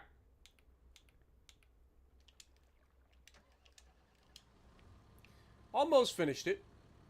Just this last little horseshoe. We'll go get the go fill this thing up. Finish this field. What up, Bumpkin? Good to see you, man. Hope you're having a good night. Don't hump the fence again? Yeah. Yeah, that was a mess. When you finally pick up Farm Sim 25, you're going to make almost a whole map of rice fields. Oh, God. Good luck. Long grain or short grain?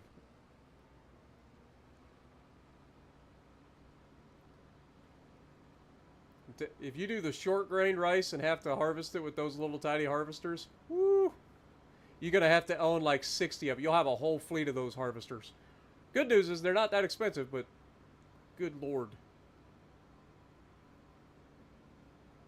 Not to mention all the little planters. You'd have to have a fleet of little planters as well. Otherwise, you go insane. Don't get me wrong. It's really satisfying, and I enjoy the rice, but also you have to flood all the fields over and over again. Oof. Forgot about that.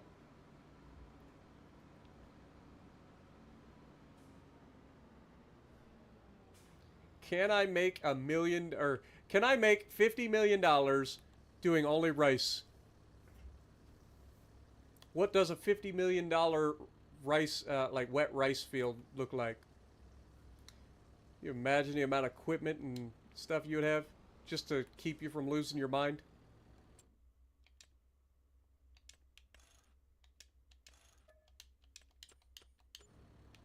I can't believe how much spray we went through.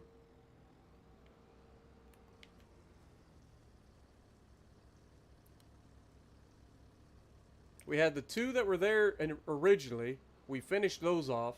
Ordered two. Finished those off. And now we've got this one. These two. Obviously, we're not going to run out of these, but still. It's a lot of work. A lot of spray. Waging war on the wrong type of plants.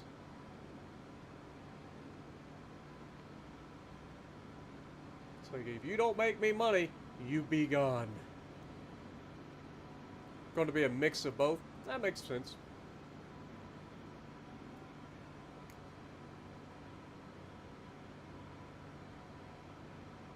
Washington was the North Carolina class, yeah.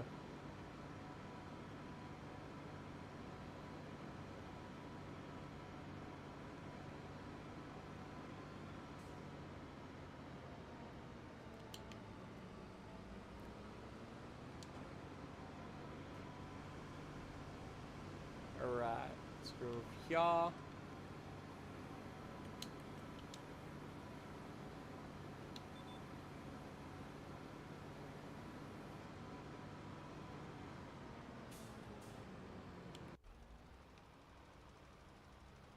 thought it said that the AI was done with their task, but clearly not. Though they are almost done.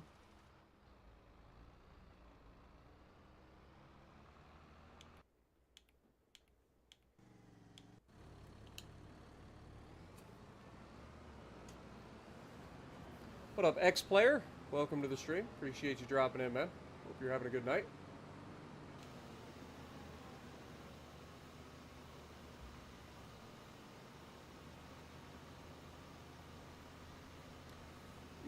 You like my my tree empire, huh? My survival challenge. I've got another episode that'll be coming out today. I just got to edit it down. Each one of those episodes are like 3 hours long when I start, and I have to edit it into you know, a video. Don't get me wrong. I would love to post like the whole thing. 3 hours of just me like driving around. But unfortunately, that ain't what people watch. Otherwise, I'd just stream it. But that series is specifically supposed to help me grow the channel a little bit by reaching out to the audience that just enjoys the videos rather than live streams.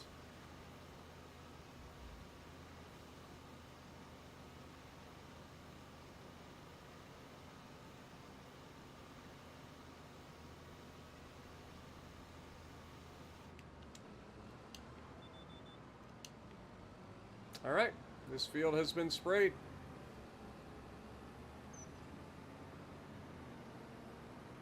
Crazy thing is we're going to have to fertilize all these fields again next month. Fertilizing doesn't take that long. But it's still kind of crazy.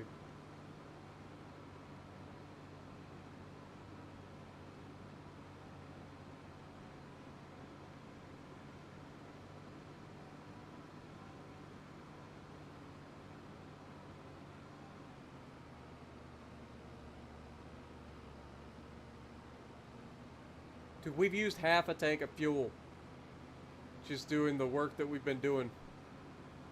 That's crazy.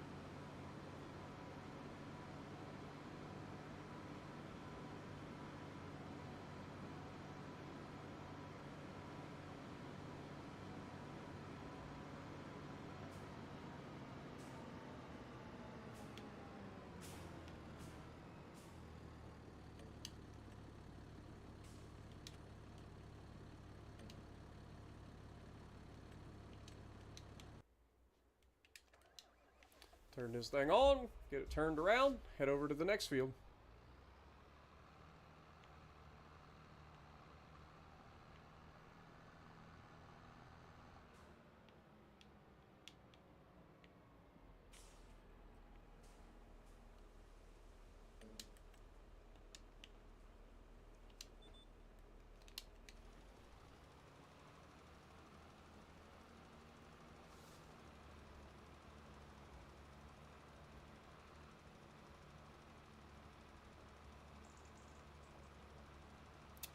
You haven't watched any of the pre-recorded episodes? Yeah, so we did a start from scratch series. So right now there's a lot of tree work being done. Just because that's the quickest way to make money early on. To try to improve. Because everything's so expensive. But yeah, we haven't quite got to the farming side of things yet. So right now we're basically just clear cutting the entire like square that we started on. We've started a couple little projects to help us make money that isn't trees, but for the most part, most of it's been trees.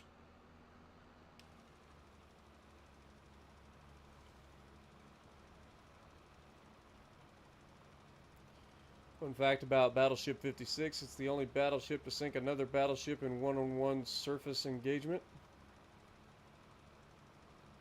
I don't think that's true.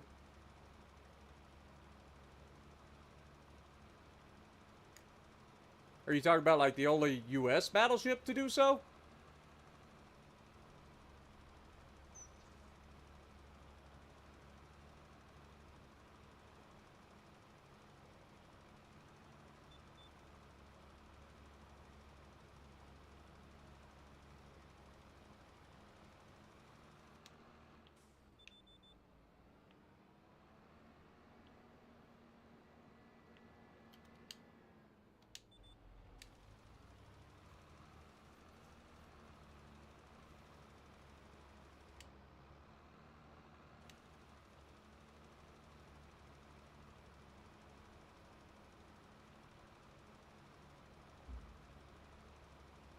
The only American BB. Okay.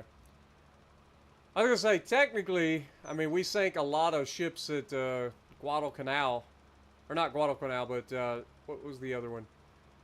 The Spanish. During the Spanish-American War, we caught them in Cuba. The hell am I thinking of? What is the part of Cuba that we had as a province because of it? Thank Guantanamo! That one. Couldn't think of it for the life of me. We caught the Spanish while they were in port and annihilated their entire navy. Sounds like something straight out of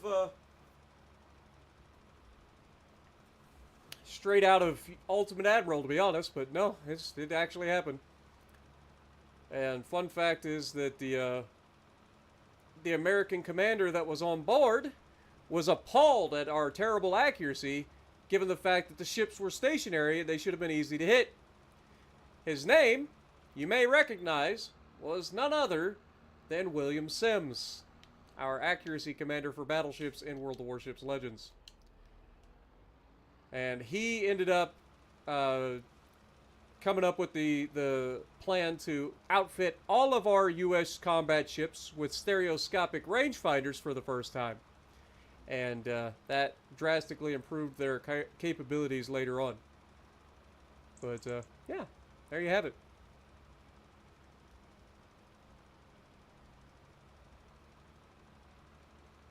Wasn't it William Sampson?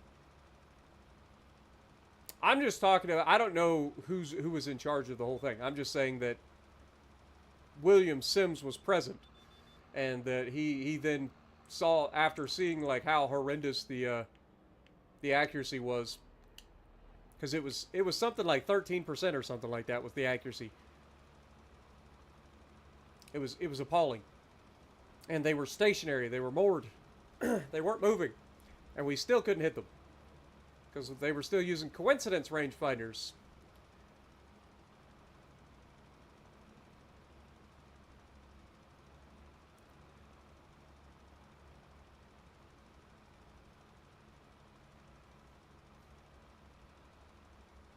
You've been to Guantanamo 17 times, days or weeks at a time?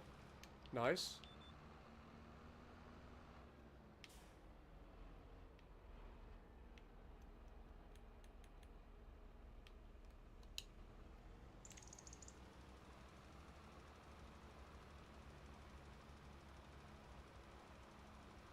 I think if I go one more down, it ends up being a little bit too narrow, and then I end up missing spots, so this will work. But that'll be all of our fertilizing done for this particular month. We'll go forward and do the next one, but we still got to spray this field after he's done with that field. He ought to be getting close by now, I would imagine. Looks like he's still got to do the headlands.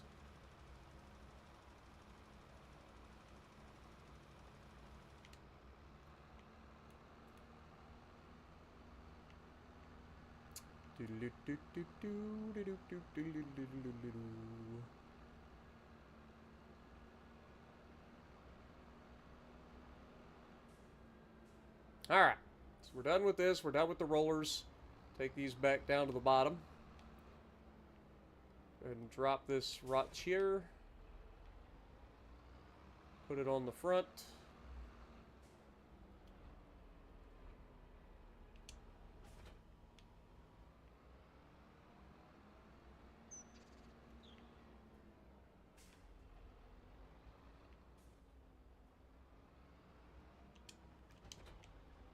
Take it back down to the bottom. Looks like he's on the last headlands pass now.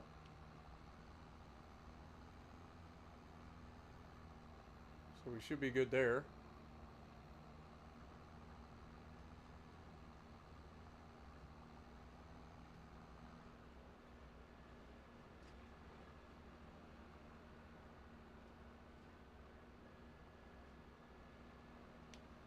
There were no Spanish battleships, but even, I don't know what it all was. I just know it was the Spanish fleet in Cuba at Guantanamo that ended up getting absolute. I think it was Guantanamo that was where the fight took place.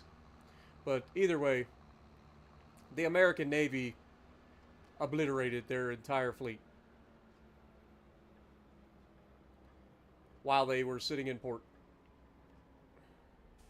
There's no chance that I get to reverse this, right? Because it tries to open, if I remember correctly. It just flexes. We've got the horsepower to shove it. This'll work. That'll do, donkey. That'll do. Alright, now we might as well put the fertilizer spreader in the barn. Oh god, can't see crap.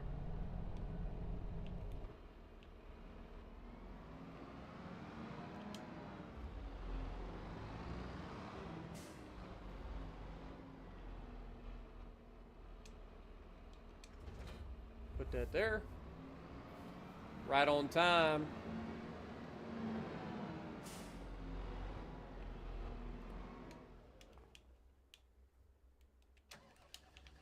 Hopefully we got enough spray left in here to go ahead and spray the next field.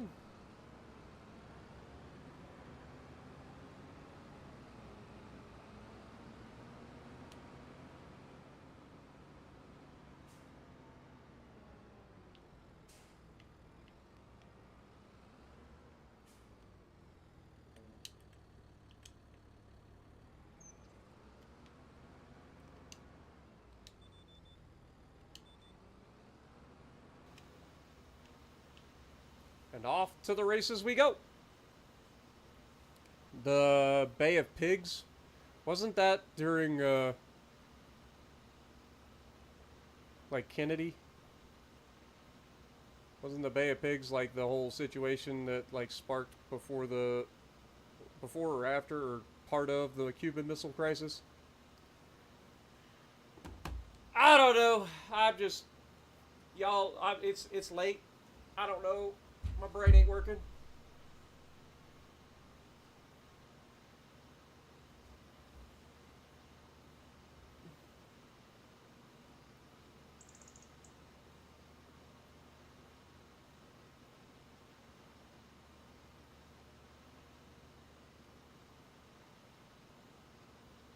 Yeah, see? I wasn't completely wrong.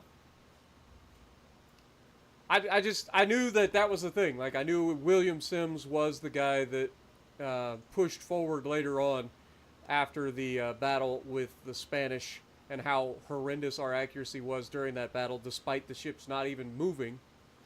That he pushed to get stereoscopic rangefinders put on all United States combat vessels.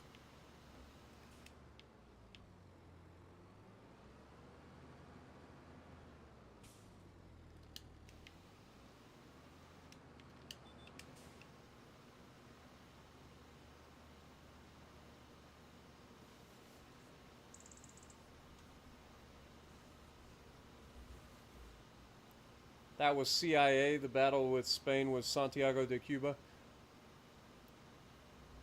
That's what I'm saying. Like, the Bay of Pigs, I'm pretty sure was like with Kennedy in office and like what ended up like around the same time as the whole Cuban Missile Crisis, right? Like, I'm not crazy.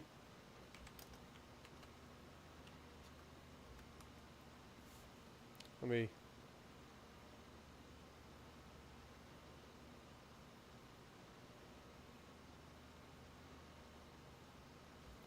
Bay of Pigs is a small bay on the southern coast of Cuba. Was invaded on April 17th, 1961 by approximately 1,400 Cuban exiles organized and armed by the United States and the Central Intelligence Agency. But I'm pretty confident that that ended up sparking the whole Cuban Missile Crisis thing, because then that caused Cuba to then become closer to Russia in terms of their relationship, and then Russia ends up trying to store nuclear missiles in Cuba, and then, you know, that was when Kennedy was in office, of course, with the Cuban Missile Crisis.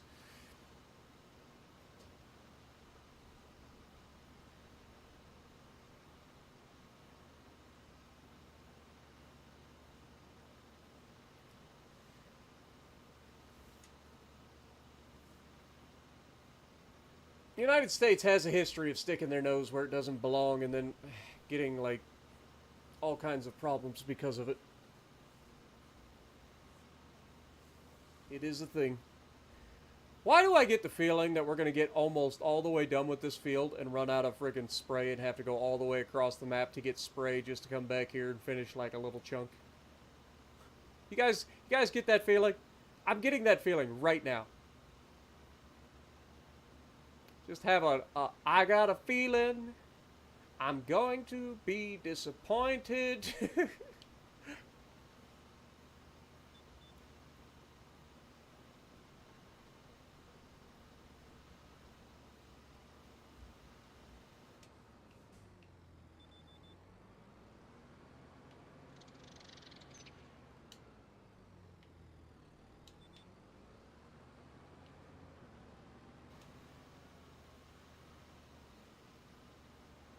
It's a good angle.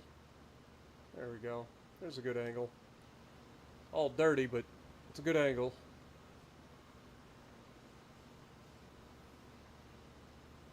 FDR did attempt to keep the U.S. out of World War II.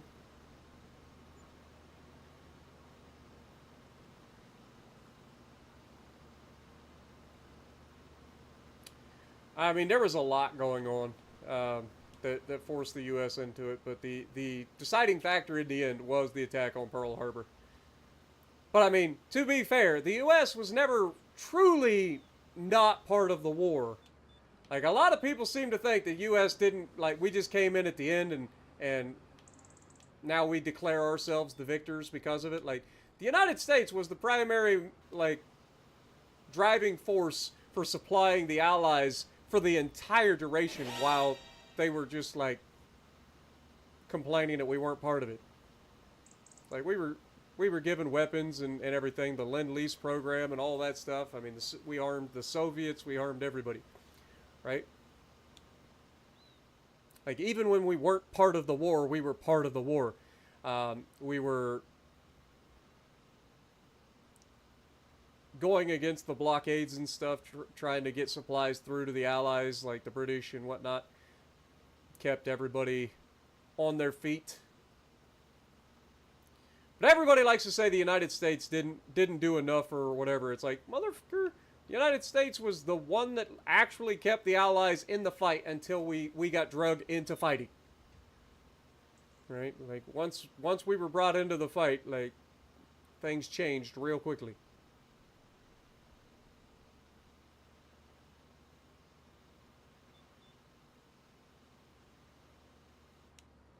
And even then, we didn't start fighting the Germans right away. Like, even when we joined World War II, we were just going to fight the Japanese.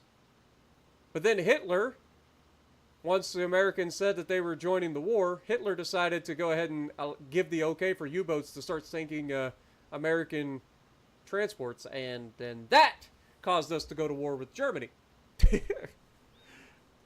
I'm pretty confident that I got the timeline there correctly. I could be wrong. Trying to remember all my history through my brain cells. I got 2 brain cells and they're kind of focused on the farming at the moment, but now y'all got me talking to history.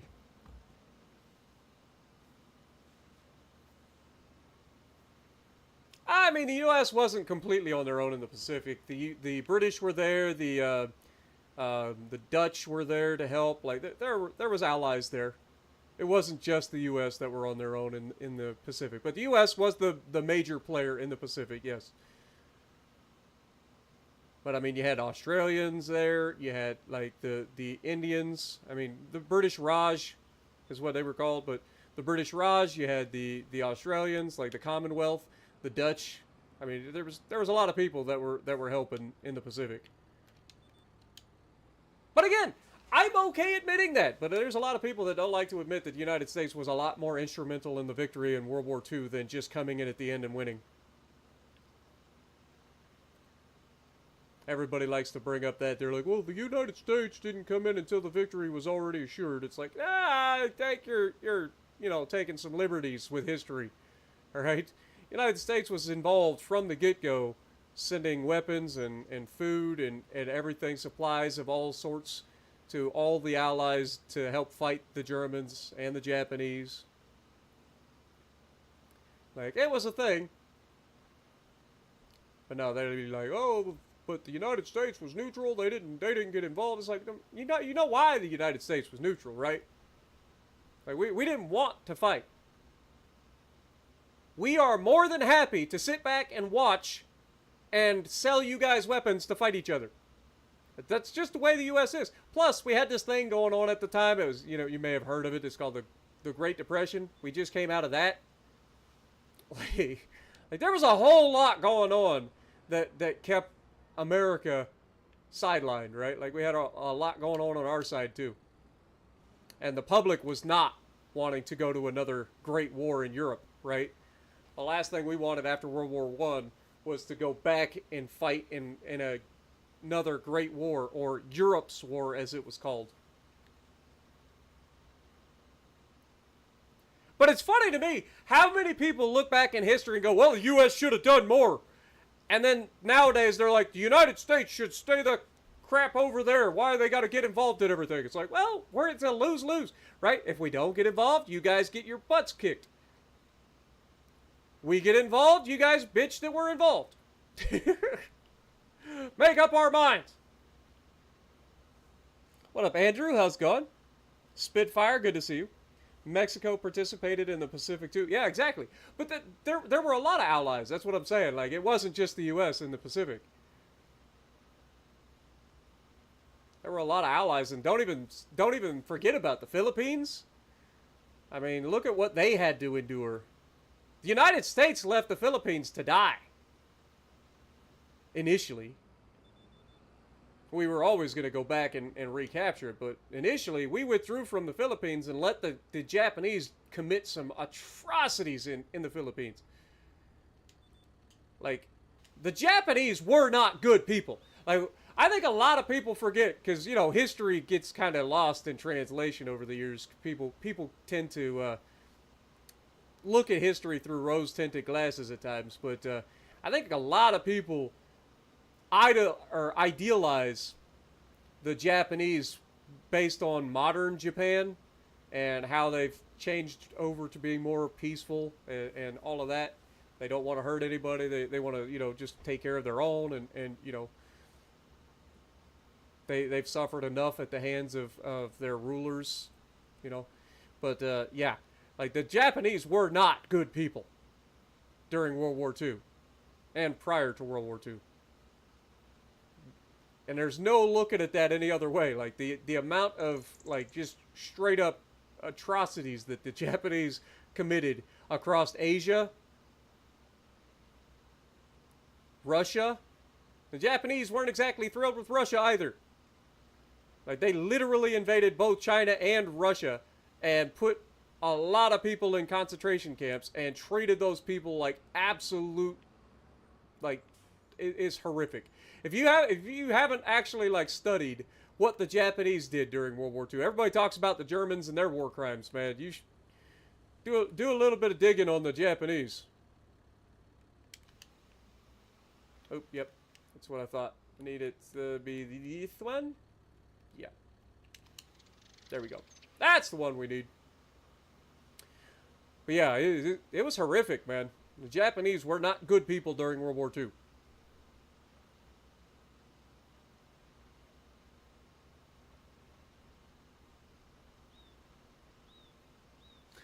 Yeah, the Philippines toughed it out, but there was a lot going on there too. I mean, the United States, while we did withdraw, we also had some soldiers that were stuck there and had to fight their butts off too.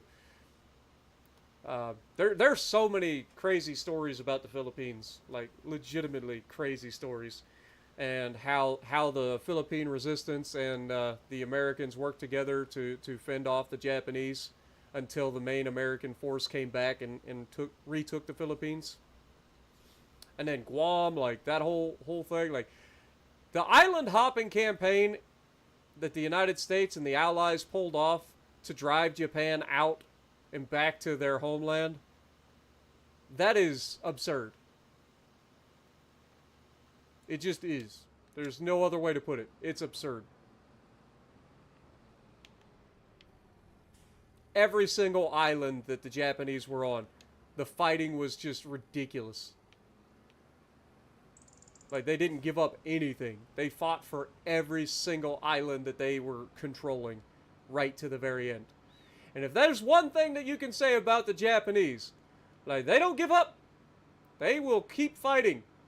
Even after the official surrender, there were Japanese troops that thought that that was a lie. They thought that it was American propaganda that the Japanese had surrendered. And so they refused to give up even after the war. They refused to stop fighting. Hey, you got to give them credit where credit is due. But yeah, it's crazy. World War II was crazy in general. Like, there's so much to learn from it. And so much that gets repeated throughout history that people just don't ever learn from it. I don't understand it. Like, it's already been done. We've already seen what happens when you do these things. And yet, people forget. And if you forget history, you're destined to repeat it. Let's put that down right there. Flip this thing around.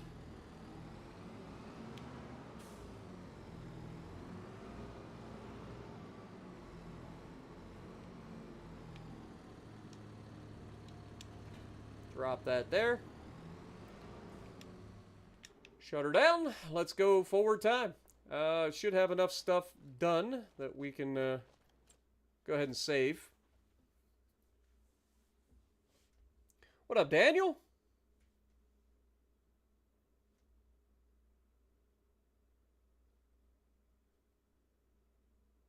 Have a good night, Fenrir. Appreciate you dropping in.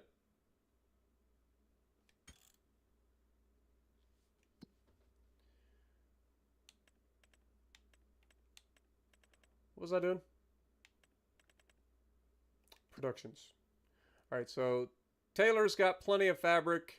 He's actually caught up, so that's good. So that wasn't too bad for us. We are officially out of wool. So we can go ahead and turn that off. The cotton is still being produced into fabric.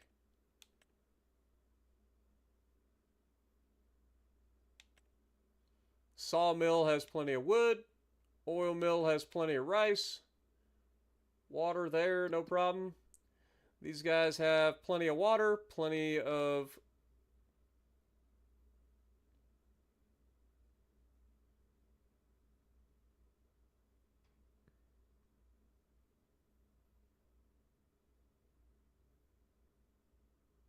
Oh, I was trying to read what that was. But yeah, they're doing just fine. We currently have how many animals?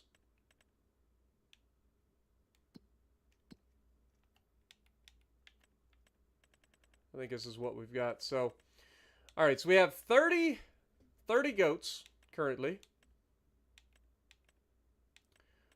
We have 10, 20, 30, 40, 50, 8 sheep. So I think it'd be a good idea to go ahead and sell off our original 10. Are we at max capacity yet? Let me double check. I feel like I do this every time, but I need to double check. I think we are. I think we're at max capacity for it. And if we are, I think it's time to start selling the old animals off so that we can get some new in there. Plus, we make money off of selling them. $875 a head. Not too shabby. Not too shabby at all, man. So yeah, we are at 88. And how many can it hold? 88. That's what I thought. All right. Well.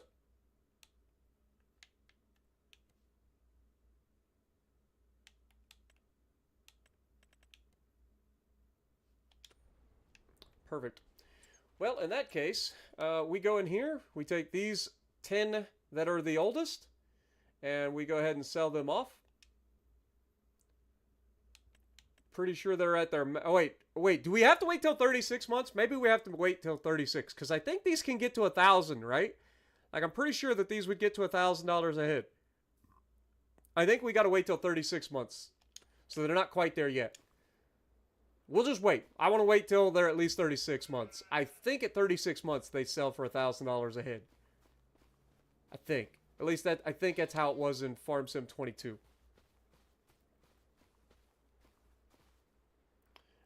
Been playing several nights.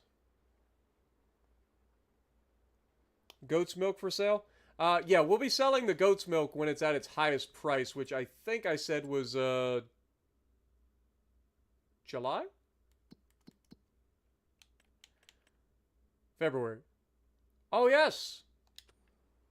February it is. How much do we currently have of goat's milk?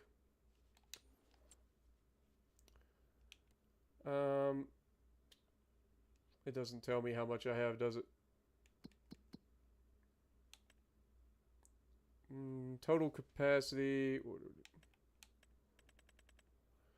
It's not going to tell me, and I didn't look. God bless America. I think we got 2 pallets. I think one's a partial pallet, the other's a full pallet. We'll check. So yeah, this is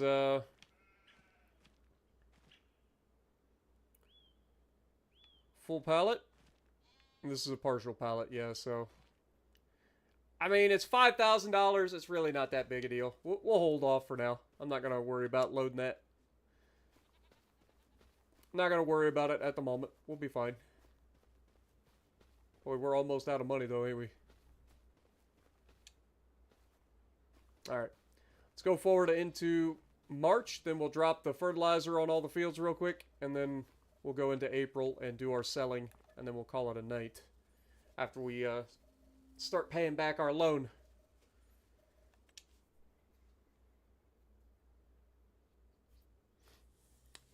Rice oil is in June, yes. So we won't be selling the rice oil today. But we will be selling our clothes in April.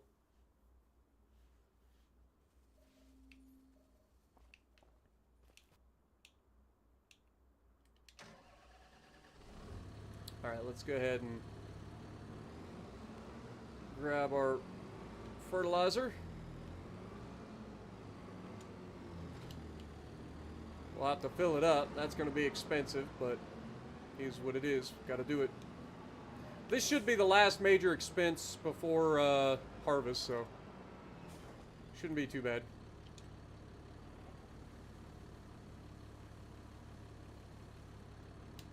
And we should have plenty of money to do it.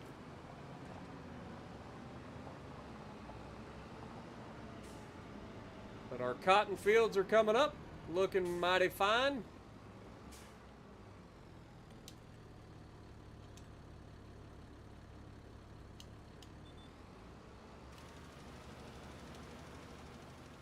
Should be able to do this pretty easily.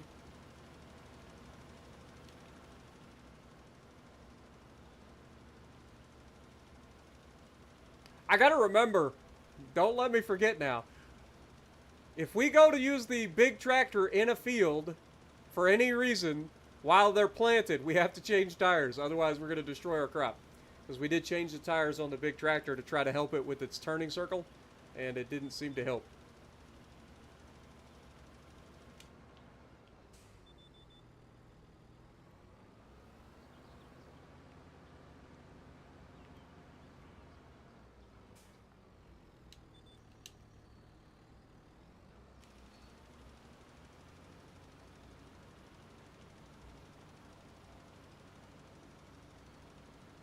But it shouldn't take us very long to get everything fertilized real quick, and then we'll be able to go forward into April. Alright, Rogue, you have a good night.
Alright, this field's done. Moving on.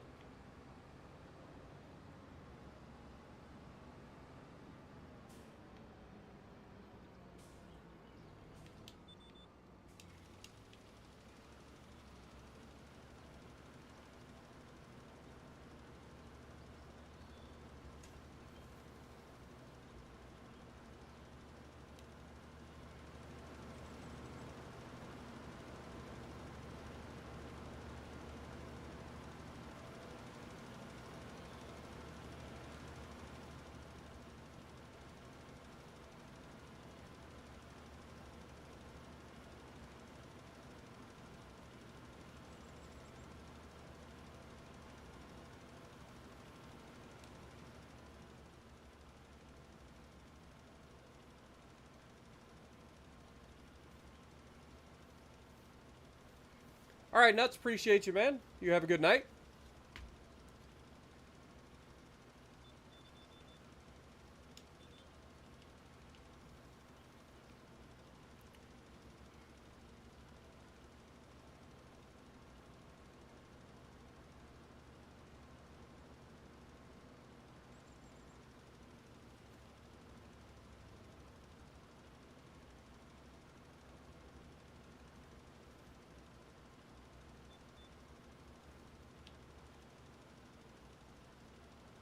I like when we do the fertilizer on this field, because for once it actually allows you to just use the auto drive for the entire way instead of having to constantly change it.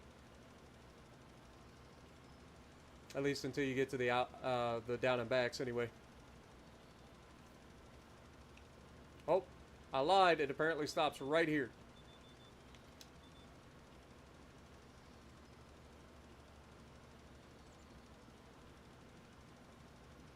Apparently I lied. All right, Daniel. Well, you have a good night too. Appreciate you guys all dropping in.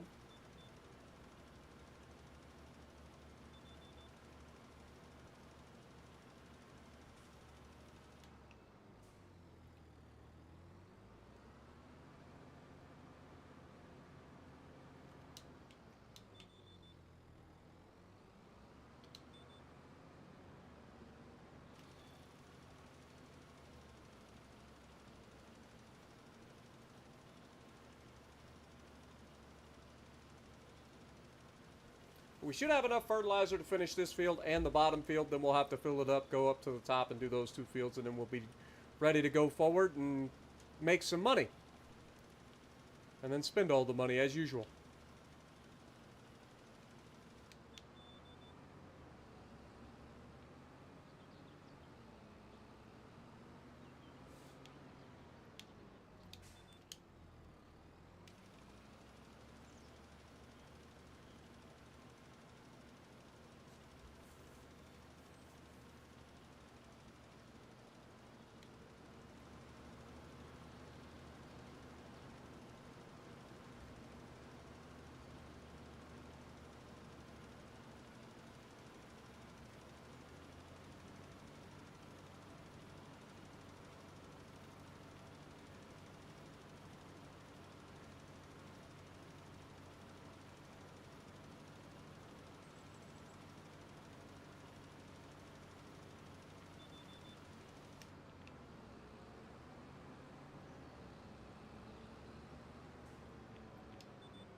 Do do do do do do do do do do.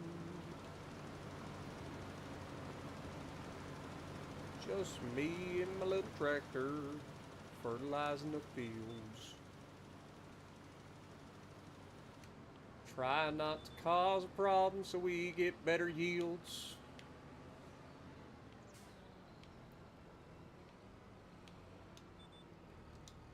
Making up a song on the fly is kind of difficult. So I just go back fertilizing. I don't have a rhyme. You know you're tired when you start making up songs.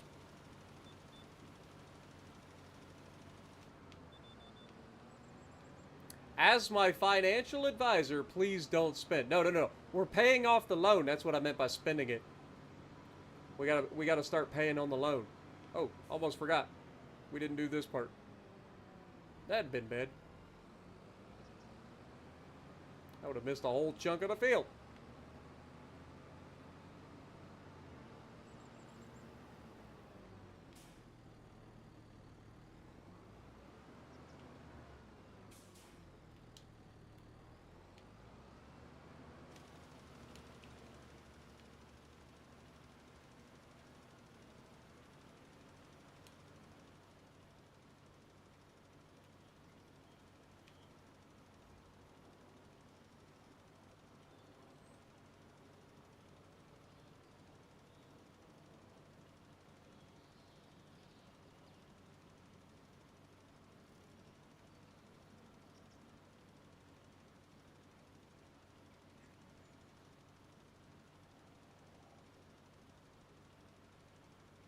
Good morning, Edgar. Appreciate you dropping in. Hope you have a great day.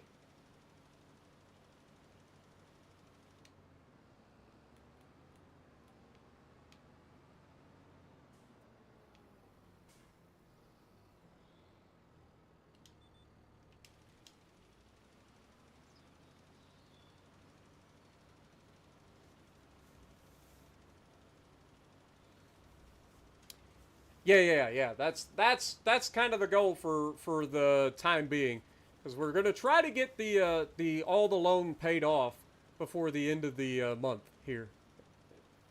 We have $1.575 million loan.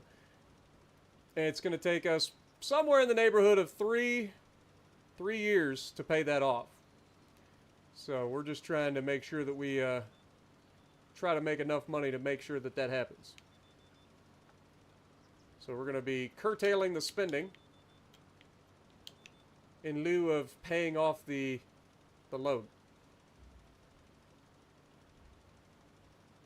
You work from 3:30 to midnight? Well, I appreciate you dropping in, man. Sounds like you are a second shift worker. Been there, done that. I've worked all the shifts, but I prefer third shift myself. I like the night shift. Less bosses around to be annoying.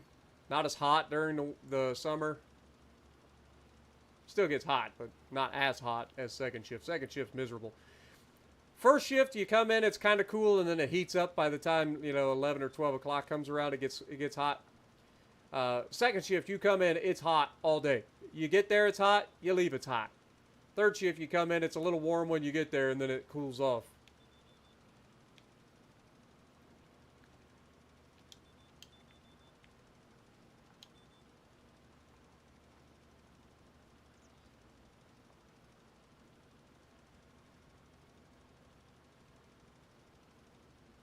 Okay.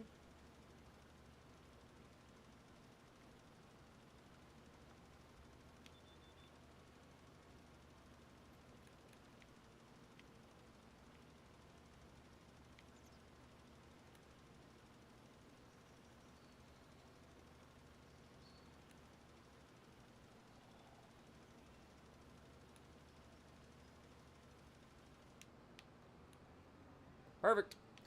All right, 2 fields to go. We'll stop by, fill this thing up, and be bankrupt. At least until we sell next month.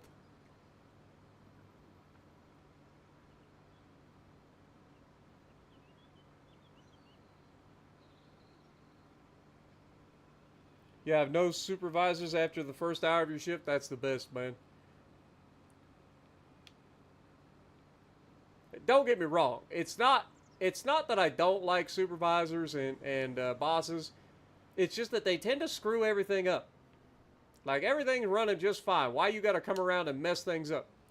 I swear, that's half of their job sometimes, is to just come in and mess with things just for the sense of trying to screw everything up for everybody else.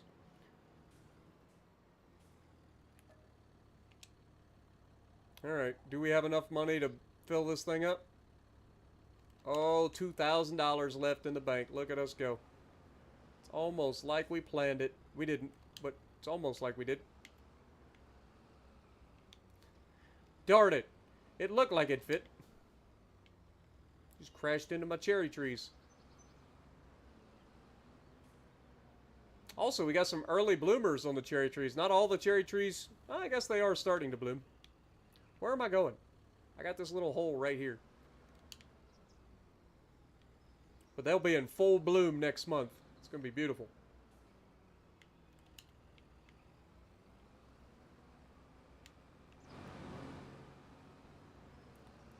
Alright, let's see if we can get this thing to do a sky wheelie. Sky wheelie! Woo! All the sky wheelie. Another one. Yeah, this thing just wants the sky wheelie everywhere now. What up, Robert? Good to see you. Appreciate you dropping in. Hope you're having a good day as well. Typically have an herbal session on the clock. Well, that doesn't sound like something you should be doing.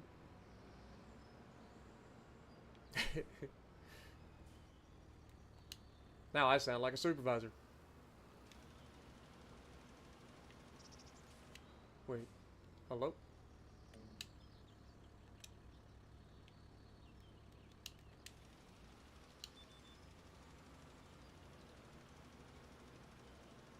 There we go.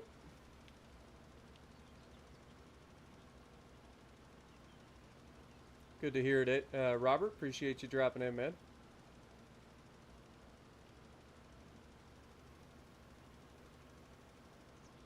As an armed security guard, you love to work in the night shift? I bet. Pretty quiet, I would imagine. Unless something goes horribly wrong, and then you're actually needed.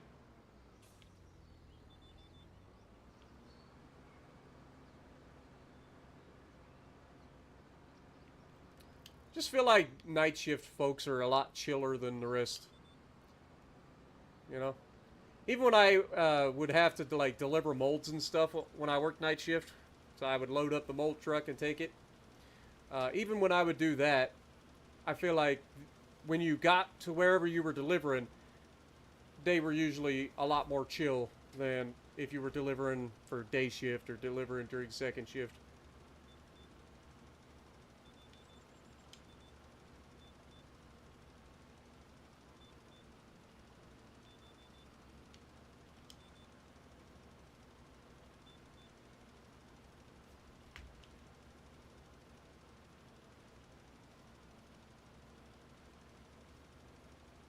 Hope to get back to that work. Nice.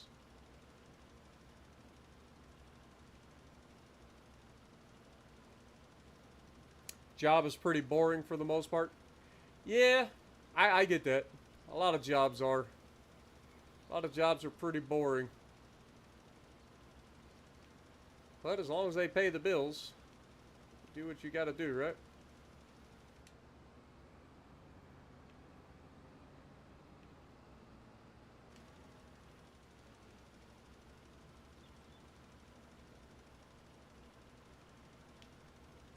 The moment they stop paying the bills, we find another job.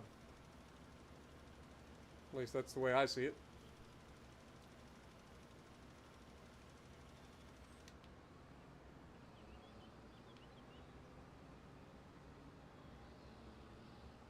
I don't know what happened to this little spot here. Apparently we missed a spot.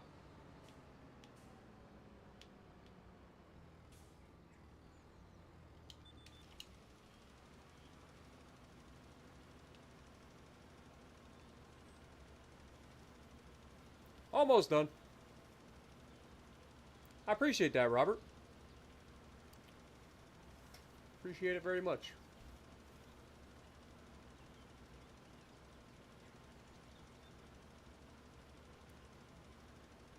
Nice. Yeah, I'll be honest, like I enjoyed working third shift, but I had this unusual thing that just my bosses where I used to work, they just loved to fuck with me. They just couldn't help themselves. It's like I had a bunch of people that would go out of their way to complain that I wasn't doing my job, and those people had no idea what my job actually was. They just wanted to get me in trouble because they were mad that I was so good at my job that I could do my job and have times where I wasn't actually having to do much. And, like I said, it was hot in that place because it was a place that done like screen printing on glass bottles for like vodka and stuff. So you had these gigantic ovens that were always on. And so during the summertime, it was brutal in there in the summertime.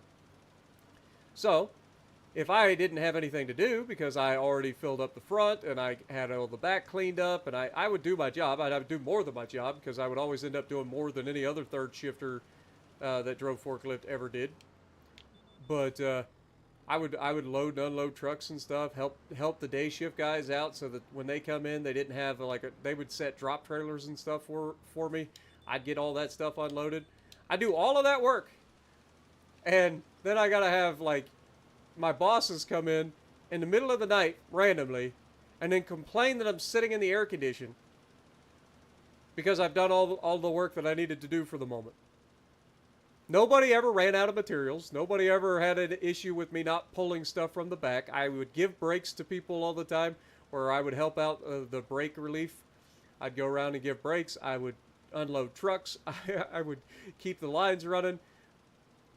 No other third shift or forklift driver ever had to do that. But that's all stuff that I would do while I was there. And then I still had the bosses come in and start complaining that I was constantly in the office. It's like, dude, what do you want from me? I'm doing all of the stuff that I need to do. Like, as far as I'm concerned, like, y'all can just go yourself. Right? Like, if I'm doing my job, like, if I'm not doing my job, if my stuff isn't getting done, and you want to complain then, absolutely, by all means. But if everything that I'm supposed to be doing and then some is getting done, then just shut up and let me do what I'm doing. It's clearly working. I hate that about bosses, man. I really do. Like, I'm the kind of boss that leads by example. Like, if I'm in charge of people, I lead by example. I get all my work done, and then I take it easy, right? There's nothing wrong with taking it easy if you got your work done. Now, if you ain't got your work done and you're taking it easy, that's a different story. Then we got problems. But if I got my work done, the bosses need to stay the heck out of my business. Because as far as they're concerned, everything's working just fine. So why do you care that I'm sitting in the office for extra time? Like, who cares? I always hated that. Hated that. What up, Aaron? How's it going?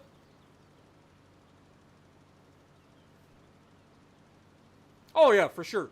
It's always the best workers that get in trouble, because the best workers are the ones that they know that if they get on them, they'll do more.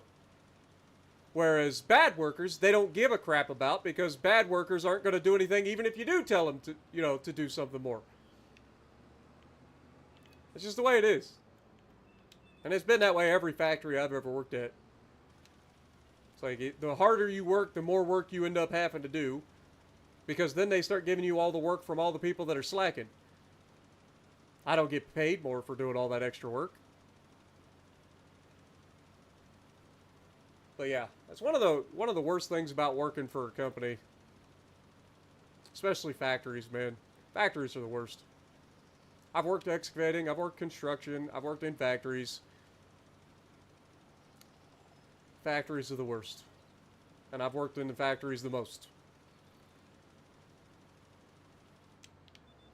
Because not only do you have to deal with bosses that just like to mess with stuff just for the point of messing with stuff. No other reason than that. Just they like to mess with stuff. Not only do you have to worry about that, but you also got a bunch of useless little turd waffles that have nothing better to do with themselves than try to make everybody else around them miserable. So they'll look and try to get everybody around them in trouble. It's so dumb. It's like, dude, you got enough time to worry about what other people are doing. You ain't doing your job. That's all I'm saying.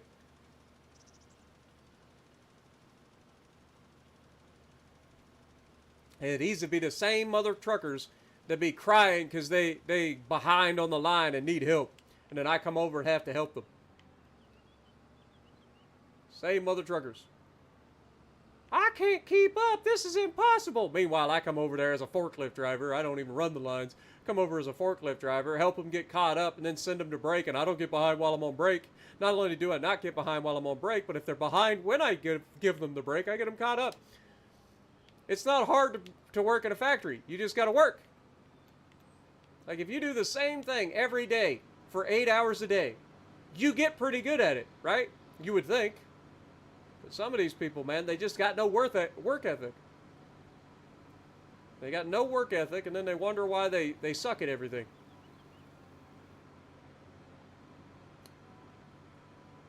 What up, Dr. Van Gelder? How's it going?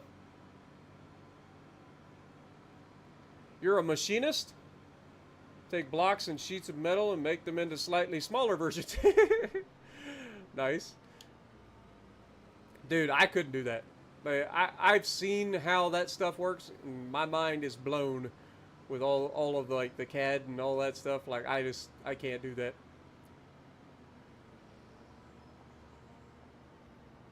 But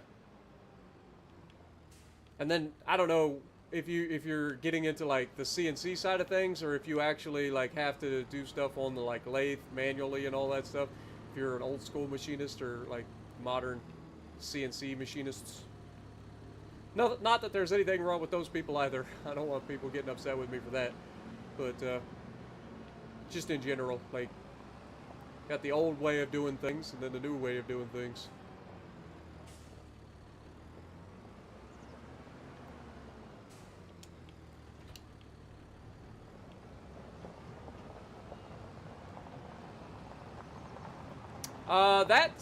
That was not a seeder. That was actually a fertilizer.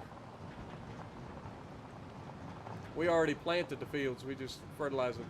But we should be able to go up here and get ready to pick up the bales.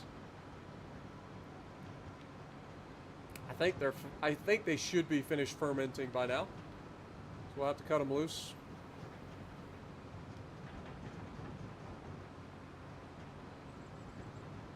I want to try something. I don't know if it's going to work, but I want to try it. If I don't cut the bales, like if I don't cut it, and I put this thing in operating position, will it just yoink the bales out of the wrap? You don't know until you try, right? Ah, the bale is not supported. Yeah, I figured. I figured, but it is officially...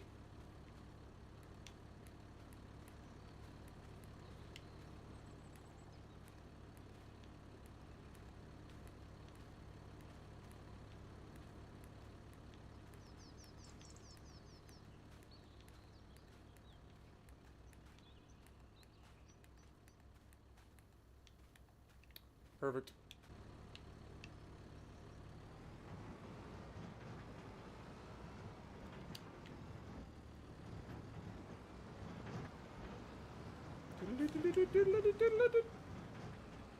I ain't gonna lie, that's pretty satisfying to watch that thing just slurp up all those bales back to back like that. Pretty satisfying. Now the real question is whether or not I can manage to put these down here without knocking any of them over. I have a tendency to knock stuff over. Oh dear Lord. I didn't mean to do that, but at least we managed to go around it.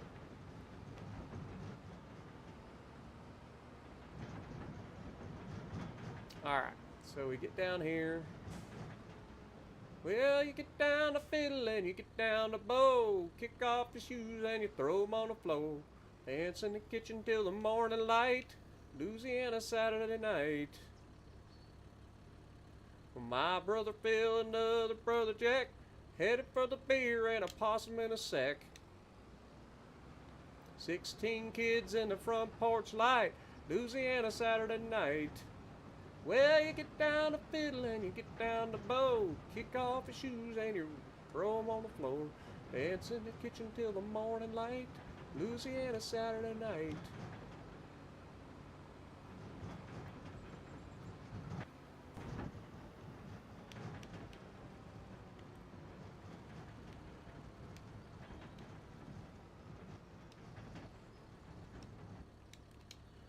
Perfect. Slurp them up. Beautiful. My brother Bill and another brother Jack head for the beer and a possum in a shack.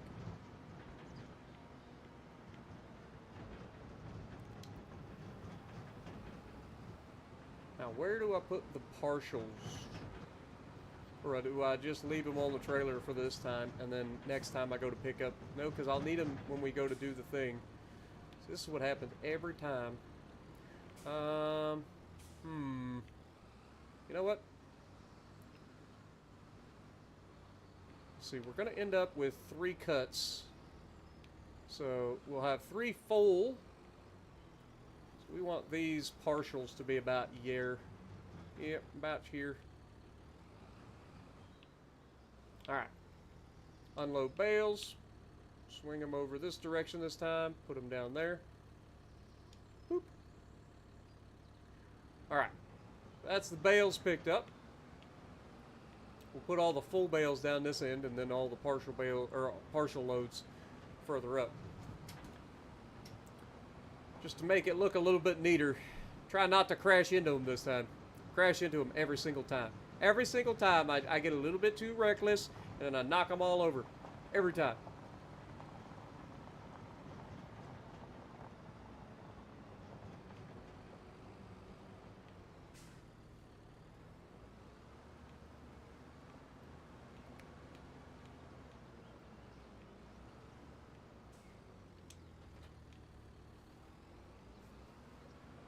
Alright, now we go forward until next month.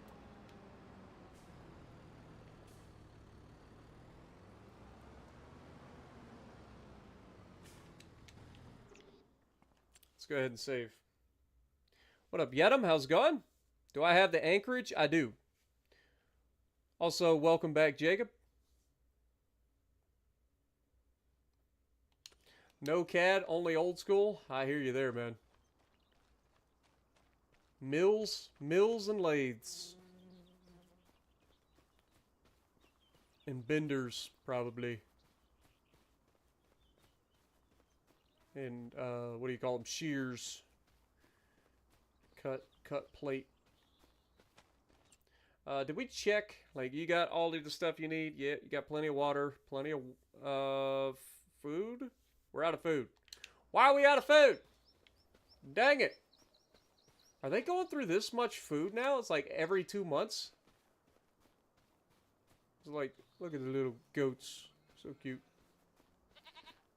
They going through a bale every 2 months now?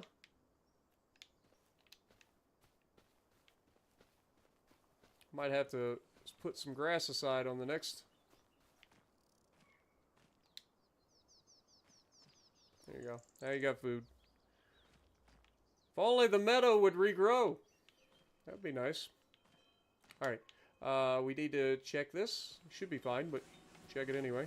Yep, still 8,000 liters, so we're good there. Good. Pick this up, move it out the way. Put this over here. Pick this. Oops. Wait, I actually did have it? Hello? Pick it up.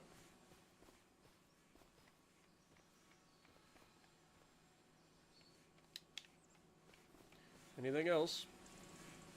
No. Perfect. Alright, and I know this is good, but we'll move this pallet out the way too, because this will get sold in June.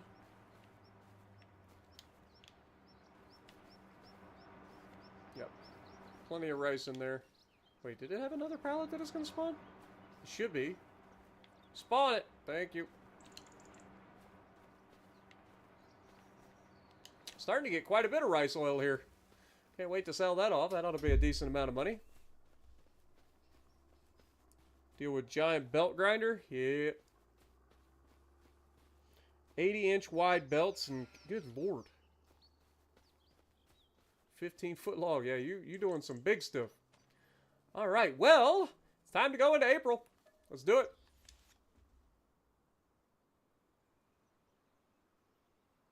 Now, obviously, we're not going to be able to do everything in April today because we got to do like the rice field and all that.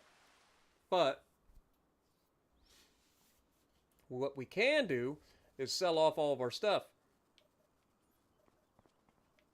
Apparently, we're full of wool, which means we're losing money. Holy wool, Batman. And goat's milk, too. Good lord.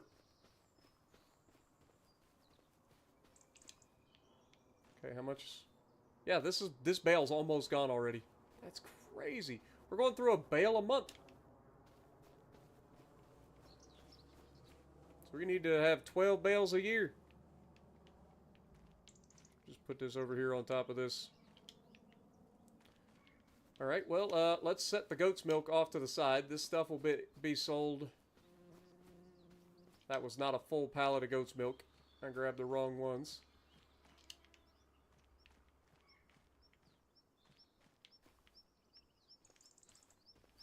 We put this stuff over here.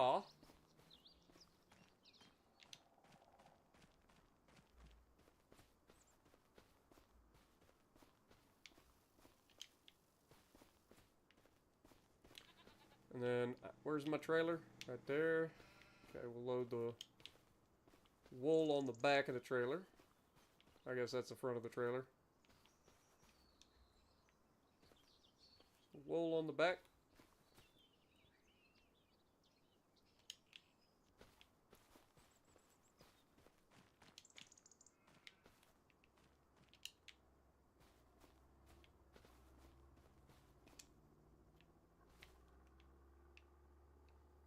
Also, I like how some of the pallets are different colors. Like, you got a brand new pallet, and then you got, like, an old weathered pallet. It's been around a bit. I like that. It's more realistic. You're not buying new pallets all the time. Most people. Pallets are expensive. These are Euro pallets, too. These pallets probably cost, you know, $10 or $12 a piece.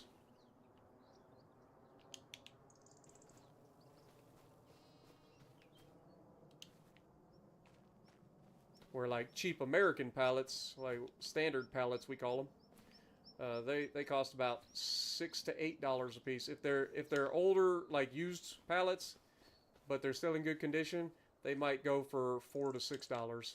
But brand new, they're $6 to $8. And of course, you can spend more than that depending on the strength that you need. Alright, wool is taken care of. These guys have what they need. These, we've got plenty of wood in there. Let's pull the plank.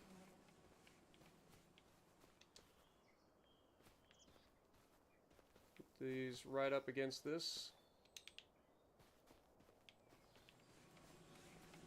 This is a beam.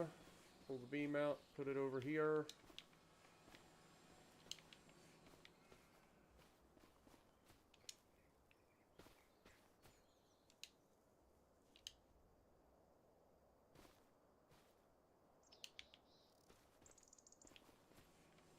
Yeah, I ain't gonna lie. I'm so glad that this mod came out so quickly. The liftable pallets and bales, because having to use the like pallet forks on a front loader tractor is rough. Because they get stuck in everything. They get stuck in the ground, then you got like full-on tractor Olympics trying to like get the freaking tractor unstuck. If we had an actual forklift, it probably wouldn't be so bad, but we don't.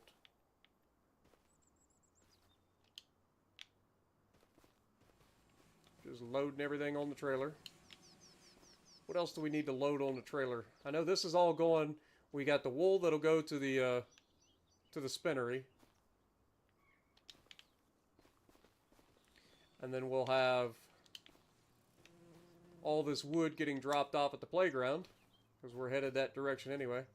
It's kind of perfect that we ended up with like the perfect amount of stuff to fill up the trailer without stacking anything. It's going to be our neatest looking trailer yet, I say, as I almost screw everything up.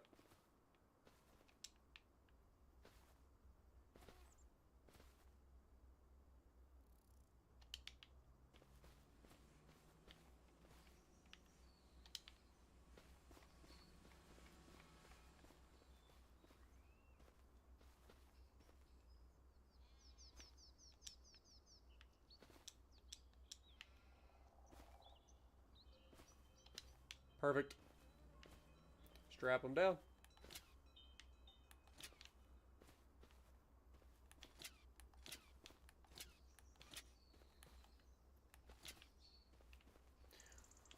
Alright, well this front piece didn't get strapped down, but hopefully it locks it in place. Let's get the Valtra. Time to do some deliveries. I'm gonna have to fill up on fuel again. This thing runs out of fuel so quick. And look how much damage it's taken already. Like, I know we put a couple of hours on it, but good lord, man. And then the price. This is why I don't repair things, because the price it costs to repair and the amount that you get out of, like the hours that you get out of it, just aren't worth it. Like, it ain't worth it. Also, look at those beautiful, beautiful little freaking cherry trees, man. The cherry blossoms look so good, so good.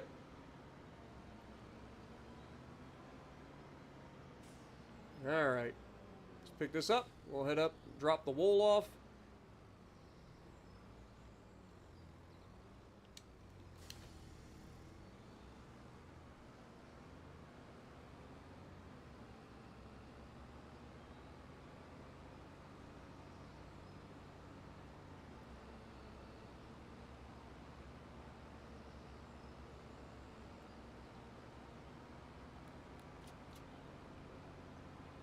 Just make sure everything's locked.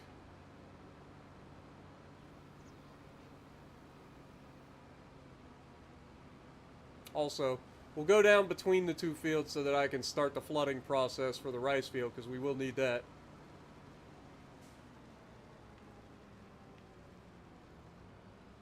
It is already cultivated, so go ahead and start the flooding process.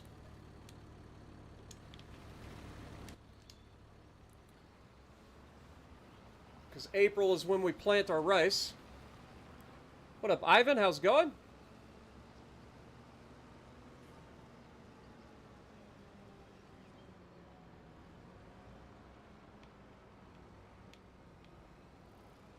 So yeah, there's different styles of pallets. Euro pallets are actually a little bit smaller than standard pallets because they're measured. Well, first of all, they're measured in metric, but they are a little bit smaller than a 40 by 48 standard pallet that we are used to here in the U.S.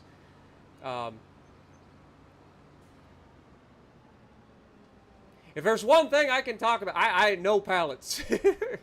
As a person that's constantly had to deal with pallets and different sizes, and I had customers across the world, and also suppliers from across the world.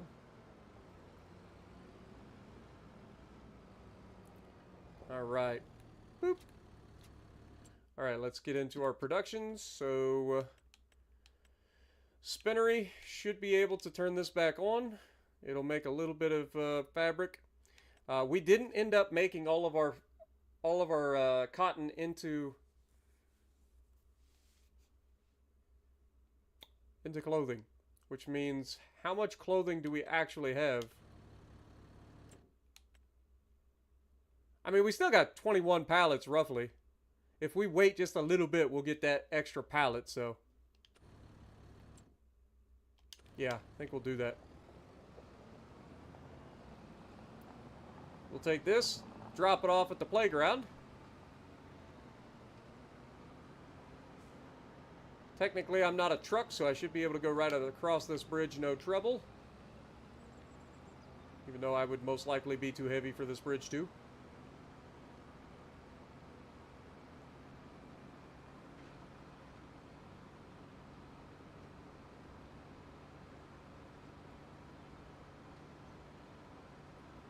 Glad to hear that, Ivan. Yeah, Chet pallets are different. Chet pallets are their own thing. You also have Pico pallets as well. Chet pallets and Pico pallets are heavy-duty pallets. They're usually made of oak.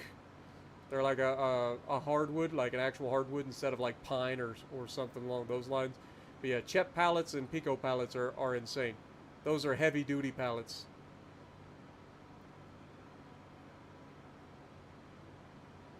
€25 each? Yeah, that's what a lot of places will charge. But that ain't what they're paying for the pallets. I was telling you what we had to pay for our pallets. We'll charge you more than that when we end up giving or like selling our product or whatever. We'll charge you for the pallets, and you're gonna get charged a premium for the pallets because they make money at every step, right? So they're gonna make money on selling the pallet to you, on top of making money off of selling their product to you. That's just economics, brother man. But I believe it.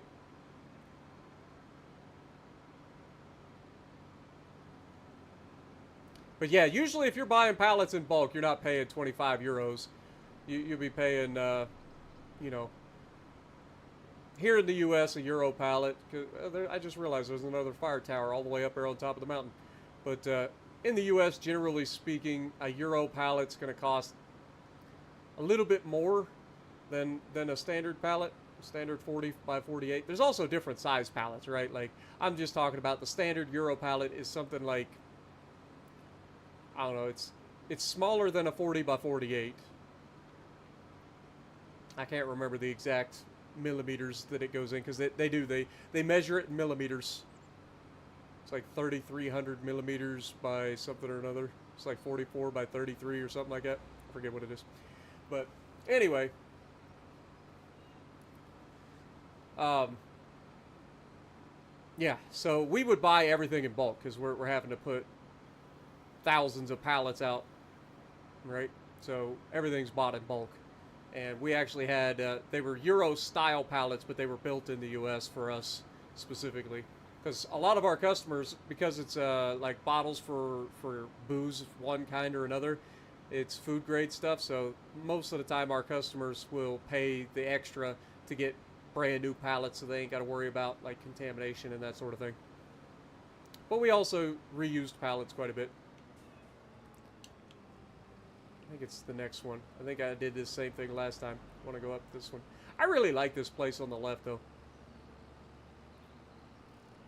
This place right over here. It looks so good.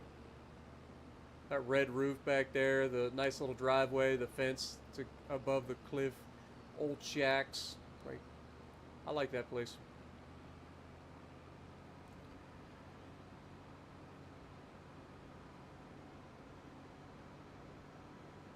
Yeah, so what you're calling a lost cam pallet is what we would call a Pico pallet. Here in the U.S., the red ones are Pico, but they're essentially the same thing as a CHEP, just a different company. A little bit smaller than a CHEP pallet.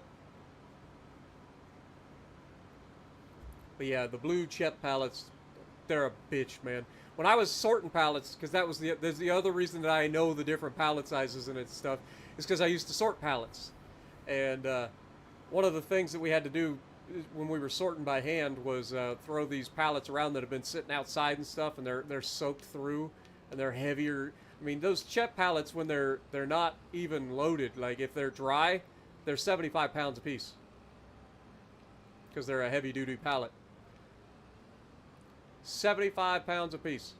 Now imagine throwing those 75 pounds a piece for 12 hours a day.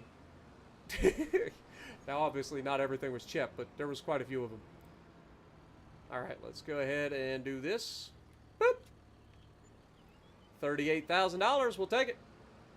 Now we just got to come over here and stop by the old tailor, pick up all of our clothes.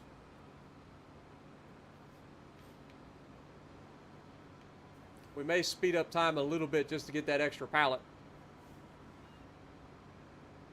You could stack them 9 high by hand. Oh, we used to stack them 17 high. Because that's how many you could get onto a trailer.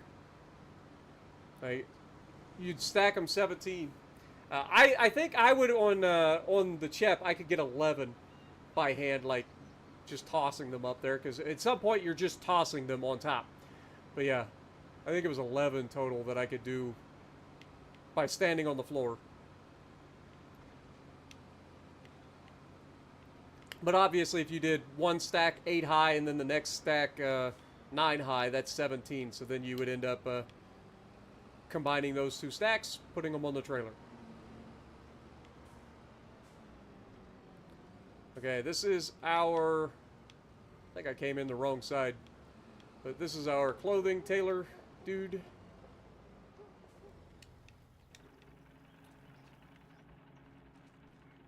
We're going to do this one a little bit differently this time. We're going to start at the back of the trailer. Normally we start at the front and load our way back, but this time I kind of want to start at the back and work our way front. Something like that.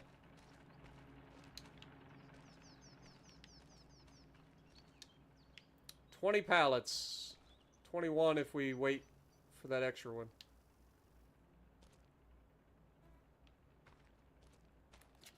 There we go.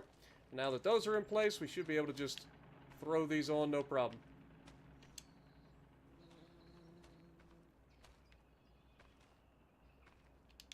Boop.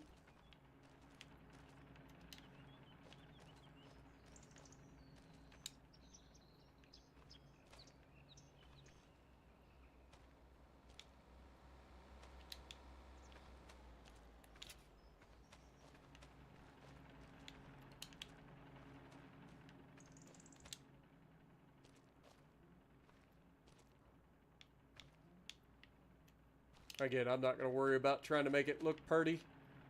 We've seen it when it looks pretty. All I'm worried about is getting them on the truck.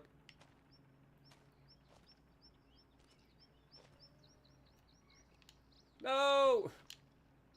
I'm not going to worry about them looking pretty. Immediately, it almost knocks it off the trailer.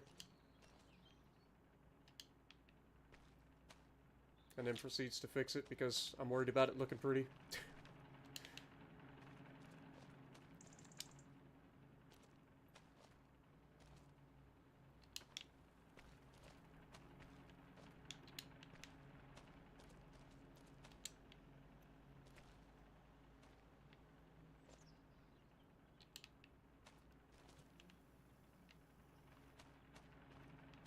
Yeah, this one's in between the belts, so...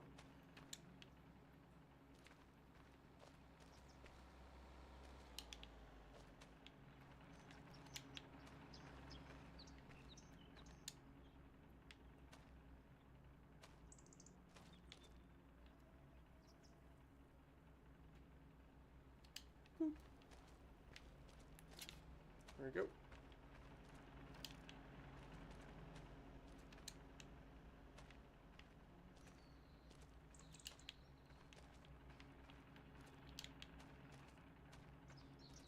See how much quicker this is when you're not using the friggin' forks? So much quicker.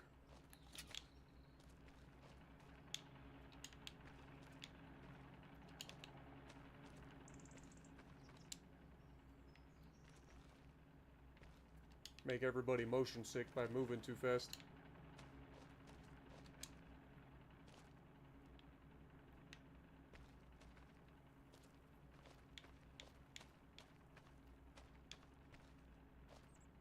Just hate how they get stuck on one another because I know what's going to happen. It's going to try to yeet itself.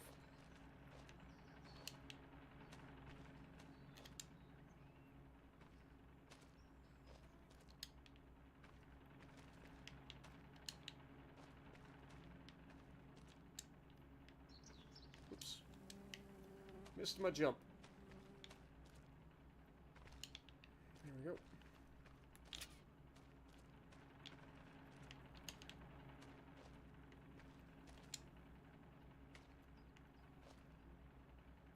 And then for those that are out there that think this is cheating and doesn't happen in real life, this kind of stuff happens all the time. You just simply you'd put a pallet on the truck, an empty pallet on the truck, then you'd start loading stuff by hand. So you wouldn't be lifting up the full pallet like this, but you would totally load those boxes onto an empty pallet. And then you put the pallet that you just emptied on the truck, and then you do it again. If you had to load by hand. So this isn't that unrealistic. It just looks goofy because it's picking up the whole pallet instead of like loading the boxes. Also, these pallets would almost certainly be wrapped if you're actually shipping this stuff anywhere. Would almost certainly be wrapped.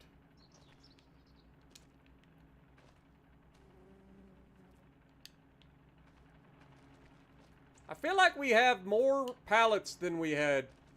Like, I thought they said 20 pallets.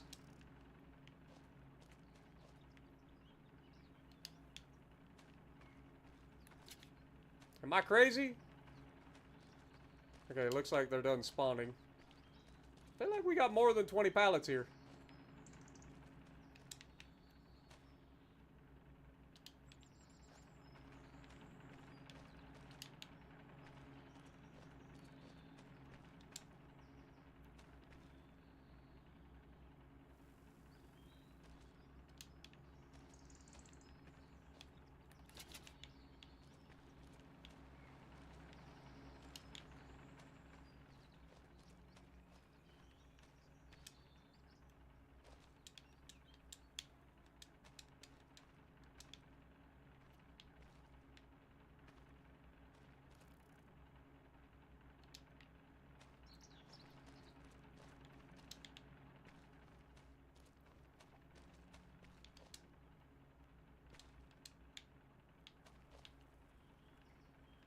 This is going to be a lot of money, I know that.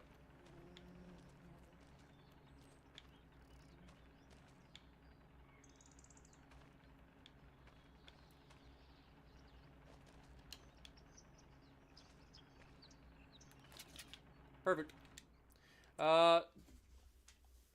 Double check it real quick. Did it end up producing? No, we're 26 liters away, so I think we're just going to speed up time real quick, get that extra pallet. If for no other reason to just goof with the people that...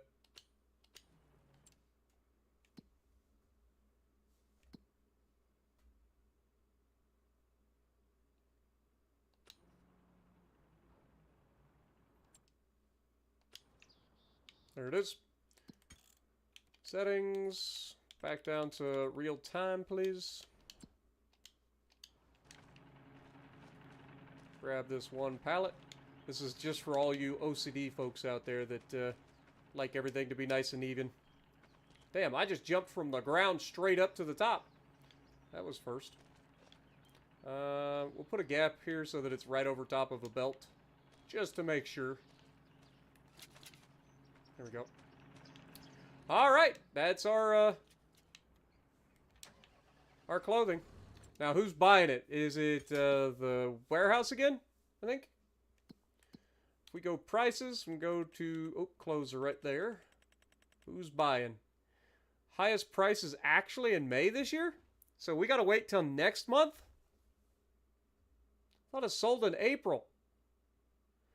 It's currently 19,440 is the max. We can get it at Goldcrest Valley on the train. We're not doing that again. Nope. We'll sell them at the warehouse. It's not worth the trouble of selling at the freaking trade. Because I am not picking all these boxes up again. Alright, let's just double check the map. Make sure I know where I'm at. So yeah, just follow this straight up. You'll see the road. Got it.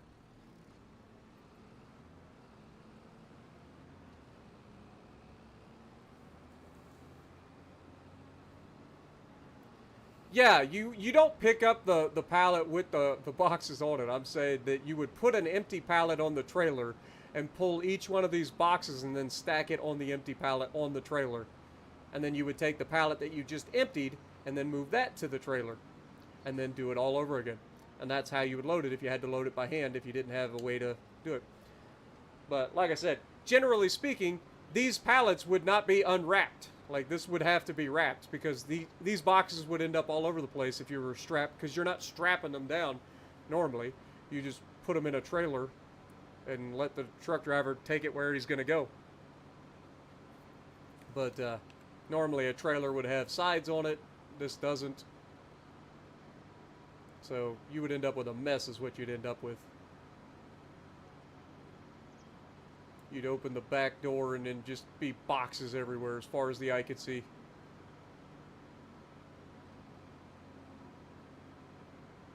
Only to be outdone by the fact that we had people screw up when we were... we used to get these bulk pallets of bottles that were like 4,000 bottles a piece. Now picture this in your head. 4,000 glass bottles a piece. They stood about 6 or 7 foot high, right? And you would actually end up having situations where people the pallet would fall over in the truck and there's no saving it, so then you have to cut it and you have to shovel all those bottles out, and then they're no good because they're contaminated. But place your bets down in the comments below. How much money are we about to make? We've got 27 pallets, baby. 27 pallets.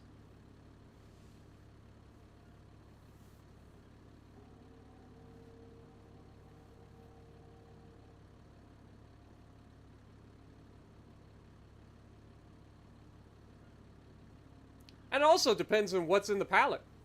Like, you can pick up stuff. I don't know. Maybe these clothes are light.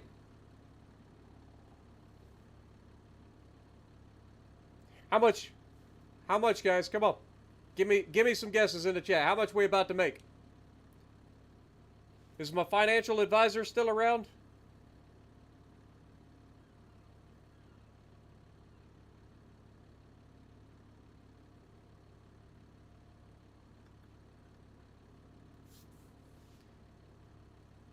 Alright, well, y'all ain't guessing. I ain't gonna sit around and wait forever. So, 3, 2, 1, go! $531,000. Let's freaking go. $531,000. Y'all took too long to guess.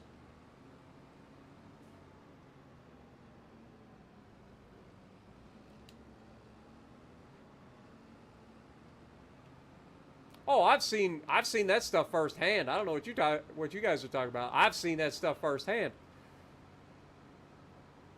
I've seen pallet shelves collapse. I've seen what we call pallet racking. I've seen pallet racking collapse. I've seen people dumping pallets. I've dumped my own pallets.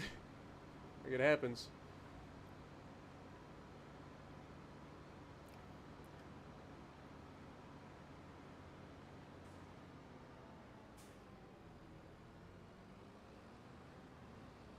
Ooh, I just realized this tree flowers too. Look at it. Man, we got some purty trees around here, you know? Some real purty trees. We have $571,000 in the bank right now. And you guys know what that means. It's time to pay some of it onto our loan. Right? We need to pay off some of our loan. But before we do that, let's take this thing back over and park it. And then we'll wash our equipment for the day.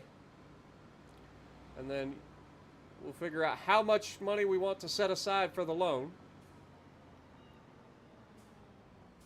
And how much we should keep for maybe something else. Like a piece of property or something. But you guys know the deal. It's that time. Time to bring out the old power washer.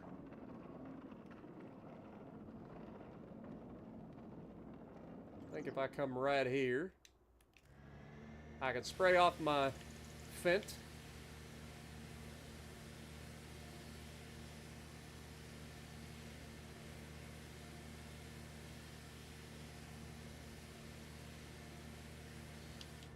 I can spray off my mower.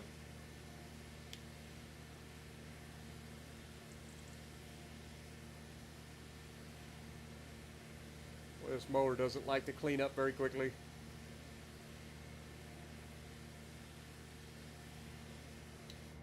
Clean off the old windrower that isn't actually that dirty. It's a little dirty, but not too bad.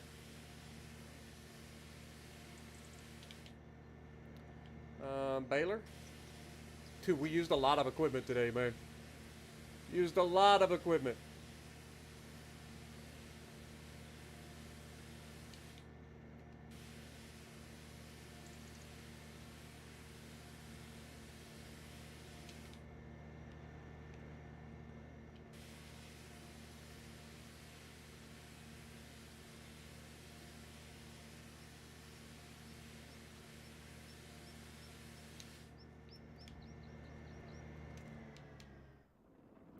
Alright, move this over.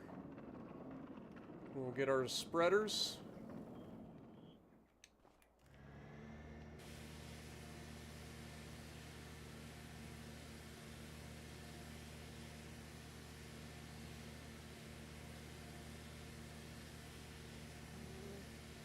Come on, get that last little bit. Thank you.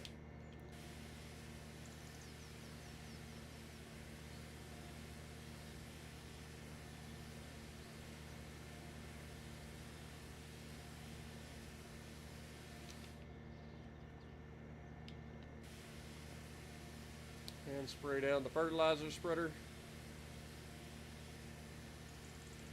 Cultivator looking kind of dirty too. Spray down the cultivator.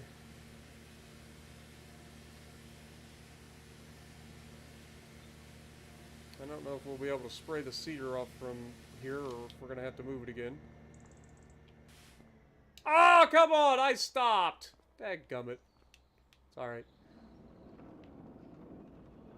It's fine. I got robbed though. I totally stopped. I stopped running before it went out. Spray off the planter.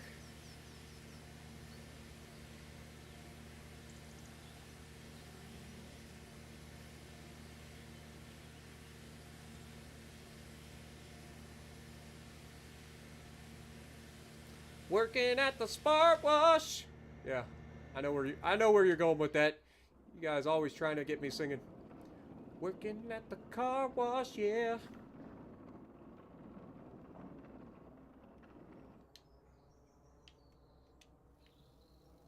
Perfect.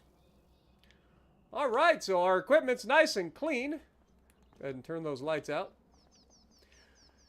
We've done our job. We've got everything. Look at the cherry blossoms, man. So pretty. So pretty. But let's go up here to our home, sit down and enjoy the view of springtime here in Riverbend Springs, and talk about how much money we're going to spend towards paying off our loan. Look at it. Oh, it's so pretty, man.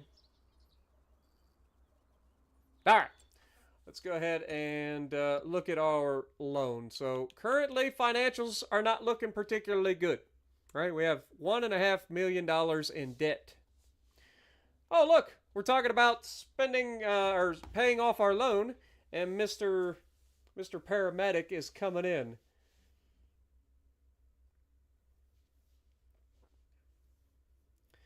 So, yeah, so how much should we put off towards the loan? I don't want to put all of it because we need some money in reserve.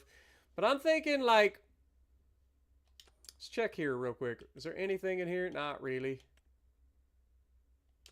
Is there anything we need for the for the farm? Like, I would like to get a third tractor. Like, that is something I would like, but I also know that I need to pay off the loan. So, thinking maybe we pay off. So we got 71,905. So maybe we do like 271,905.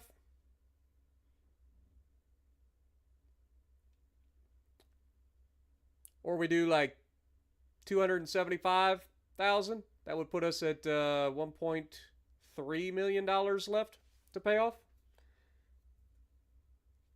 You're saying an even 300? What can we sell? Well, we'll still have some other stuff to sell down the line. I'm just saying for this particular moment, like we're not ready to sell everything yet.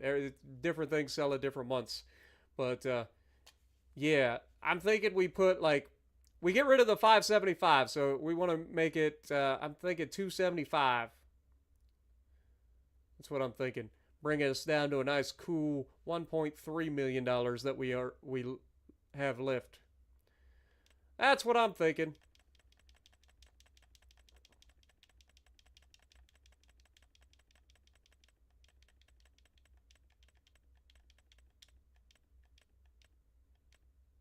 There you go. That leaves us $296,000 in the bank.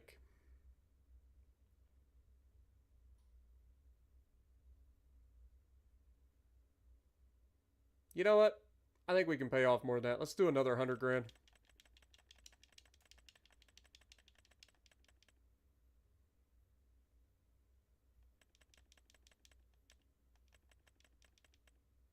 There we go.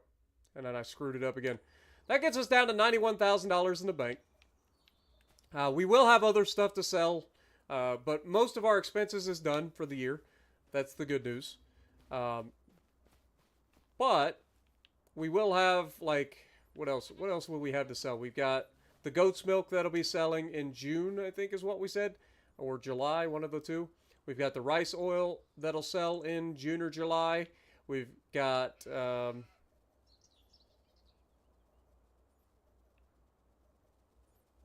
I think that's it. I think it's just that. All the rice saplings will end up selling. Whatever we don't use will sell. But, yep, I think that's where we call it for the day. We managed to pay off a good chunk of the loan.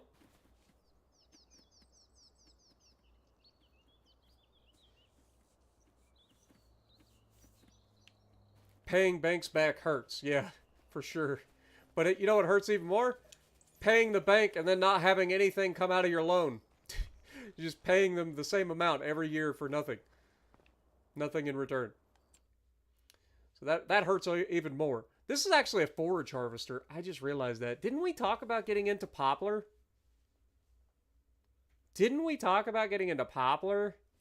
I just realized this is a forage harvester, man. The Fent Katana. And it's a cool name.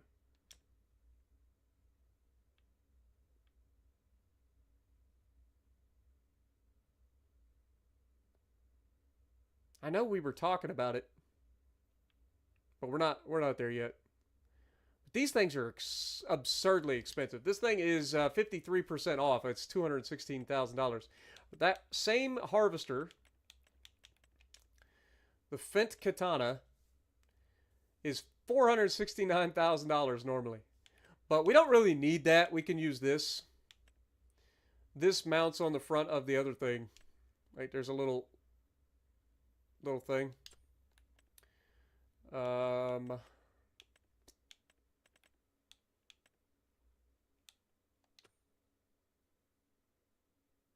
Or sorry, this mounts on the front of your tractor, and then you would mount a forage header to that. that's capable of harvesting poplar.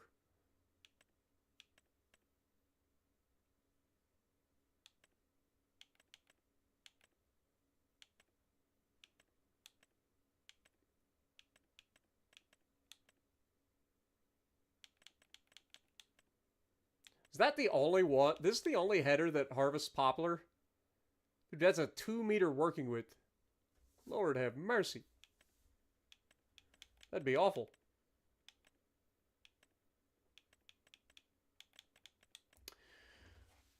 But we don't have that, and we just spent all of our money, so we're good. We're good. That leaves us with, what, $1.1 million left to pay off? Hold on. My brain's hurting.